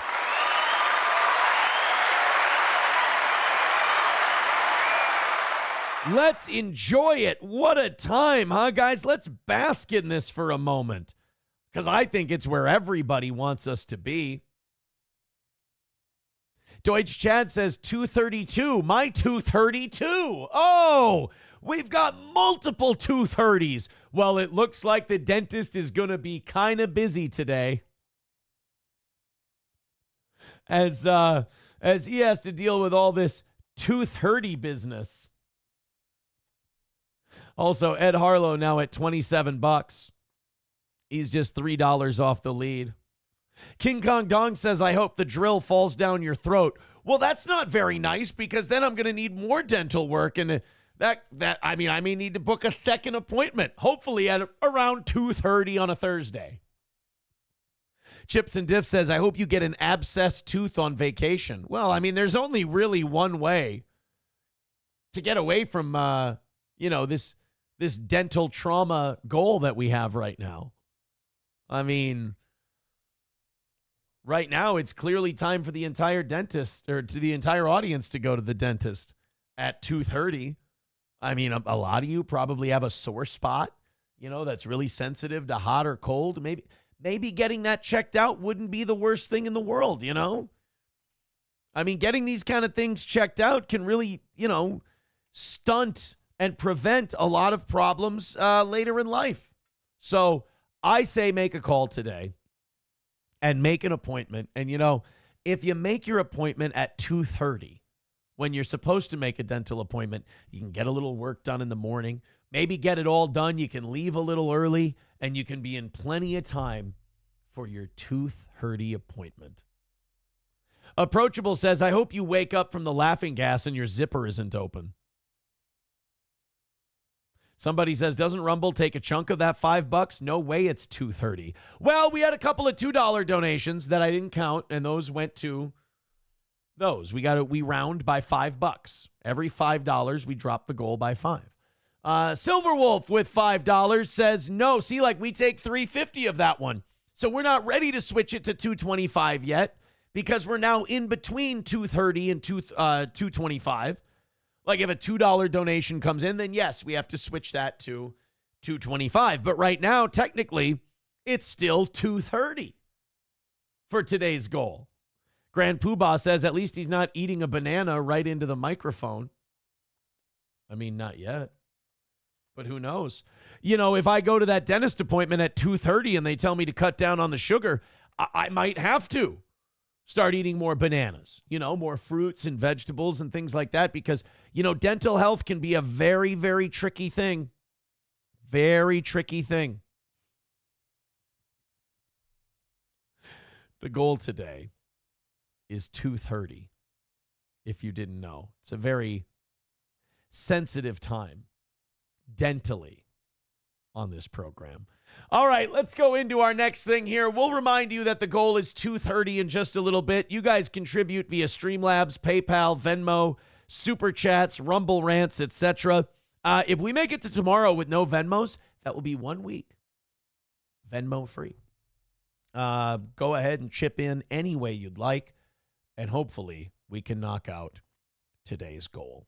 All right, the Amaranth thing. So we watched their like 20-hour domestic that her and her husband have that ended with the police being called and all that. By the way, you notice that we heard nothing more about that breaking and entering they had? We got no leads in that case, no arrests, no nothing. It's just, I tell you, this chick's getting a little older. Maybe the OnlyFans money ain't coming in quite like it used to. The whole, that whole landscape has been watered down a little bit. And it seems like there's a lot of shock jockery going on around this Amaranth for the last couple of years. There was the one where she said her husband left her and took the dog and money and was threatening her. And then there was this domestic on stream. There was the breaking and entering. I'm starting to believe that maybe, just maybe, these two are completely full of shit and out of ideas. Well, this weekend, before the ink was even dry on the articles writing about their last big domestic blow up, wouldn't you know, they had another domestic blow up live on stream. And wouldn't you know, neither of them thought it would be pertinent to shut off the camera and maybe handle this privately. Nope. They were going to keep the camera on and they were going to hammer this out. Like an adult married couple. They were just going to leave cameras on and let completely parasocial strangers watch. They were going to cuck fight with their audience. These are some of the clips. The first one is Amaranth breaking down because she says she was pressured to sign a post-nuptial agreement with her husband when she started making money while they were married. He made her sign some paperwork. Big, independent, strong woman, muscled into legal paperwork by her bully husband. And look at this cunt is filming. This cunt is filming. And we're supposed to believe that this is totally a shoot. This is 100% real. Well, look, if it is, I believe it's a work to get more donations and to get more attention for yourself. And you don't care if it's good attention or bad attention. But okay, let's have it your way. Let's have it your way and it's for real. If it's for real, then neither of you deserve any sympathy because you're going to have these public spats live on video, then fuck you both. I don't feel bad for either of you. Neither of you are victims. You're both garbage. Let's go ahead and see this totally real, not made up fight. I think you're full of shit is what I think. And that So you you did don't think coerce me. Oh, so you, okay. You absolutely coerced me into signing this. And how did I do motion. that? Because every time you get upset, you talk about leveraging my animals, and that moves me to almost like insanity as I'm desperate to not lose them. And so you tell me that if I sign this post-nup, you'll stop doing that. So 100% you are. And do you have any? Okay. She's a Looney Tune. But what a cold, psychotic fucking weirdo to just sit there stone-faced and filming her while she's breaking down about, I was forced to sign this post-nuptial or you were threatening my animals. If he's like that, divorce him. As far as I know, these two wastes of oxygen don't have any children. Fucking walk and walk with all your money. The problem is, I don't believe either of you. I think you're in not a loving marriage, but not this tragic, toxic fucking soap opera you're putting on. I think you two are business partners who are married, and you really don't have that much of a problem with each other. I mean, cry on stream and lose your mind and have a meltdown once. Okay, maybe it was a mistake. Do it every fucking weekend? Bro, don't you guys have enough money to retire? Hasn't she made tens of millions of dollars from shoving things up her asshole and showing her tits and her pussy? You're good, bro. It's over. It's done. Call it a day. Like, if you have to do this shit, like, if you don't have enough to retire and you're doing this shit, you know, because anything to grab the views, anything to grab the money, okay, if that's the way you want to do it. But when you don't have to do this shit and you're doing it, that's a mental condition at that point. Evidence that I've said that? Or is it just literally You something just admitted it today, dumbass! You admitted I have this whole stream! I've never. Like, this kind of guy is a fucking problem and needs a beating. Like, any guy who's, do you have any proof that I've said that? Like, if you're having an honest fight and you're someone who's like a normal human being, you're going to get your dander up when shit like this happens, and you're going to be a little emotional too. When you can stay that cold when another person is behaving that way, you're trying to manipulate the situation to your favor. You're purposely trying to look overly non-emotional so you can make them look crazier. If you're a normal human being and she's like, and you made me sign, you'll get fired up. You'll go, no. What I did was I said this, and blah, blah, blah. And you'll kind of you can't help it. You're a human. You're going to get fired up too, and you're going to give your side of it. The minute I see someone coldly going, do you have any proof that I've done that? I go, he's guilty. That guy's fucking guilty. That guy did exactly what she said he did. Do you have any proof? What a weird way of denying. Do you have any, not no, I didn't do it. Do you have any proof? The fuck? Are you a person? Like, do you have organs? Or are you a clock? Are you a machine? Never admitted that. Oh, sorry. So that's the end of that clip. The next clip we've got is now Amaranth's husband is going to be the emotional bitch. She's going to say that he's feminine. I love this, by the way. I love that she's like shitting on him, calling him a bitch, kind of. And then he's going to go, kill the stream, cut the stream, blah, blah, blah, blah, blah.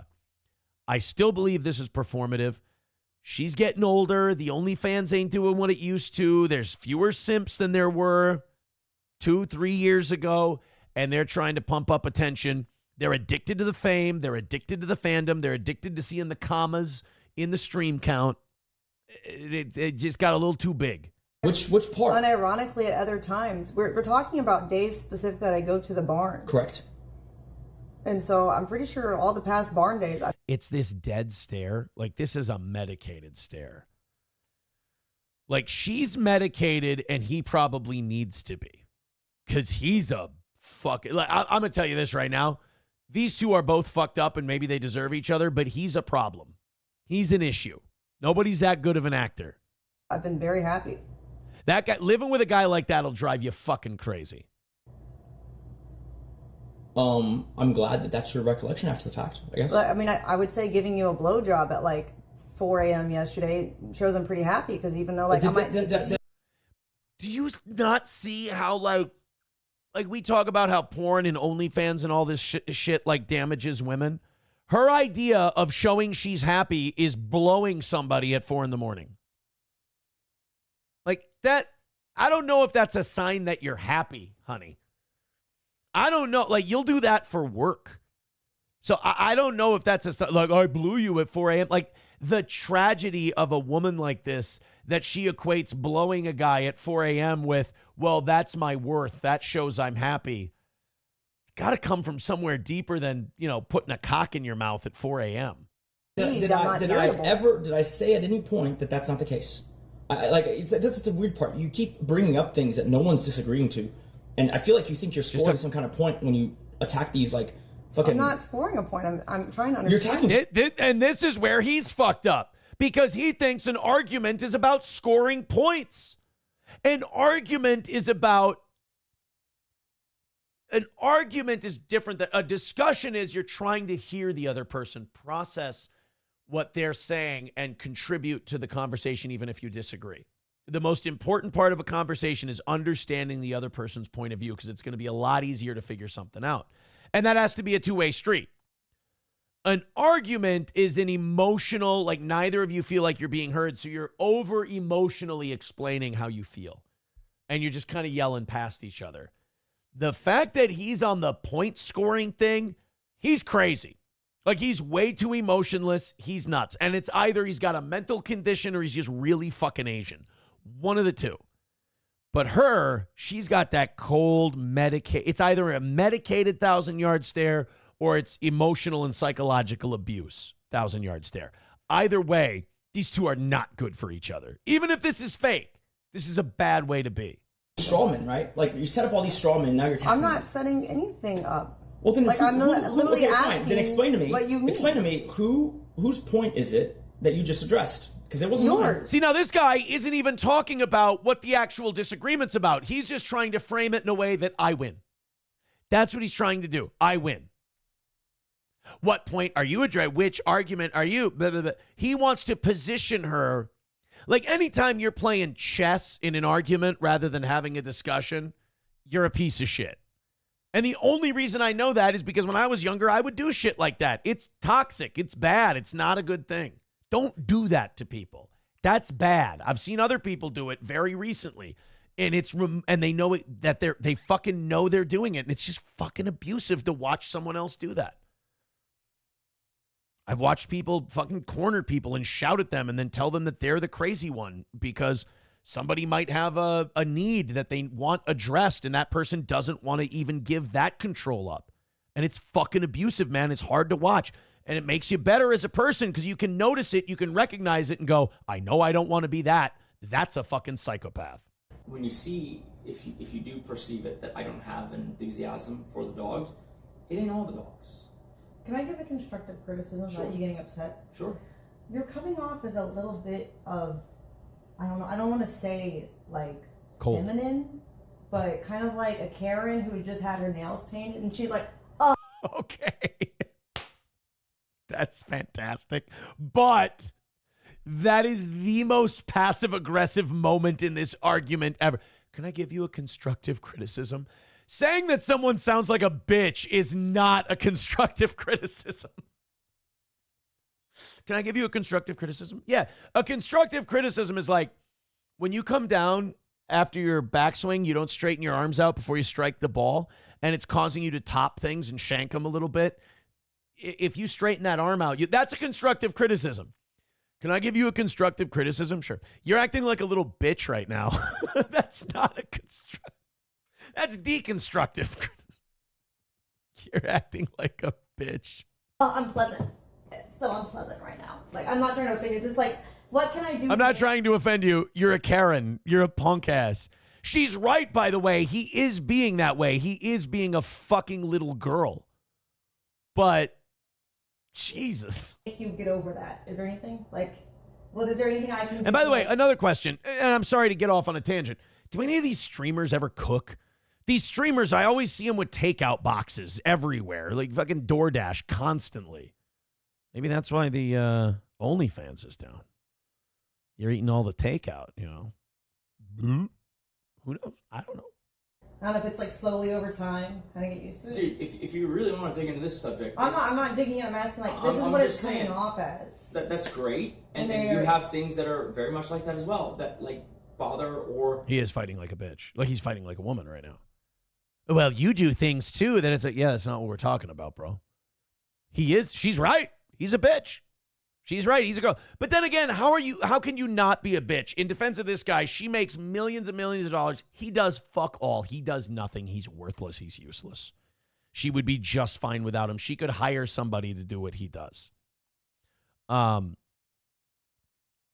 So he probably is very emasculated, but he also doesn't help his cause when he acts like a bitch. Confound me to no end. What's your point? No, I'm saying, is there anything I can do to help you not have this like feeling of like when it's like Is there anything I can do so you're not a bitch? Oh man, she is fucking nasty, dude. These two are bad. You never had play in You want to mute it real fast? Sure. You want to mute it? You fucking cunt! I swear to God, I'll kill you. All right, unmute it. Don't wear flip-flops because you'll get your toes stepped on. Just wear tennis shoes. I'll see if I have Crocs, I guess. Okay, sure. Tennis. Their reactions are just so tense with each other. Okay, well, pick some Crocs then. Sure. Why don't you guys turn the phones off? Let's turn the phones off and let's call it a day. It doesn't seem like this is going anywhere. We got one more clip. Give me 1 second. We got to say some thank yous here. Thank you very much to Ed Harlow with another $5. He says, I'd rather be broke than put up with a whiny ginger. I don't know, man.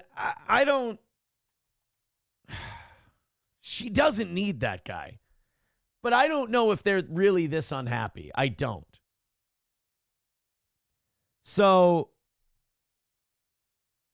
I don't really know if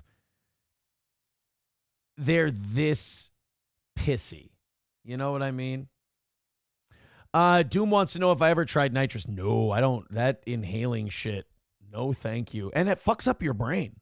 Like, as you can see from, Nick's brain is fucking gone. That's cocaine, booze, and the huffing and all that stuff. But like, no. I'm scared of that shit.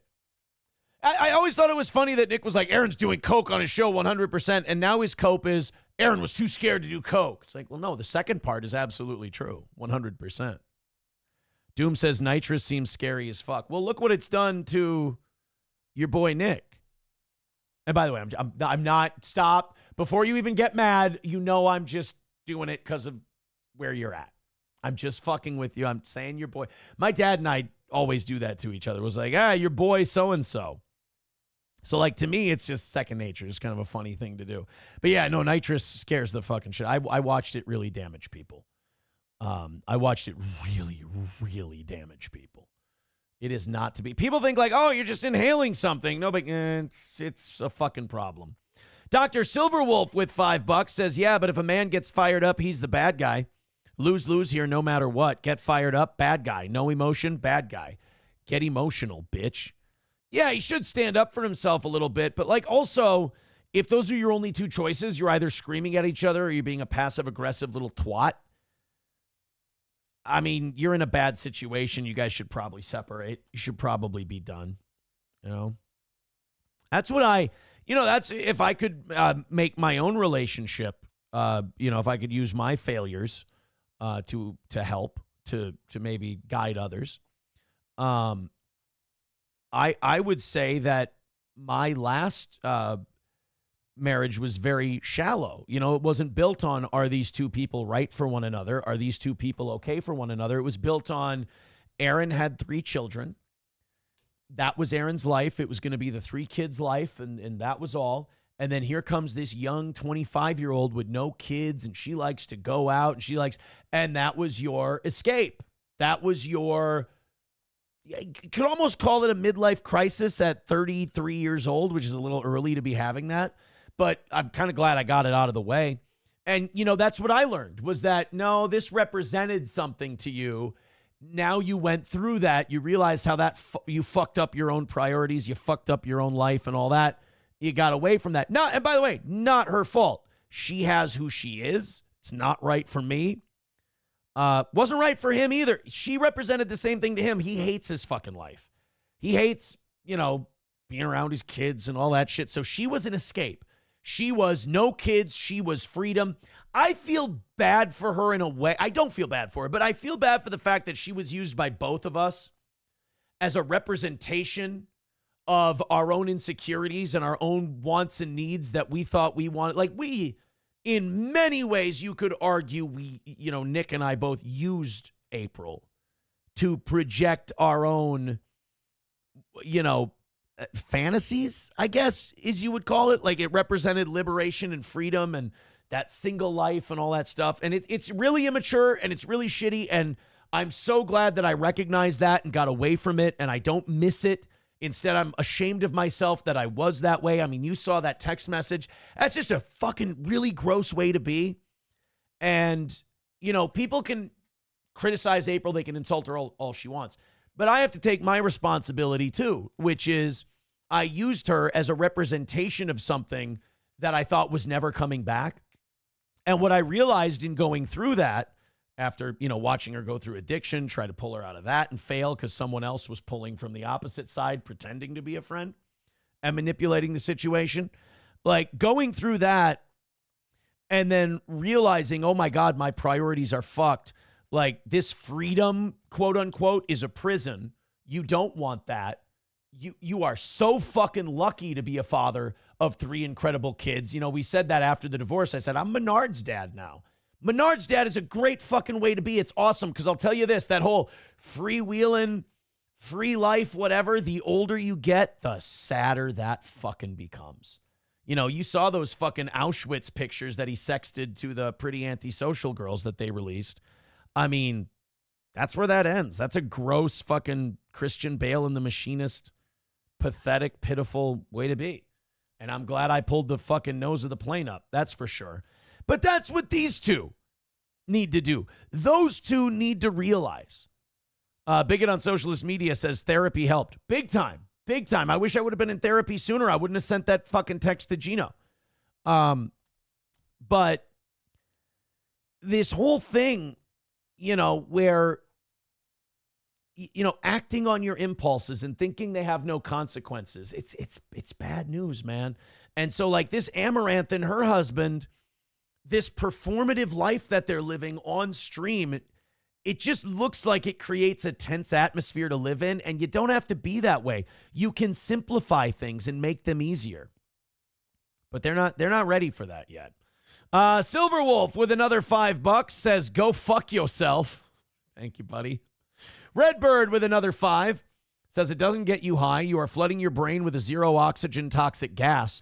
The loopy feeling is part of your brain actively dying. Well, yeah, it's poison interacting with your system. That's part of alcohol, too. Alcohol is you're poisoning your bloodstream, and it's fucking with your brain. I mean, that's what alcohol is. You're poisoning yourself. I mean, the long and short of it, really. Thank you very much to Silverwolf. That puts him in 3rd place with $25. Buffalo Jockey with 11 is in 4th. Thank you, guys, very, very much. 215 is the number for today. 215 away from today's goal. Thank you very much. I appreciate it. Let's knock that down. Let's get it hammered out. Let's get to $100 by 9:30. Let's see if we can do that. Big drops, no whammies. If I could go back to the Game Show Network. Let's see if we can't knock out that 215 and call it a win for the toe today. Not a lot of asking today. I like this. Let's keep it going. If you're feeling generous today, throw out some decent numbers, and let's get that 215 down. All right, we got one more clip. Amaranth's husband charges at her again. Oh, boy, we're charging at her again. After she reveals he spent her money on escorts. Oh, boy, and she even names one of them. God, I will say this about Amaranth. Do not underestimate her. She can be a cruel, crafty bitch. And why don't these two just call it? Don't they have enough money where they can just split it in half, sign the paperwork, and be done? I mean, honestly. Hey, you know, Amaranth and her husband like to do this shit for money on stream so they get donos. You know how many donos you're going to get as like the grieving divorcee?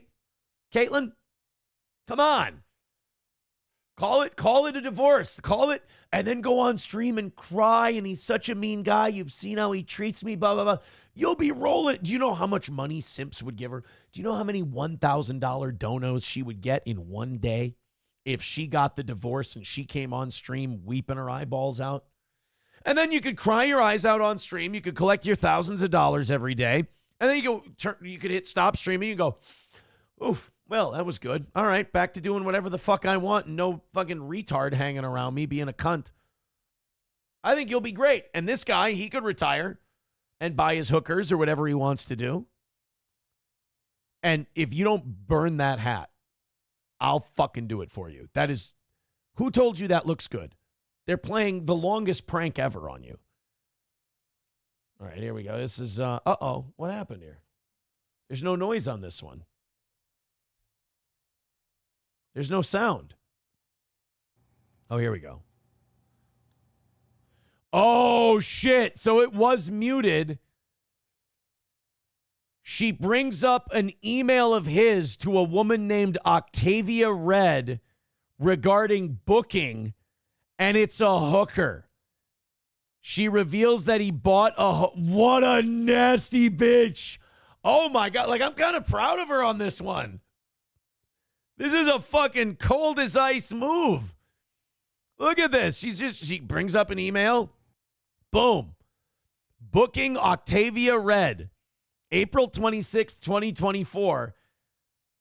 And he runs as fast as he can to click that off of there. Oh, boy. Oh, dude, he's pushing her. And then she ran. What a fucking dick. Like, if this is fake, fuck these two. But if it's real, even if it's not real, like, divorce him now and clear him out for whatever you can get. I am on the side of anyone, whoever files for divorce first in this relationship, I'm on their side. 1,000%. Hulkamash Baby with $1 says, you're talking about takeout when you're one sandwich away from having an Herbert and Gerbert's meal named after you. Thank you for the $1. I appreciate that. No matter how mean-spirited that comment was, I appreciate that you support this show and chip into the old toe. I'll do my crying on the inside. Helgi says, Aaron, your head looks remarkably odd-shaped this morning. Just wanted you to know. Thank you. Thank you. Sam Show says, even if this was real, who cares? You'd watch this instead of staring at her tits like everyone else. I feel superior for the fact that I would rather watch these two have meltdowns and fall apart than stare at her tits. I've seen tits before, believe it or not. I mean, I have a girlfriend right now who has absolutely fucking beautiful body. And so I don't need to stare at tits. But do I need to stare at crazy bitches have fights with their passive-aggressive husbands all fucking day long, dude? Are you kidding? Yes. Oh, she's got great tits. I don't care. Your tits mean nothing to me. Hey, she has highly medicated fucking streams with her husband where she reveals that he's been buying hookers. Let me know when you go live. I'll show you my tits and pussy. Not interested. I'll show you the emails of my husband buying hookers with my money. Count me in. Don't start without me. See, you and I are not the same in that case. Let's go. 215. Let's go. Let's drop that number down there and call it a win for the toe. We've got 3 morning show goals this week. Let's click that PayPal link and go to that Steel Toe Media Inc. on Venmo, and let's drop that number like a rock. Let's go on a huge $200 fucking rally. Let's gift memberships. Let's throw it all in there. Hit like, hit follow, hit subscribe.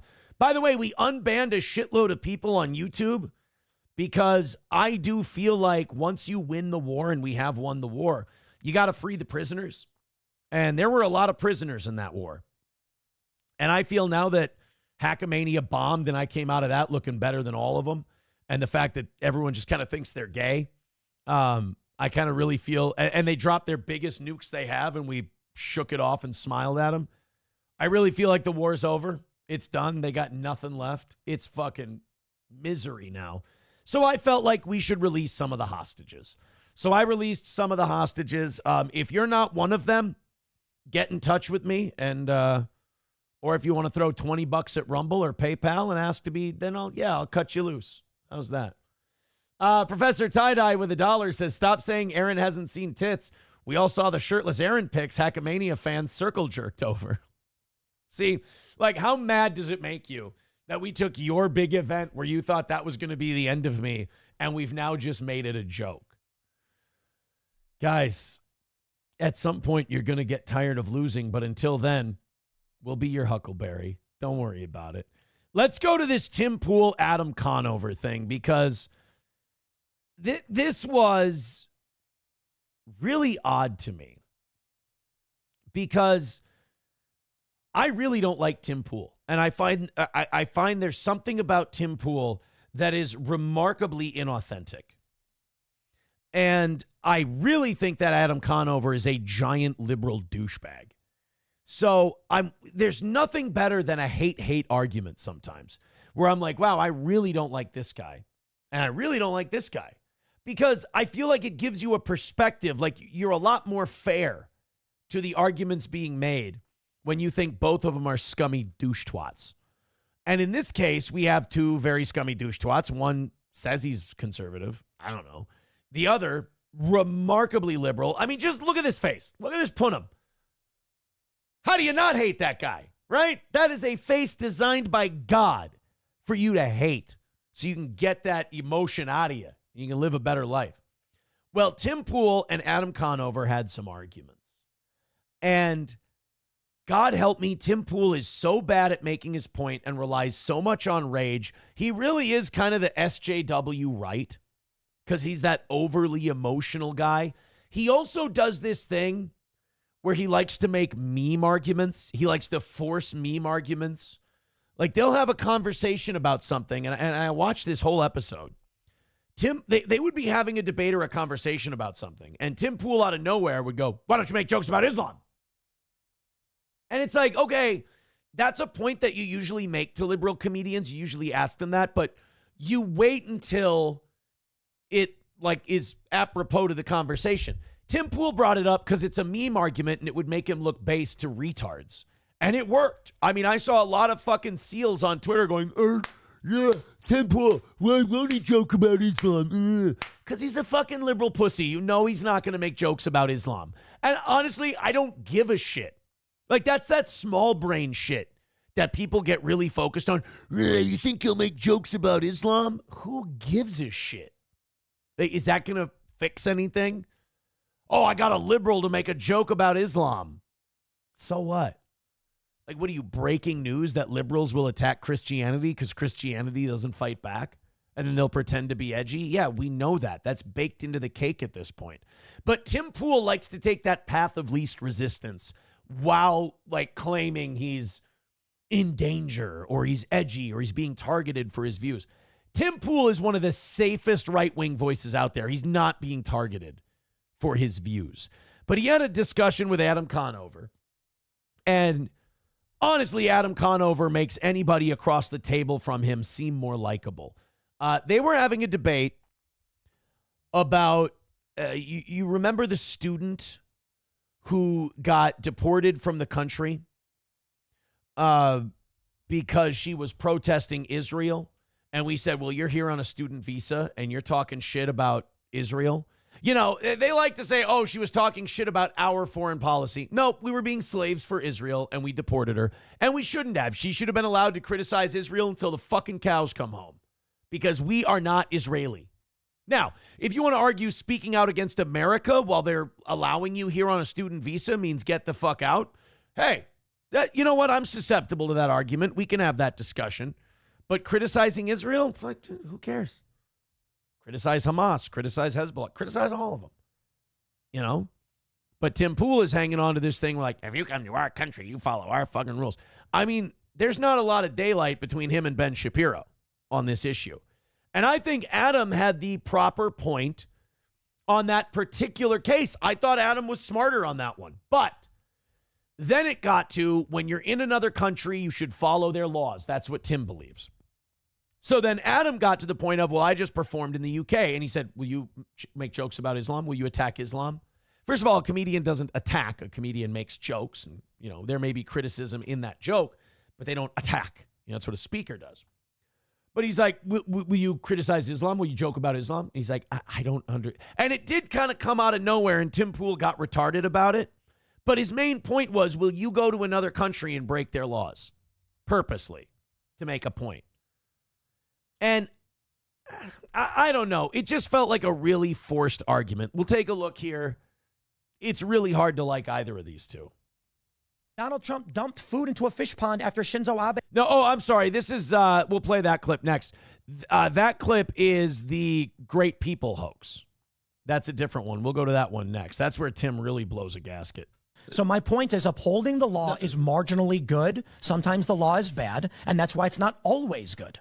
in this regard. So wait, you're saying simply the fact that Marco Rubio exercised his legal authority to do something was good. It's like he had the legal authority to do it. He could have enforced this law as he saw it on anybody. He could have enforced it on a comedian, right? Who's in town and goes on stage and says, "Hey, you know what? I disagree with this or that." Or, "Hey, I just did shows in Canada. I just did what?" See, like I don't want to do that. I don't want comedians from other countries coming here and making jokes about our country and we kick them the fuck out.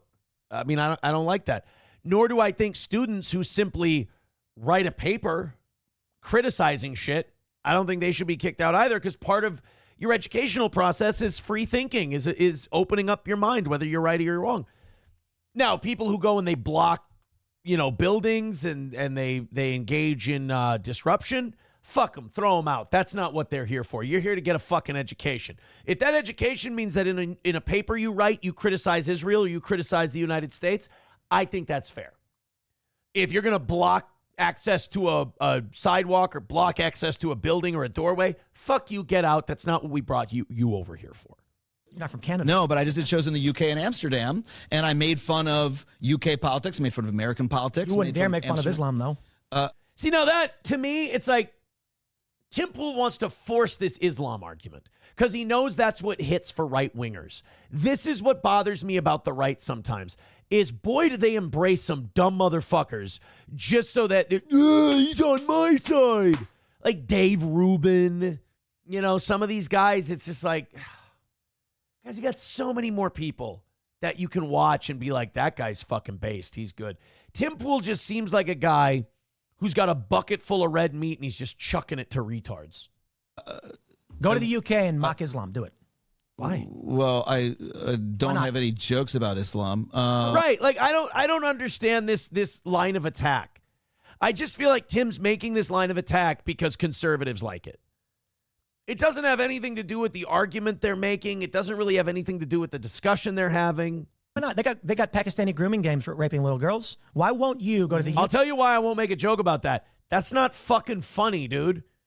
I'll make a speech and I'll speak out about it. He's like, why don't you make jokes about Pakistani grooming gangs? Because that's fucking horrific.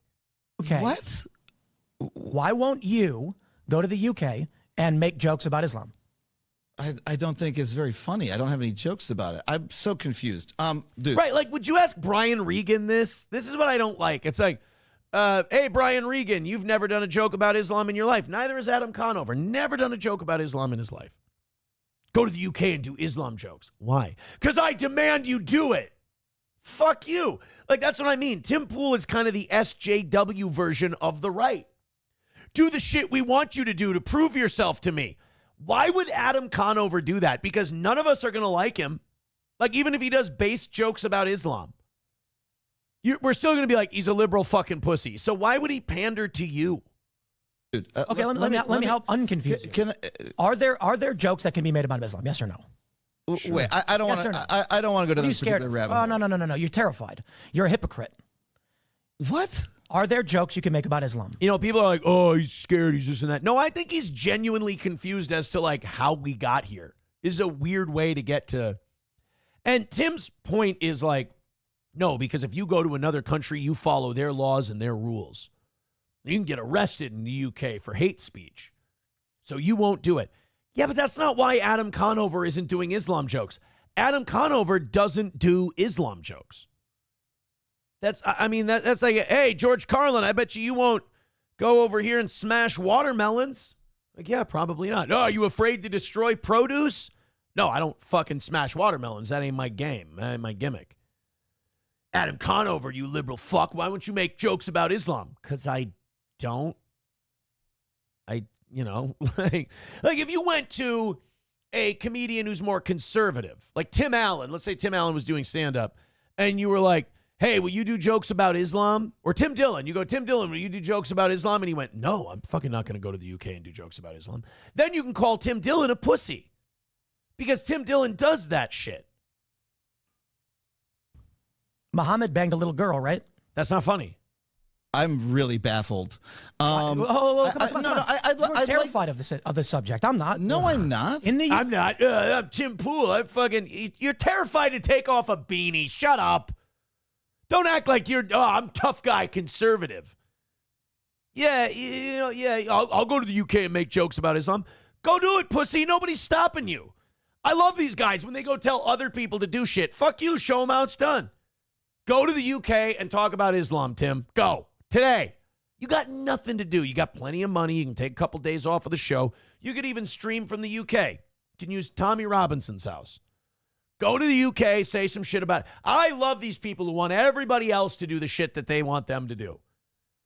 UK, you can be jailed for making jokes about Islam or even bring up the grooming gangs. There are people who go online and pointed out that a stabbing was carried out by a Muslim, and they got arrested for it. I'll bet you $1,000 you will not go to the UK and make a joke about any of that stuff. Why does he have to? Because you told him to? Like, this is what I mean. I think Adam Conover's a smarmy, slimy douche. But I think Tim Pool is an opportunistic, grifting cunt who's not genuine. I mean, this is like he reads a meme argument and he goes, I'm going to shoehorn this one into the show. And really, the only reason he's having him on is because he saw what happened with Rogan when he had Conover on and it was huge. And he wants to have those same viral moments. That's why he's making viral arguments. He's not making reasoned arguments. He's making viral arguments that look good on Twitter. Because you will not go to a foreign country and in violation of their laws, speak out against what they've said not to speak out against. Okay. But you're saying that that's good. This is what I fucking hate about Tim Pool. You just said in the case of America enforcing that, that's a good thing. We should enforce that. Now you're calling Adam Conover a bitch because he's doing something you'd support, which is following the UK's laws while you're over there. What? I don't understand your logic here. Do it. I dare you. $10,000. Like, look at the energy these two are giving. Adam Conover's like, I just did a show in the UK and I made fun of their government. Blah, blah. He's giving that energy. Tim Pool's like, you fucking make fun of Islam right now. And he's like, what the fuck just happened? Like, you got to work really hard to make Adam Conover look sympathetic. Cash in your pocket if you go to the UK and make a joke about Muhammad having a 12-year-old wife. This we got here faster than I thought we would in this conversation.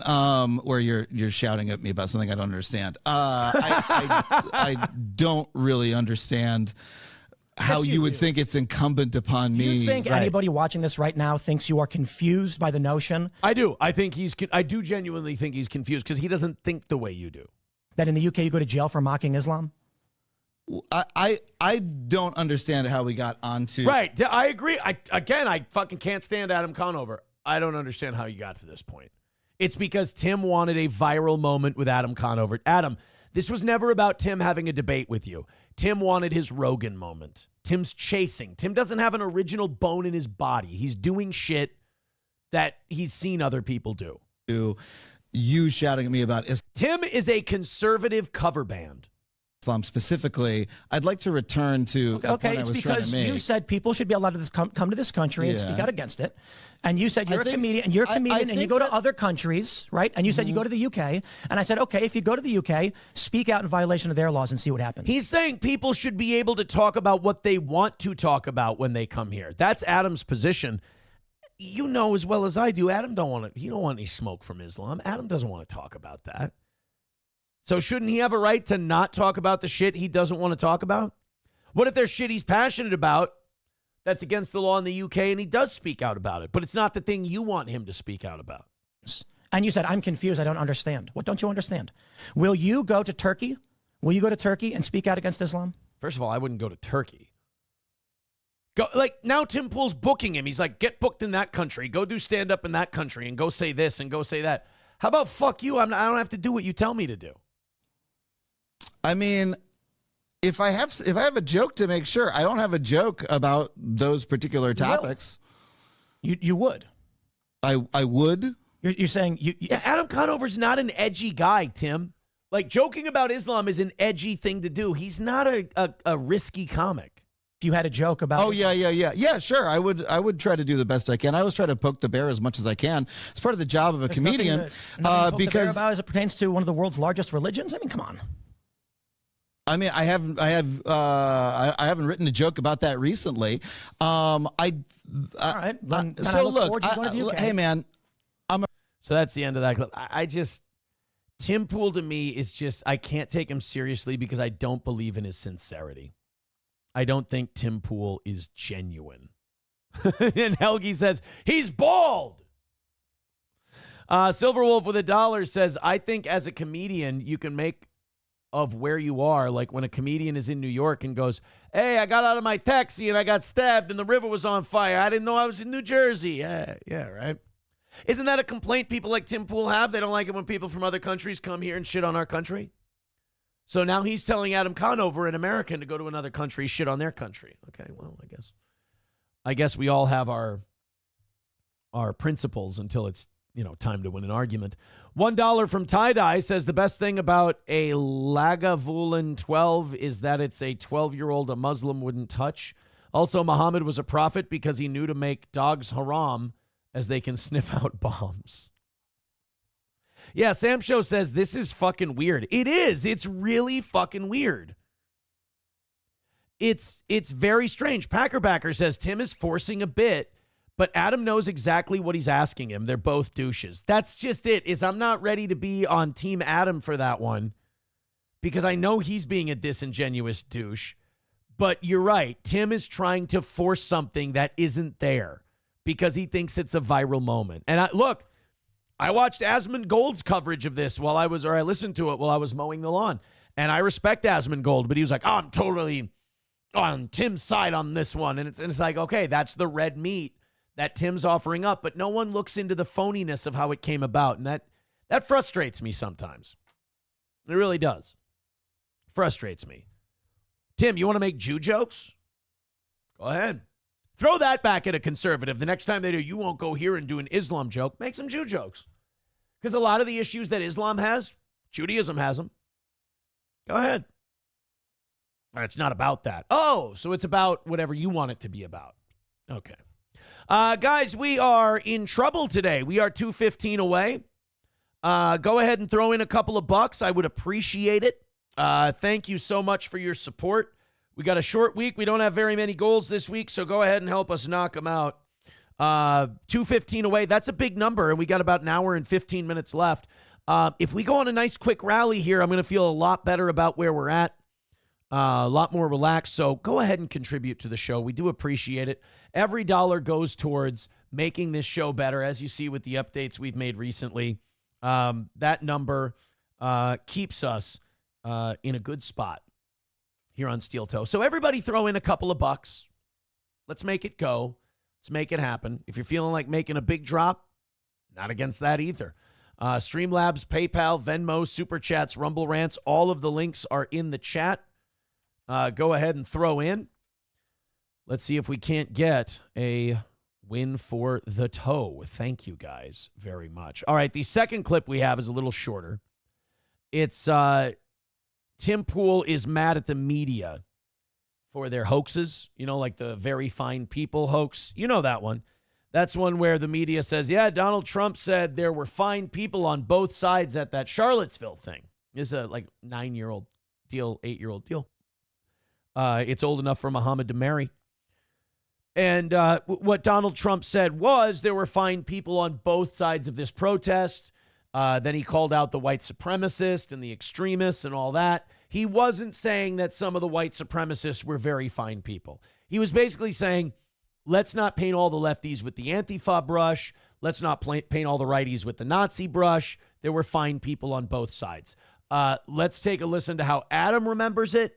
And then again, I find this to be Tim Pool kind of setting Adam up for a righteous anger moment. Bro, Donald Trump dumped food into a fish pond after Shinzo Abe did. Why are you trying to make that a negative story? Know what that it was like, yeah, right. I don't even remember that one. I don't give a fuck. Like if Tim Pool had me on his show and he's like, they said that Trump dumped fish food in, but Shinzo Abe did it too. I'd be like, hey, Tim, before you get fucking heartburn, dude, I don't give a shit. But they reported it as... Yeah, they're dishonest. Like, once you stop pretending that this is a game that should be played fairly, you'll be a lot happier. You'll be a lot better off. Tim Pool wants to, this is a game that can be won. It's not a game that can be won. You shouldn't play it. You should just assume that these people are going to lie their balls off. You should assume that these people are going to be dishonest, that the table's going to be tilted, and you hope that as many people as possible see that and treat it that way. But like Tim Pool has this thing where he's like upset that he can't control the way people think. It's all of these hoaxes. The Very Fine People hoax. It's really interesting to me that people like Tim Pool are mad at the media, yet they want to be in the same position. They're mad at the mainstream media, but yet they want to tell people what to think. They want people to think the way they do. They browbeat people and yell at them until they see their point of view. They do the same shit the mainstream media does. And Tim Pool likes to call himself a journalist. Take off your fucking beanie, bro. I mean, I remember the line. Yeah, they're never called Nazis fine people. He said there were very fine people on both sides, except the neo-Nazis and white nationalists who should be condemned totally. He said that. Holy shit! Now, what's wrong with just going, yes, he said that, and then Adam going, oh shit, okay. But that's not a big viral moment for Tim Pool. He's got to get his dander up. He's got to get all worked up and angry and spitting mad. Otherwise, he won't get his viral moment. This guy's calculated. I'm telling you guys, brother. I don't live in your bubble, man. You don't live in the fucking news, dude. Come the fuck on. You don't read the fucking news. This is what fucking blows my mind. No, I just don't have your obsessions. Trump did not call neo-Nazis and white supremacists. See, this is where Conover's a cunt, though, too. Because like, I don't have your obsessions. No, you just don't want to know this.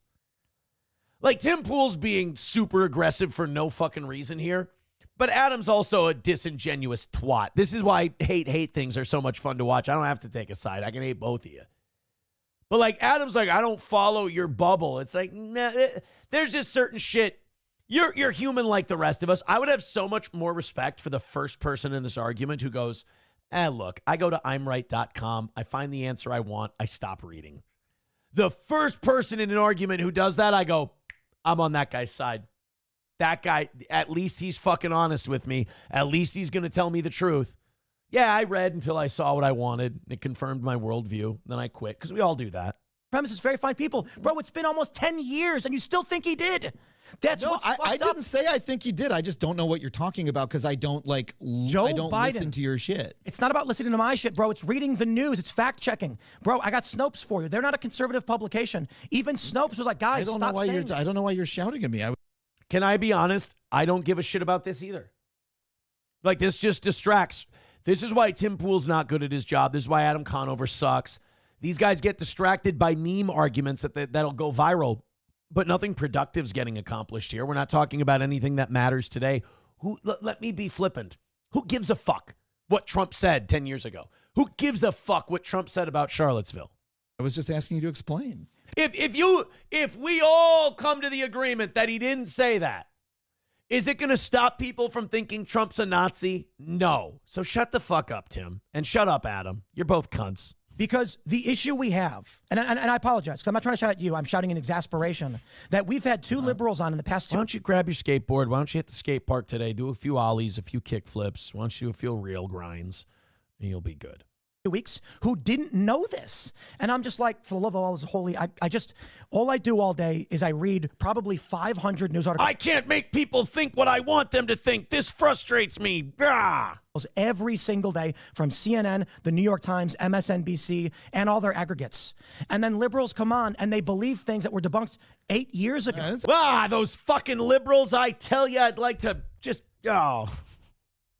I believed it. I was just asking what you were talking about. You didn't know this. Yeah, I don't know everything that you know. But this is what Biden launched his campaign on. Biden made a public announcement to launch his presidency in 2020 off of this lie. And you didn't know that. 5 years later. I see, like, Adam has a chance right now to do something that would make me really like him. If he went, well, then I'm obviously a retarded cunt and person. I apologize. And then just watch Tim have to deal with that. Just wonder, well, I'm clearly a stupid cunt. My bad. And then Tim being like, what? But I was supposed to be outraged at you. I'm supposed to be able to keep yelling at you. Well, you can't yell at me. I'm a fucking retarded asshole. Can't yell at a retarded asshole. I don't know why you're getting on me about this, but it's again, I apologize. I'm not trying to get on you. It's the exasperation largely with like that was with liberal. That whole podcast, when I watched it, and go check it out, it's on Tim Pool's channel. That whole podcast, I was watching it, and I was just going, it just feels like these two guys are having two different conversations, and neither of them are involved. You know? Mr. Beat says, Tim said fuck 3 times in one sentence, and he tries to be family friendly. Right? Concrete Petey says, always wearing a hat and jacket. Turn the heat up. He could hit a dime with a hammer and get 13 cents back. Oh, boy. Sam Show says, you watch this? Oh, yeah, I'm fascinated by shit like this. I'm absolutely unapologetically fascinated by shit like that. Are you kidding? That's like that Hassan Piker, Ethan Klein debate that they had. Fucking compelling to me. And it went nowhere, and they accomplished nothing. Kind of like we're doing goal-wise today. Guys, we are 2:15 away. Oh, we are getting blown the fuck out this morning, but doing a great show. I always hate when there's that big discrepancy between the money we're bringing in and the quality of show we're doing. So do me a favor. If you feel like contributing to Steel Toe, now is the time. We have not asked for money a lot today, and I really would like to be that way. That's the way I would like to be on this show. But I cannot do that if we are missing goals by $200. So everybody, not just one of you, I don't want to, lean on one person to throw in a shitload of money. Everybody throw in 5, 10, 15, 20 bucks. Let's do this thing, man. Let's go 2:15 away, because the next hour and 10 minutes, I don't want to be, on you. I hate that. I hate having to get on you about stuff like that. But I feel like we've deserved it today. I feel like it's been a solid program. So throw in a couple of bucks. Streamlabs, PayPal, Venmo, Super Chats, Rumble Rants, etc. And let's do it, man. Let's do it. Let's do it. Let's do it. Let's do it. Streamlabs, PayPal, Venmo, Super Chats, Rumble Rants. Come on, baby. When I'm done with this story, I hope to go back to the chat and see a nice windfall for the toe. All right, H. Let's get into some other news here, some local type news stuff. This one from North Carolina. Come on and raise up. Where this is a transgender student speaking out after a bathroom incident. Now, I have a feeling that this is going to be one of those stories where I'm supposed to feel guilty and bad, and I'm not allowed to criticize the person involved. I have a feeling the news is going to be very disappointed in my reaction, and maybe yours as well. Thank you to Nicholas, my golfing buddy, for $10. Keep it up. Just 20 more of those. Let's get him going. $10 from Nicholas. I appreciate it. 2:05 away from today's goal. Let's fucking go, baby. Let's rally this thing up. Maybe I haven't been asking as much today because I kind of know that shit kind of comes in last minute, but that doesn't mean it doesn't make me nervous. So let's keep it rolling and let's go. Thank you, Nicholas. I appreciate that. Let's get to this story, and I'll shut up about the money part, and when I come back, we'll have a nice rally waiting for me. Here we go. A transgender Western Carolina University student is sharing her story after a viral video of her in a women's bathroom on campus spurred the U.S. Department of Education to... You filmed yourself going to the bathroom? That's what I don't get about these trans bathroom things. Like, if you have to do shit that would make any ordinary person look creepy, maybe your argument isn't good. Like, you're like, so I was just filming myself taking a shit the other day. Like, wait, hold on, time out. What? No, hold on. My point, I'm fighting for justice. Give me a second to set it up. Okay, because you just told me you're filming yourself taking a shit. Well, yeah, because I had to capture all the bigotry. Why is there bigotry while you're taking a shit? Well, because I was in the women's bathroom. Well, why would there be bigotry if you're in the women's bathroom? Oh, because I have a cock. Well, then you shouldn't be in the women's bathroom. Oh, so you're a Nazi. No, first of all, I'm finding a lot of holes in your argument. Number one, filming yourself shitting is weird. So instantly, I think you might be a little off. Number two, you just told me you were in the women's bathroom and you have a cock. And I just can understand where that would make some women feel uncomfortable. So I can understand where there would be criticism of you. Oh, so you're criticizing me then as a trans person. I'm just criticizing you as a person. I find your whole demeanor to be, no pun intended, shitty. Like, oh, well, then you must be a bigot. I mean, if that's where we've moved the goalpost to, then, like, this is what it's going to take. And I think this is what people have been doing lately. is it's going to be people going, well, you must be a bigot. And those people going, fuck it, fine, then I'm a bigot now. All right. I'm a big, giant fucking bigot, and that's who I am now, and that's my whole deal. So the bigot is me, I suppose. Like, there's no, like, why? There's no getting around it, you know? There's no getting around the bigot accusation, so I guess, yeah. I guess you're a big, bad, evil Nazi at that point, because you're not going to back off your position, you know? By the way, we got a little update there. Silverwolf, Redbird is in first place at $35. Silverwolf in second at 30. Ed in third with 27, and Buffalo Jockey in fourth with 11. Continuing to investigate the school. Now, this student says she's chosen to go on camera and speak out. News 13's Mark Liverman. You better go on camera. I mean, Jesus, if you'll film yourself in a shitter, you should be able to go on the news with no problem. It's her story. As I was leaving my stall. Okay, get the fuck out of here. Come on. I thought maybe it was going to be convincing at least. Holy shit. That woman could narrate a Civil War documentary with that voice. What are you talking about? It's like, there was a controversy in the bathroom. There shouldn't be any controversy. You got to get the fuck out of here. Wow. I was expecting maybe kind of, you know, a lot of trans women are just gay dudes who just went way too far with it. I was expecting maybe like a Dylan Mulvaney voice. Like, hi guys, I'm a woman. I didn't expect to get that. It's her story. As I was leaving my stall. Bro, to me, that sounds like a shortstop on a baseball team. You know, they're not the most husky-voiced individuals in the world, but it's clearly masculine. That's a shortstop's voice. Second basemen sound like bitches. I noticed that there was a person in the corner of the room. Bro, come on.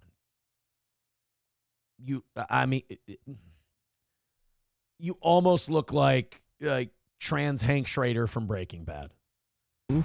Just glaring at me. Western Carolina University student Paige LeBlanc says she just tried to ignore the other students. I tried to ignore them, and I tried to just wash my hands and leave. But you're like 6 feet tall and 260 pounds, and you have a voice like this. Like that.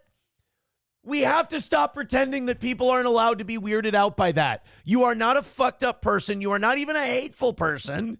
You're not even a discriminatory person if you see a 6'2" person with a booming deep voice in your bathroom.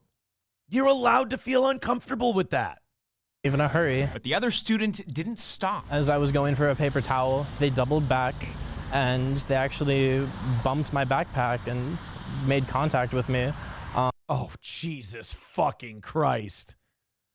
Really? They bumped my backpack. Yeah, in tight spaces, contact might happen. It's a thing. Not hard, but in a way that made me feel like they were trying to, get a rise out of me. Or oh yeah, because women do really aggressive shit like that. They're not passive aggressive and sneaky about their bitchiness at all. They walk into people and they throw a shoulder. You know what that is? This is a dude.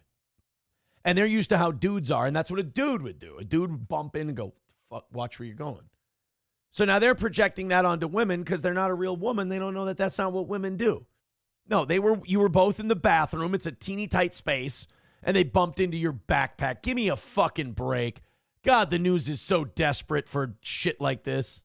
Make it clear I wasn't welcome there. This is what happened next. What are you doing? Going to the bathroom. Why are you in the girls' bathroom? I'm a trans girl. But you're not a girl. The other student filmed. So now women aren't allowed to feel uncomfortable? Now biological women can't feel uncomfortable in a space that is supposed to be very private for them? Unfucking believable.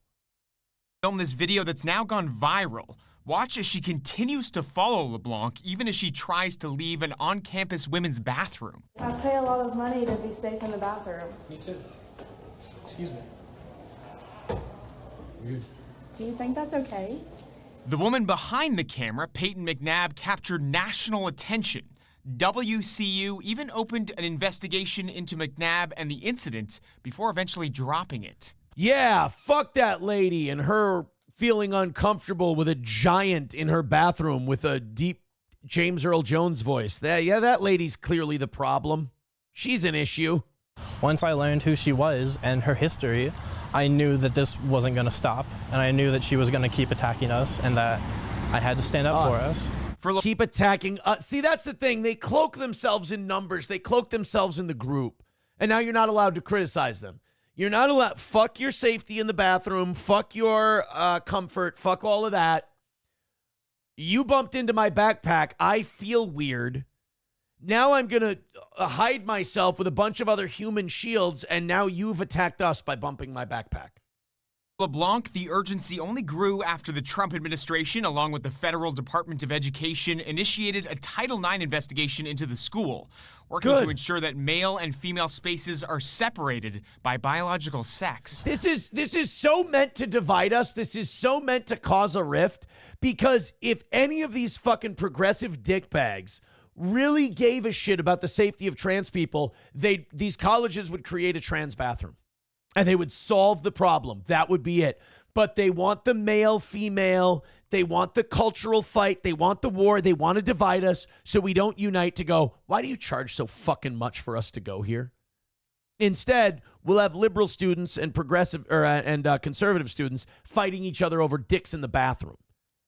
Because if you were really an advocate for trans people, you really gave a fuck and you weren't just using these mentally ill people as pawns for your own game. Just build them a fucking bathroom. It's not that hard.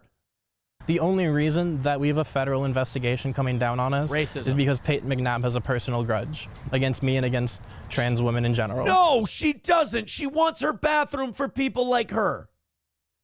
She doesn't want people with penises and deep voices in her bathroom. It makes her feel unsafe. It is amazing that whole feeling safe argument only exists one way. It doesn't exist for the other side. Now LeBlanc is fighting back, not just for herself, but for the entire transgender community. I know people are going to make fun of me, but I don't care because I'm... Okay, deal. All right. Seems we've come to an understanding. Fucking ASAC Schrader. Standing up for my community, and I'm doing what I believe is right. LeBlanc only came out as trans a year and a half ago, but has been a pioneer ever since. Oh, wow. Yeah, covered wagons and oxen and all that shit. Yeah, you're really heading to the Willamette Valley. Starting WCU's first trans student union. People have responded in an amazing way. We actually won an award for advocacy, from the Student Organization Council. Working to build tolerance off campus, too. Like the Center for Domestic Peace. They're opening up a domestic violence shelter this summer with, I think, 18 beds. And they're trans inclusive, I confirmed with their staff. She's set to... Yeah, because that person on the staff didn't just say, yeah, sure, so they didn't get picketed. Start her senior year in September, all while continuing to take a stand so that one day transgender students like her don't have to. If you... Oh, fucking brave, man. Brave. I love how just the concern of female students gets completely swept under the rug in these instances. It's amazing. Like, just the concern of other people just gets swept under the rug. Nobody cares. In fact, not only is her concern swept under the rug, but she's treated like a piece of shit who's bullying people. Unbelievable. Yeah, someone says, I'm with Peyton. Cutie. Yeah, Peyton's a cutie. You know? Peyton's easy to like. She's a pioneer. Just, just don't get typhoid fever or anything like that, you know? Fine. I'd be so mad if I was if the pioneers were still alive now. It'd be unbelievable. You just be like, wait, that's a pioneer? Fuck, dude. 3 of my kids died on the way to fucking Oregon. And the hell? Hey, the only thing that died was their dick. Guys, we are 2:05 away from today's goal. I really don't want to go into vacation on a failure. 2:05 away. Come on, let's go. And I also don't want to get super beggy. So I'm going to say it again. Streamlabs, PayPal, Venmo. I'll take my loss like a man and we won't go, yeah, come on, yeah. But throw in a few bucks. 2:05 is a shit day. Streamlabs, PayPal, Venmo, Super Chats, Rumble Rants. Let's fucking go. Hit like, hit follow, hit subscribe. Do what you can to help this program. We're on a good roll right now, but we're having a shitty day for a great show today. So help us out a little bit any way you can. All the links are there in the chat. Let's talk about the people who are paying today. Midland Armory in downtown Foley, Minnesota, midlandarmory.com. Of course, with Midland, our friends Derek and Tracy, they can handle all your suppressor needs, anything you need for hunting, sports shooting, personal protection, carry, knives, optics, parts, and gear. They've got it all. Not only that, Derek and Tracy are so sharp when it comes to everything defense-related, firearm-related. You've got questions, they'll answer them for you. Just go to Midland Armory in downtown Foley, Minnesota, or go to midlandarmory.com. Shoot them an email today. Whatever you need, they can handle it. midlandarmory.com. Again, that's midlandarmory.com. Hey, 8-Bit Gamer, welcome to the program. New to the show. Gift a membership. Let's get 8-Bit Gamer a membership to this program. That'll help all of our issues. Welcoming a new fan and also getting some cash in this old program's pocket. 191 Redbird with $1 says this is a demonic movement with the end goal being access to children, but first they have to destroy all other societal norms. 8-Bit Gamer, welcome with $1. Thank you. He's brand new here. He's throwing money at the show. I appreciate that. Says, I never understood trans. If you're gay, just be gay. Why do all the extra? I actually happen to believe that very same thing. Veldrain with $1 says, this aged pretty well. Take a look at that. Thank you guys very much for your program contributions. About 200 away from today. Big drops would be really appreciated. Gentlemen, from this day forward, you will all refer to me by the name Betty. But isn't Betty a woman's name?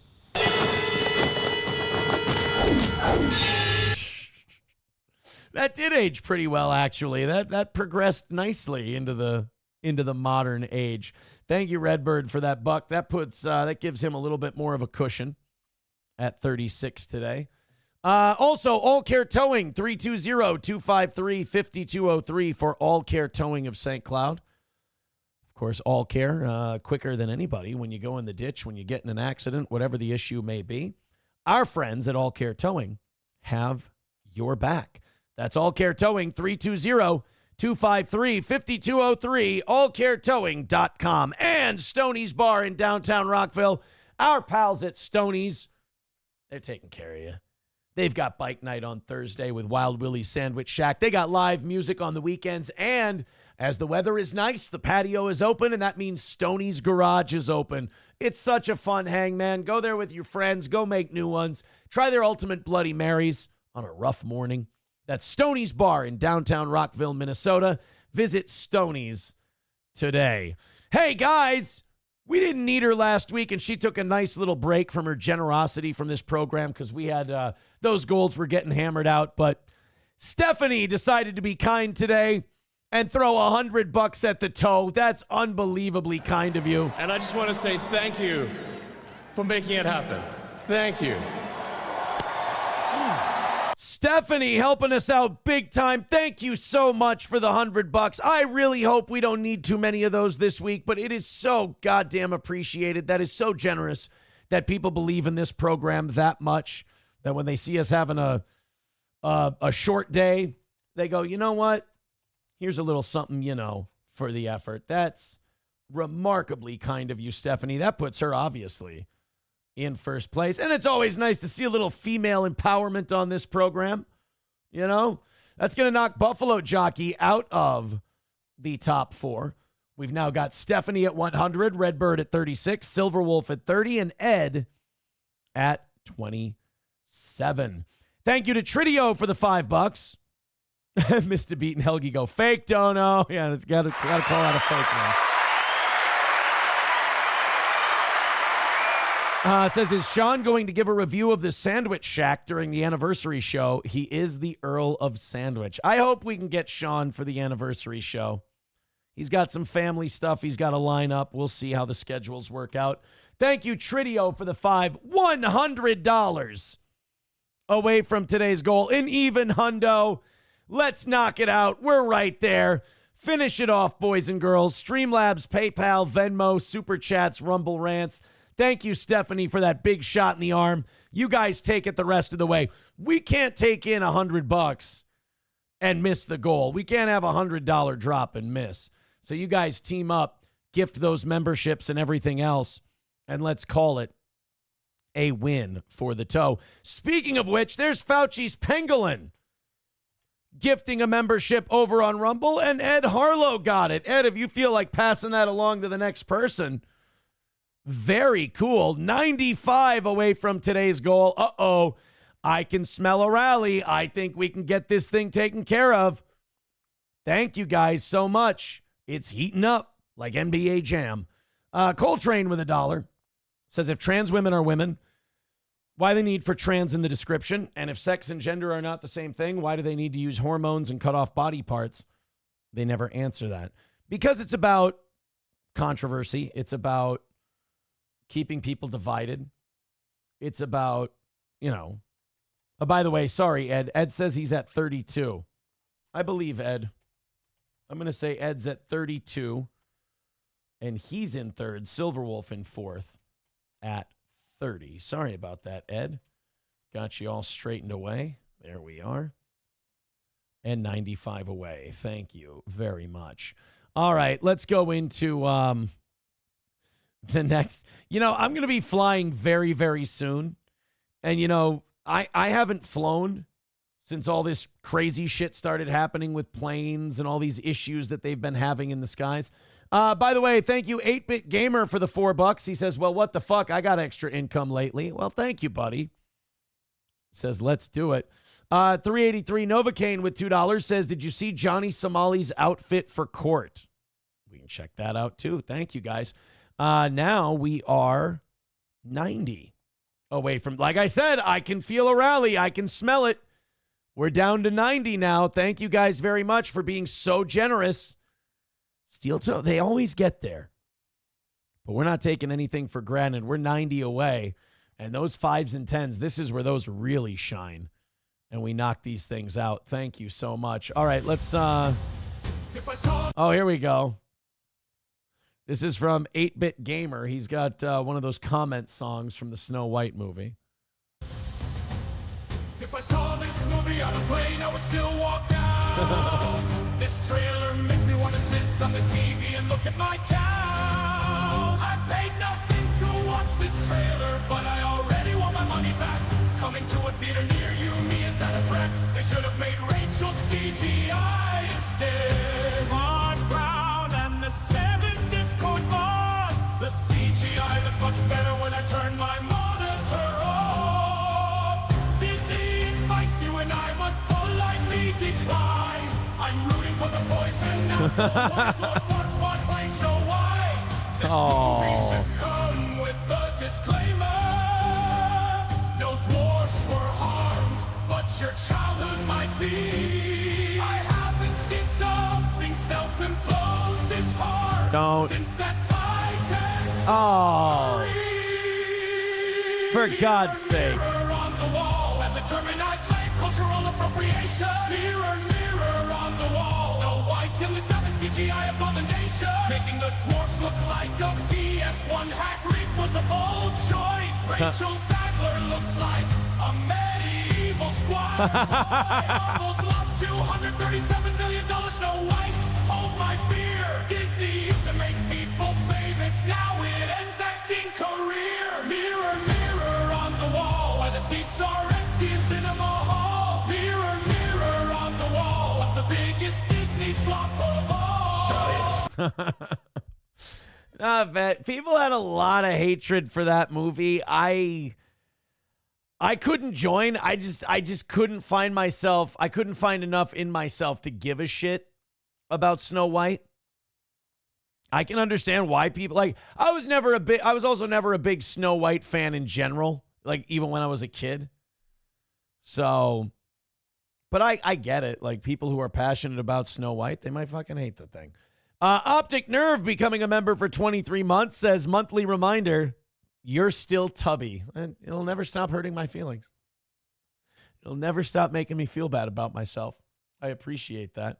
Eric Casmore with $1.04 says, Ed and Michelle are going to Vegas. Any buffet, drinks, or polycule recommendations?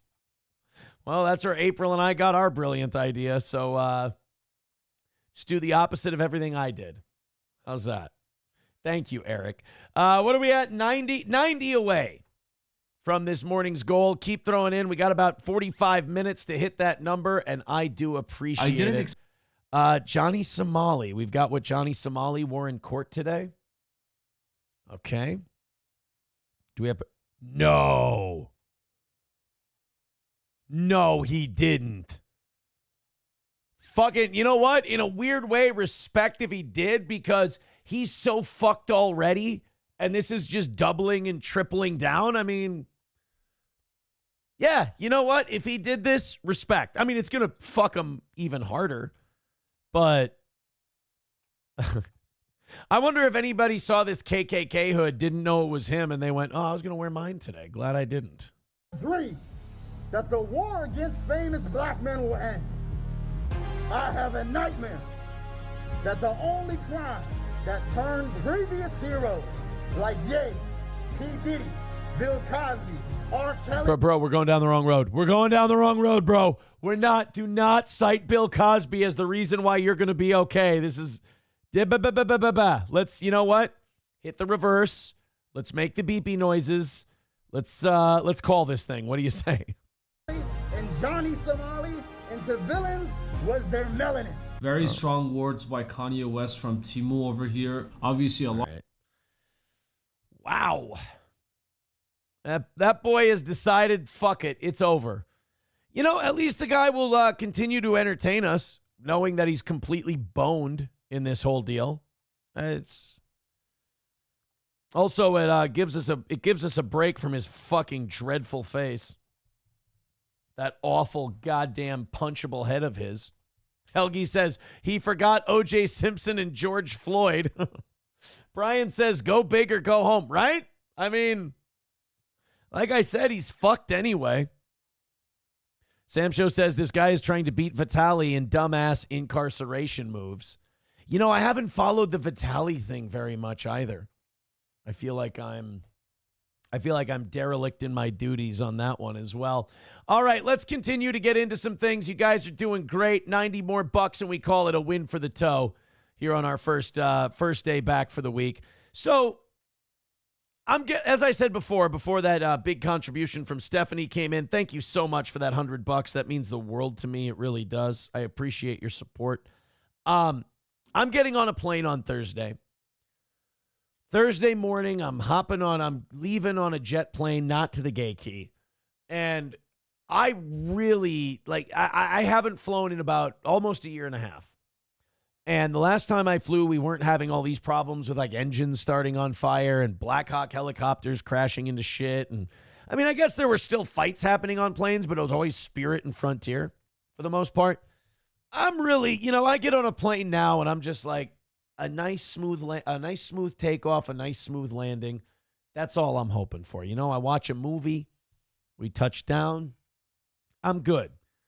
I just don't want any shit like this happening when I'm on the plane. It's just fucking obnoxious and unnecessary. Why can't we behave when we're on an airplane? Be on our best behavior, as our parents used to say. Oh gosh.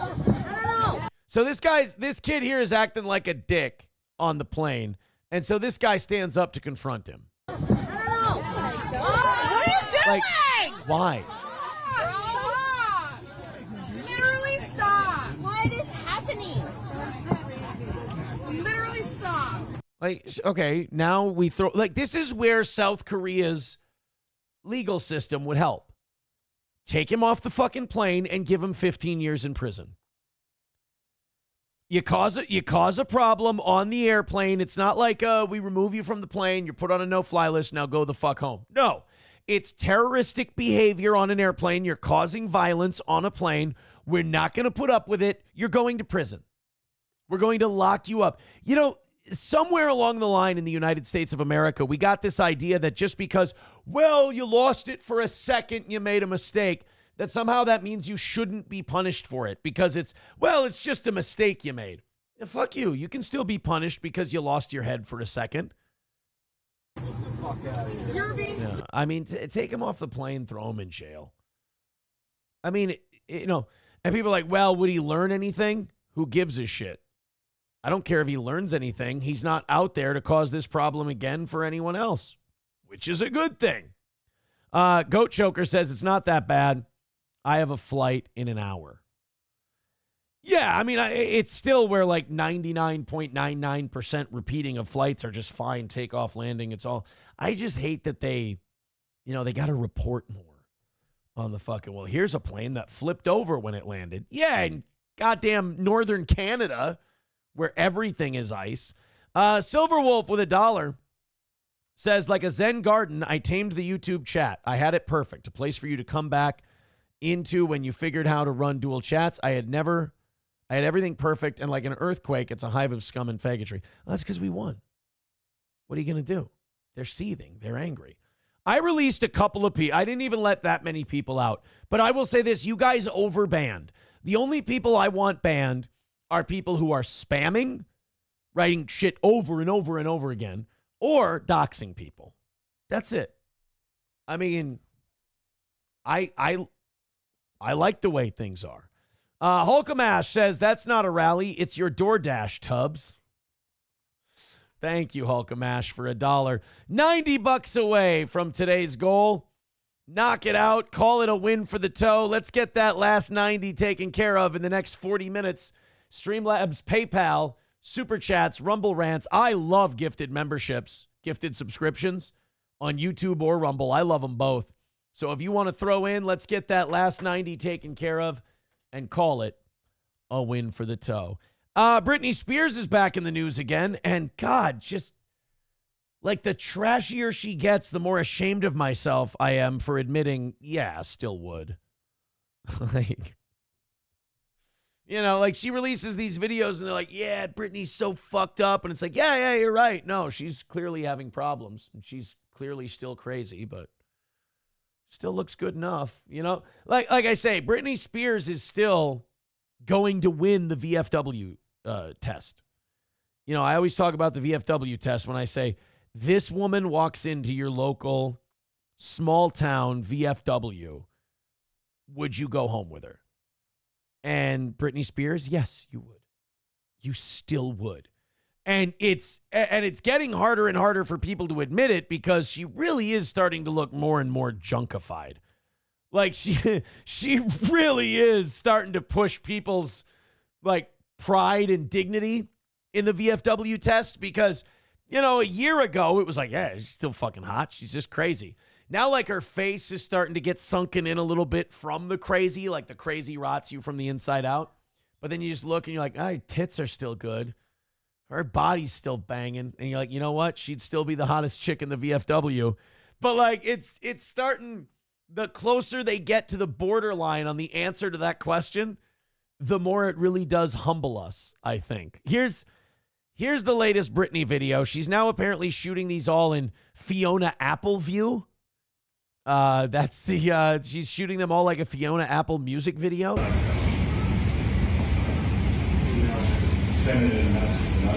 And like there's people here. Like she's around human beings and she's doing these videos and nobody's like, bitch, turn off the fucking camera.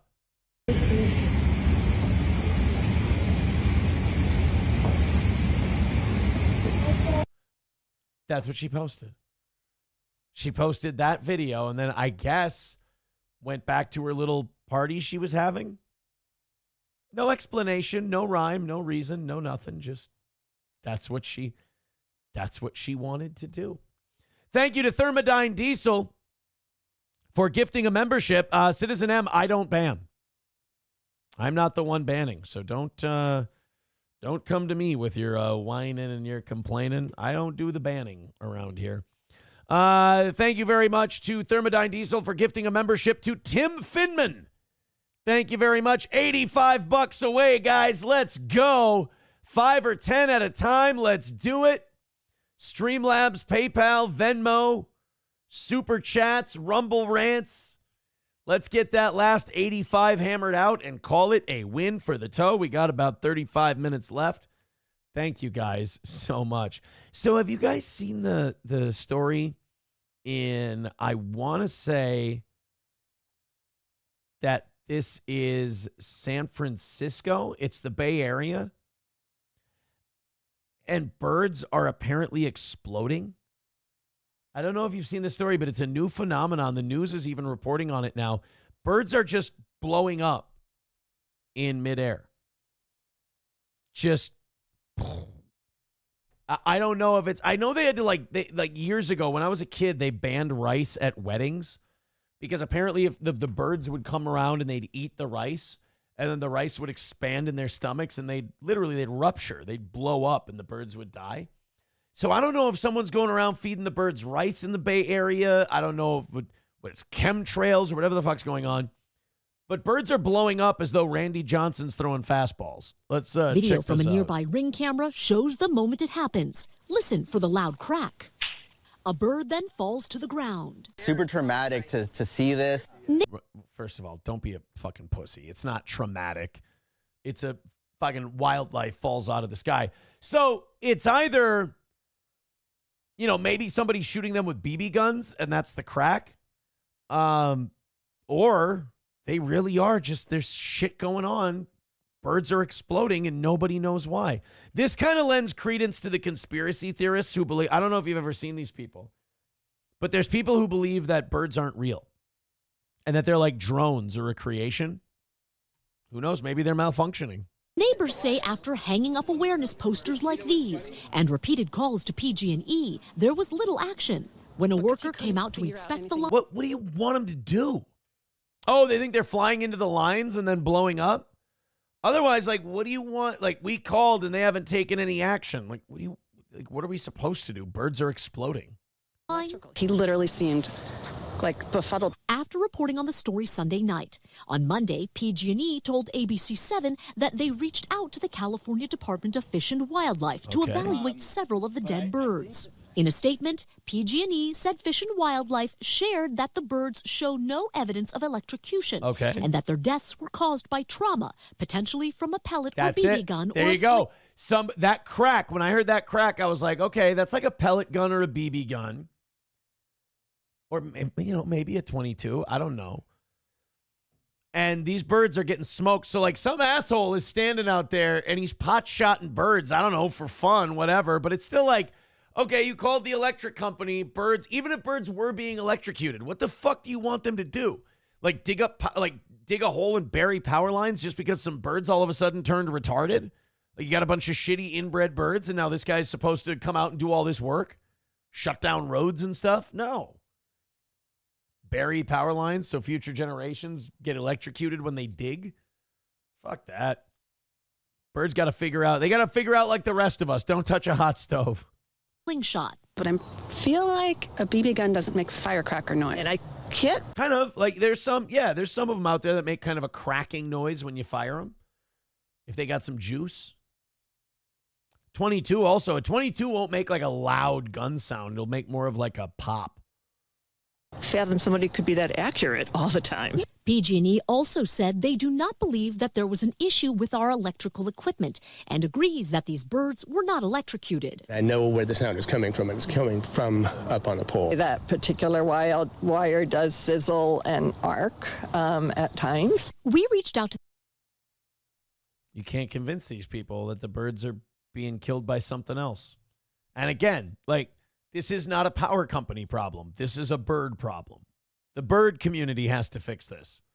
The Department of Fish and Wildlife, who confirmed PG&E's statement, but reiterated the cause of death was not clear. For the residents along Barnhard, whatever the cause, something needs to be done sooner than later. So wait a minute. These power lines have been there for generations, but just now the birds are starting to get fried by them. No, you got some asshole in your neighborhood, funny little asshole, but you got somebody just standing out there with a BB gun, boom, boom, just pot-shotting birds like an anti-aircraft gun. Sorry, guys. You got to handle this one your damn self. You got to be little detectives. Silver Wolf with $5 says it's their batteries exploding under the heat of the sun. Birds aren't real. See, now that could be it. We could be seeing the birds exploding because of their batteries. This could be the great expose. This could finally be the proof that all those anti-bird people need, that those little cunts are fake. Thank you, Silverwolf. Silverwolf now in third place with $35. We got Stephanie in first with 100, Redbird in second with 36, Silverwolf in third with 35, and Ed Harlow in fourth with 32. Thank you, guys. Miss Tay with $20 says this is for the fake dono fund. Thank you, Miss Tay. I love fake donos. Miss Tay with a 20. That puts us 65 away from today. Thank you very much. And also a big thank you to Eaton Clams with $10. He says, use this to take out some of that flight insurance. Make sure you spell the beneficiary name right on the policy. It's CLAMS. Thank you, Eaton Clams. Can we throw Miss Tay a little Hulkster? We want the gold, sucker. Hulk Hogan, we coming for you, nigga. We appreciate that, Eaton. That puts us $55 away. We got a half hour left. We're only 55 away from today's goal. Keep throwing a couple bucks at the toe, and we'll get this thing hammered out in no time. What a great start to my vacation week it would be if you guys knocked out that last 55. We didn't have a full goal today, but it was pretty close, and you guys have nearly knocked it out. Thank you so much for your generosity. I am never at a loss for amazement at your guys' support of this fine program. 55 away. Let's all team up. 8-Bit Gamer with $2 says for shits and giggles. All right, 8-Bit Gamer, what do you have for us? Is it some bird shit? Batman fires Wonder Woman. What does this have to do with the bird thing? I don't know if I can do this whole thing, buddy. I mean, this kind of seems like we're straying off the beaten path here, but we'll play a little bit of it. You were very generous. Thank you so much. Oh, the Pete Holmes bit. Okay. Diana. Arm wrestle me. Whoa, coming in hot. That's gonna be a quick no from Bats. Then you yield. I shall spread news far and wide of your cowardly capitulation, which will call into question the size of your sexual member. Wow. Sure, it's wider than it's long, but let's not bring body shaming into this. Red, white, and gold Xena. You dare call me Xena? I am Princess Diana of Themyscira, Princess of the Amazons, known to the world as Wonder Woman. Listen, I'm glad you brought up your fun little fighty name. All right. Because I've been wondering what this weird lady with a metal headband is doing on our super team. Wow. All right, so he fired Wonder Woman in that sketch. All right, thank you very much, 8-Bit Gamer. I appreciate that. Gray Duckling with $5 says, sorry, I was away for the joke. Yeah, nobody's perfect. Don't worry about it. 8-Bit Gamer says it's a bit long. Yeah, it's a bit long. That's not your fault, though. Thank you, buddy. Thank you for the $5, Gray Duckling. Now we're an even 50 away from today. Keep going. Let's call it a win. We're right there. Ricky Bobby, becoming a member for 1 month, says, you can't say you don't ban when you pick the mods. Well, when I say I don't ban, I'm being very literal when I say that. And I don't know the mods that are doing the banning because I don't see them when they're doing it. So you tell me which ones I should fire, and I'll cut them loose. You throw us $50 to knock out this goal, I'll let you pick which mod gets the fucking axe. Except Rusty. Hey, this is what I tell my mods. We won the war. Sit back. You don't have to do any of your shit. Now sit back and enjoy our victory. Watch people seethe about it. That's all you got to do. By the way, thank you. We were well over 800 at our peak today. I appreciate that. During that Johnny Somali bit. Thank you, guys. All right, Hillary Clinton. Guys, I want to tell you before we play this next clip, there's no such thing as the great replacement.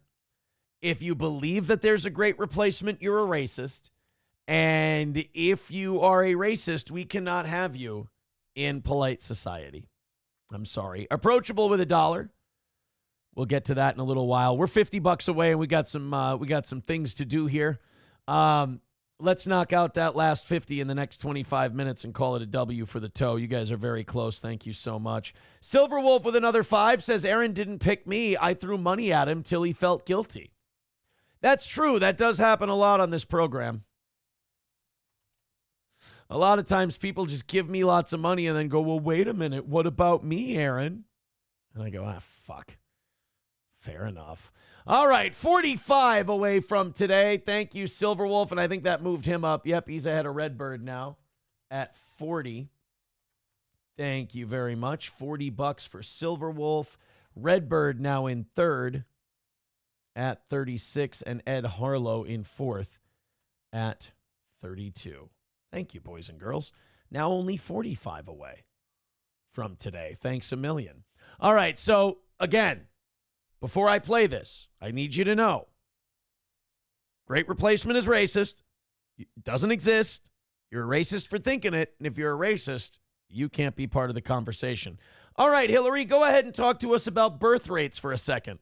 Posted the other day this very blatant effort to basically send a message, most exemplified by Vance and Musk and others, that, what we really need from you women are more children.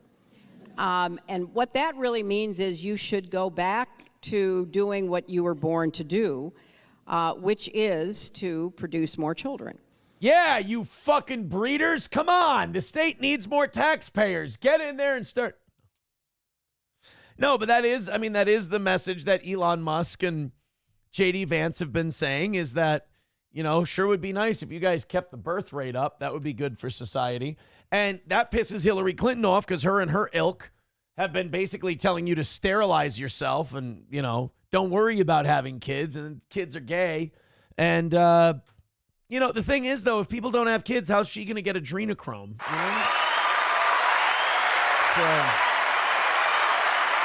I think in the business, it's what we call a sticky wicket. But she's against all these whiteys encouraging people to have kids. And they are talking about, cash benefits for the more children you have. This has been tried, by the way, in other countries, and it has not worked. Okay. Or medals if you have 6 children. While they're contemplating cutting Medicaid, while they have no interest in paid family leave or funding quality child care, they're cutting Well, you should be for cutting that too, Hillary, because you don't think these people need to be having kids, so then we shouldn't be encouraging them to breed by giving them all kinds of stipends and all kinds of endowments for and entitlements for child care. We should be discouraging it, right, Hillary? Start. I mean, you go down the list of all the programs that support child rearing and the care of children. Child rearing does not mean to Democrats what it means to you and I. Somebody should explain. And create, some safety net for women who are in the workforce, the formal workforce, as well as, raising children. So this is another performance about concerns they allegedly have for family life. But if you had read the Heritage Foundation's Project Get ready. Remember, there is no great replacement. 25, despite Trump saying he knew nothing about it. If you had read it, it's all in there. It's all in there. Return to the family, the nuclear family, return to being a Christian nation. But that's only because shit was better when we did. That's not because there's some secret evil agenda out there, Hillary. It's because shit was better and people were happier when we did that. Return to, producing a lot of... No, you know what we should do instead? We should just be flooding this country with third world immigrants who can't keep up with a Western civilization for at least 2 or 3 generations. And we should just let that keep working. Children, which is sort of odd because the people who produce the most children in our country are immigrants. And so we should encourage those people to come over here, and then people here can stop having kids. But again, nobody's trying to replace you guys. Nobody's trying to take your place. It's not happening. It's all crazy conspiracy white supremacist talk. They want to deport them. So none of this adds up. But, Yes, it does.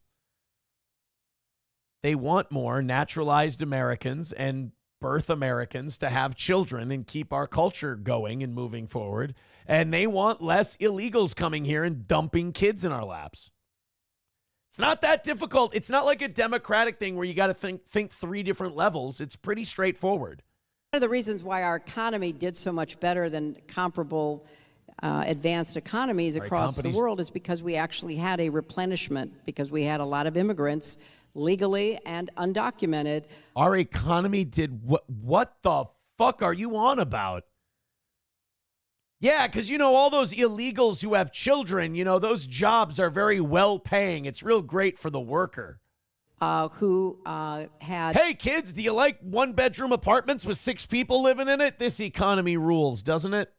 A, larger than normal, by American standards, family. So this is just another one of their, make America great again by returning to the lifestyles and the economic arrangements of not just the 1950s. I mean, let's keep going back as far as we can. All right.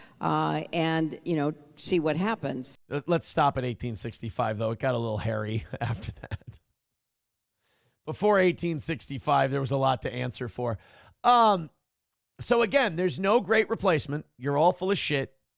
You're all crazy conspiracy theorists. But it's gay to tell people to have kids, and the only people who have a lot of kids are immigrants. All right. 8-Bit Gamer says, with $2, says, partial, I get it. I want to see this movie. It's based on DCU, might overtake MCU. Maybe we'll take a look at the end of the show here if we knock that out. Thank you to Marble Arms with $2. It's not exactly a Rumble Link Friday, guys, but thank you. I appreciate the contributions. We're $40 away from today's goal. Let's knock it out. We got about a little more than 15 minutes left. And we're $40 away from calling it a win. Thank you so much. Push ahead a little bit further, and let's call this a win for the toe. I do appreciate all of your contributions, and we're just $40 away. Kid Rock was on talking about Springsteen. All right. You know what? This one might coincide with what we're talking about. Let's see. You play your concerts. Do you ever see anybody with blue hair, armpit hair, female armpit hair? Some of these people we're looking at, kid, I don't know. Man, listen, I was just watching your clips, and we have this low birth rate in America, and it all made sense to me. It just hit me right now, because who's going to sleep with these ugly-ass, broke, crazy, deranged, TDS liberal women? I mean, I'll be honest with you, kid. You're overestimating Americans. A lot of guys will. A lot of guys will, unfortunately. Because those blue-haired women do have kids. They make them all trans, believe it or not. By the way, I just got some bad news from Johnny. Well, this sucks. Johnny says, I won't be in this week. I'm going to the hospital if I can get there. Well, shit. Yeah, Johnny wasn't doing very well yesterday. Well, that kind of puts a damper on the day. I hope he's feeling better. Our obviously hearts go out to Johnny. Yeah, we can get to look, if we knock out today's goal, we can get to the Superman trailer. Why not? Silver Wolf with $5 said, did someone say Rumble Link Friday? No. Nobody said Rumble Link Friday. $35 away from today's goal. Hit it, boys and girls. No, it's not Rumble. Get it out of here. Get it. It's not Rumble Link Friday. God damn you. All right, thank you, Silver Wolf, for the $5. We are only $35 away from today. Guys, rally up in the next 15 minutes and finish it off. You guys use all of the 4.5 hours, that's for sure, and I ain't going to shame your game. Whatever works for you, hell, it works for me. That's what I say. Let's just hit refresh and make sure I'm not taking too much. Yep, okay, $35 away from today. Sam Show says, did Digger kill him yet? You know she's going to kill him, right? I don't think Digger's going to kill Johnny. I really don't see how Digger killing Johnny would benefit. Well, I certainly don't see how it would benefit Johnny, but I don't think it would benefit Digger either, if I'm being honest. So I don't believe that Digger's going to kill Johnny. I don't think that's going to happen. People are saying R.I.P. Johnny. No, it's not. But he is going to the hospital. He hasn't been feeling well the last couple of days, and Yeah. I hope he's doing all right. So it looks like I'll be on my lonesome tomorrow and Wednesday. And I don't know if he's going to be doing. He said he was going to do the shows Thursday and Friday. I don't know if that's going to be happening. Zen Man with $5 says, "Get well soon. Do it for Johnny." Oh, those fives are really doing the trick. $30 away from today's goal and 15 minutes left. Let's get that. Here we go. This is for him. Let's do it for Johnny, man. We'll do it for Johnny. There we go. Absolutely do it for Johnny. Thank you for the $5, Zen Man. And just 30 short dollars away from another win for the toe. Well, I'm sure this isn't going to be controversial, and I'm sure places like Fox News won't make this a big deal. It turns out that now dead naming and misgendering are now legally considered discrimination in Colorado.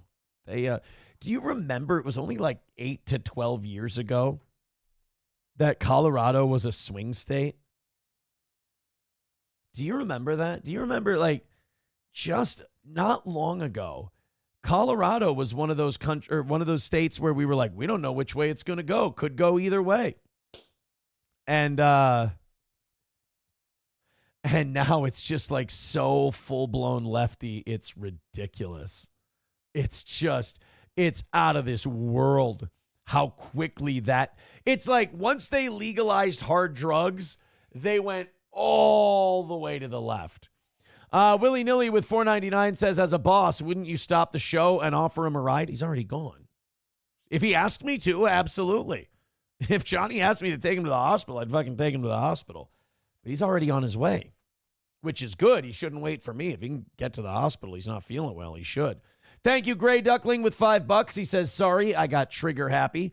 $25 away from today's goal. Keep it going. We're closer. We're getting closer. Just 25 away. Can knock it out all at once if you want to. If not, Johnny, have Gino and Kiki host Thursday and Friday. Can Gino host the show? I know his channel got banned, but can you still appear on YouTube if your channel's banned?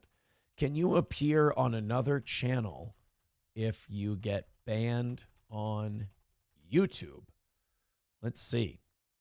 Yes, it's possible to appear on another YouTube channel after your own channel has been banned, but with some caveats. While you can't create or own another channel yourself, if one was terminated, you can collaborate with others. Okay. Well, I'll ask them if they want to. And then I guess I'll either offer them like $100 a day, or I'll say, do you want to just put your shit up there and take whatever you make? I'll give them a choice. Either way, we'll have hopefully we'll have somebody on Thursday and Friday morning for this lovely, lovely program. All right, we got about 10 minutes left to go, and we only have $25 left in today's goal, so finish it off and call it a win for the toe. All right, did you see this? I think sometimes people A-log people way too hard, and they follow people way too closely, and it gets kind of weird. It gets kind of creepy. And I love Unique. I think Kyle does a great job with his channel, and I'm really glad that Kyle got sober and he's doing better. He is really obsessed with Brendan Schaub. And you know, in a way, I get it. Oh, my God. Hold on a minute. Guys, we're done. Call it.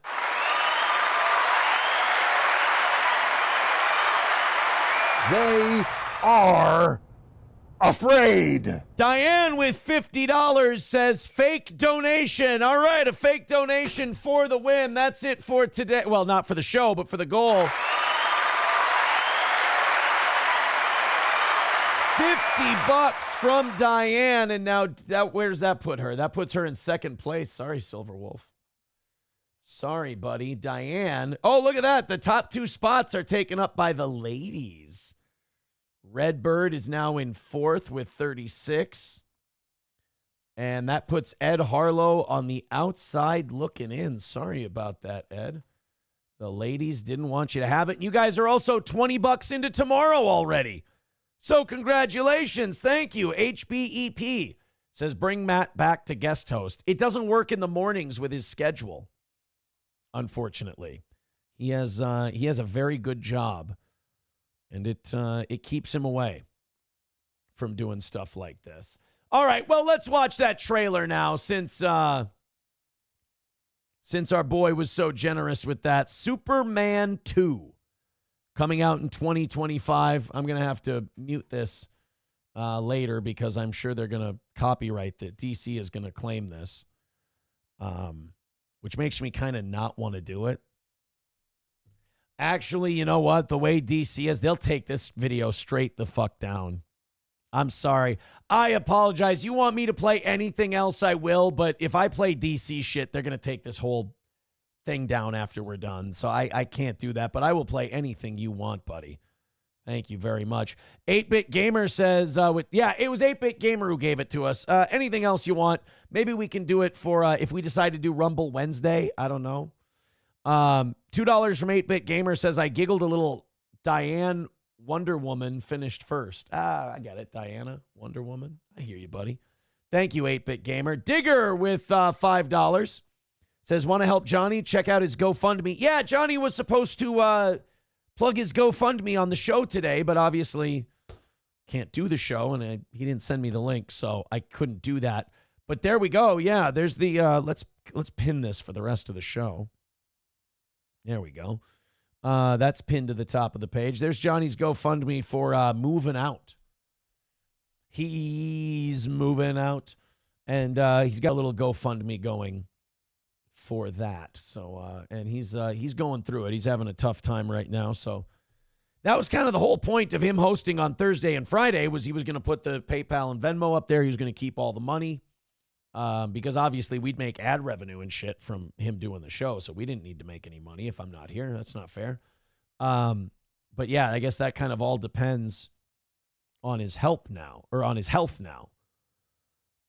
at this point. Let's go to this Brendan Schaub thing then instead of the Superman deal. So Unique is obsessed with Brendan Schaub, and it's understandable why. I mean, Brendan is fucked with Unique.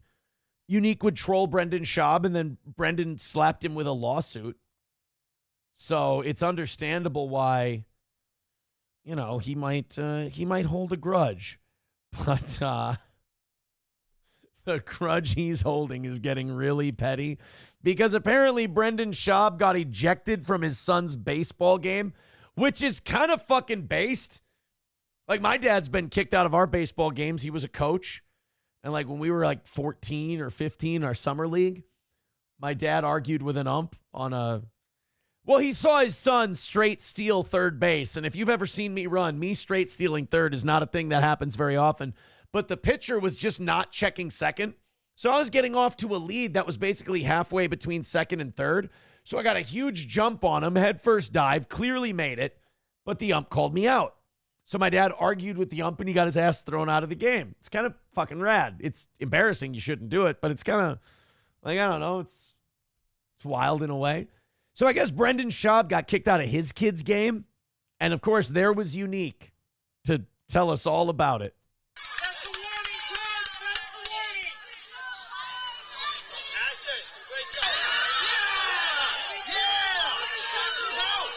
So there's Brendan's coaching his son's baseball team. So Unique is making a video shitting on him. Meanwhile, I really don't get a lot of the Brendan Schaub hate anymore. It's like, we've made all the points about Brendan there are to make. And the guy's doing a very wholesome thing. He's coaching his kid's team, I mean, yeah, getting thrown out of a kid's Little League game is fucking embarrassing, but we don't need to follow him this closely.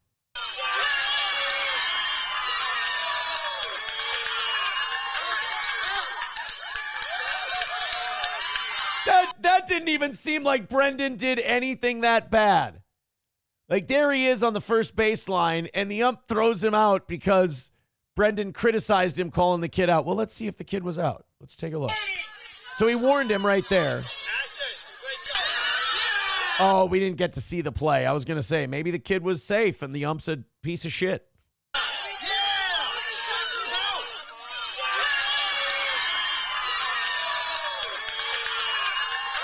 So there's Brendan arguing.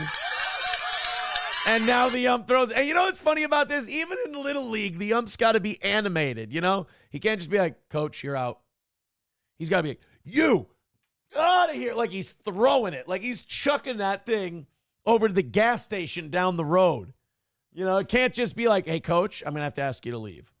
Because, like, you're not on TV, motherfucker. Like, this isn't, like, ESPN. But he's still got to do, like, we're always doing impressions of shit we see on TV. He's like, you, get out of here. It's just so funny. Like, everybody is living out their childhood.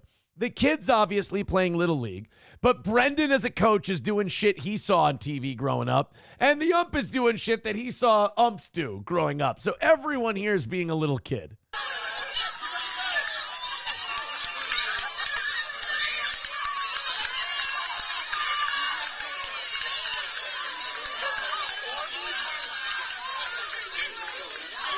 You know, the ump's got some real balls throwing out a former UFC contender.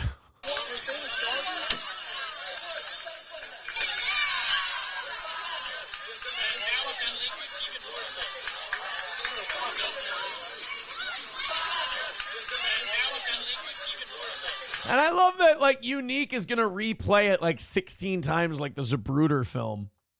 I don't know. I just feel like there's a limit to, like, fucking with people or, like, shitting on people online and, like, playing video from their kid's baseball game where he got thrown out. That just seems a little weird to me.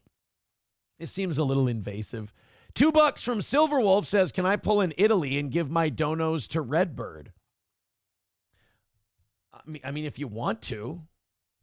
If you want to throw Redbird in there. And then we got, who was it? 32 from Ed Harlow. He would go back up into that spot. Is that what you want to do? All right. Redbird, you're getting Silverwolf's donos. Let's go ahead and make that change here. I got to do some math. $83 now for Redbird. So wait, now he jumps in front of Diane. Now you guys are just trying to be sexist as all get out here. I don't like that. Well, let's make the move. Redbird is officially at $83. That means Diane's in third at 50. And now in fourth place, Ed Harlow at 32. Oh, you dirty men conspiring against the ladies. You know, Miss Tay's at $20. She might get involved for the sake of the girls. So, yeah, I don't know if we need to be following people to their fucking kids' ball games and shit. Jesus. HBEP says, do 2 best of shows to premiere on Thursday and Friday if you can't find anyone. Then keep Johnny's GoFundMe pinned in the chat the whole time. That's a good idea. That's a good idea. Can pin that in the chat. I like that. Not a bad call, bro. All right, guys, I got to get out of here. Thank you so much for knocking it out and making it another win for the toe. You guys are incredibly generous. Thank you to everybody in that top 4, but thank you to everybody who gave so much as $1 or $2. You got us, I think, about $30 ahead for tomorrow morning, which is fantastic. Thank you. Take it easy. Have a great rest of your day, and we will be back tonight at 6 o'clock Central Time.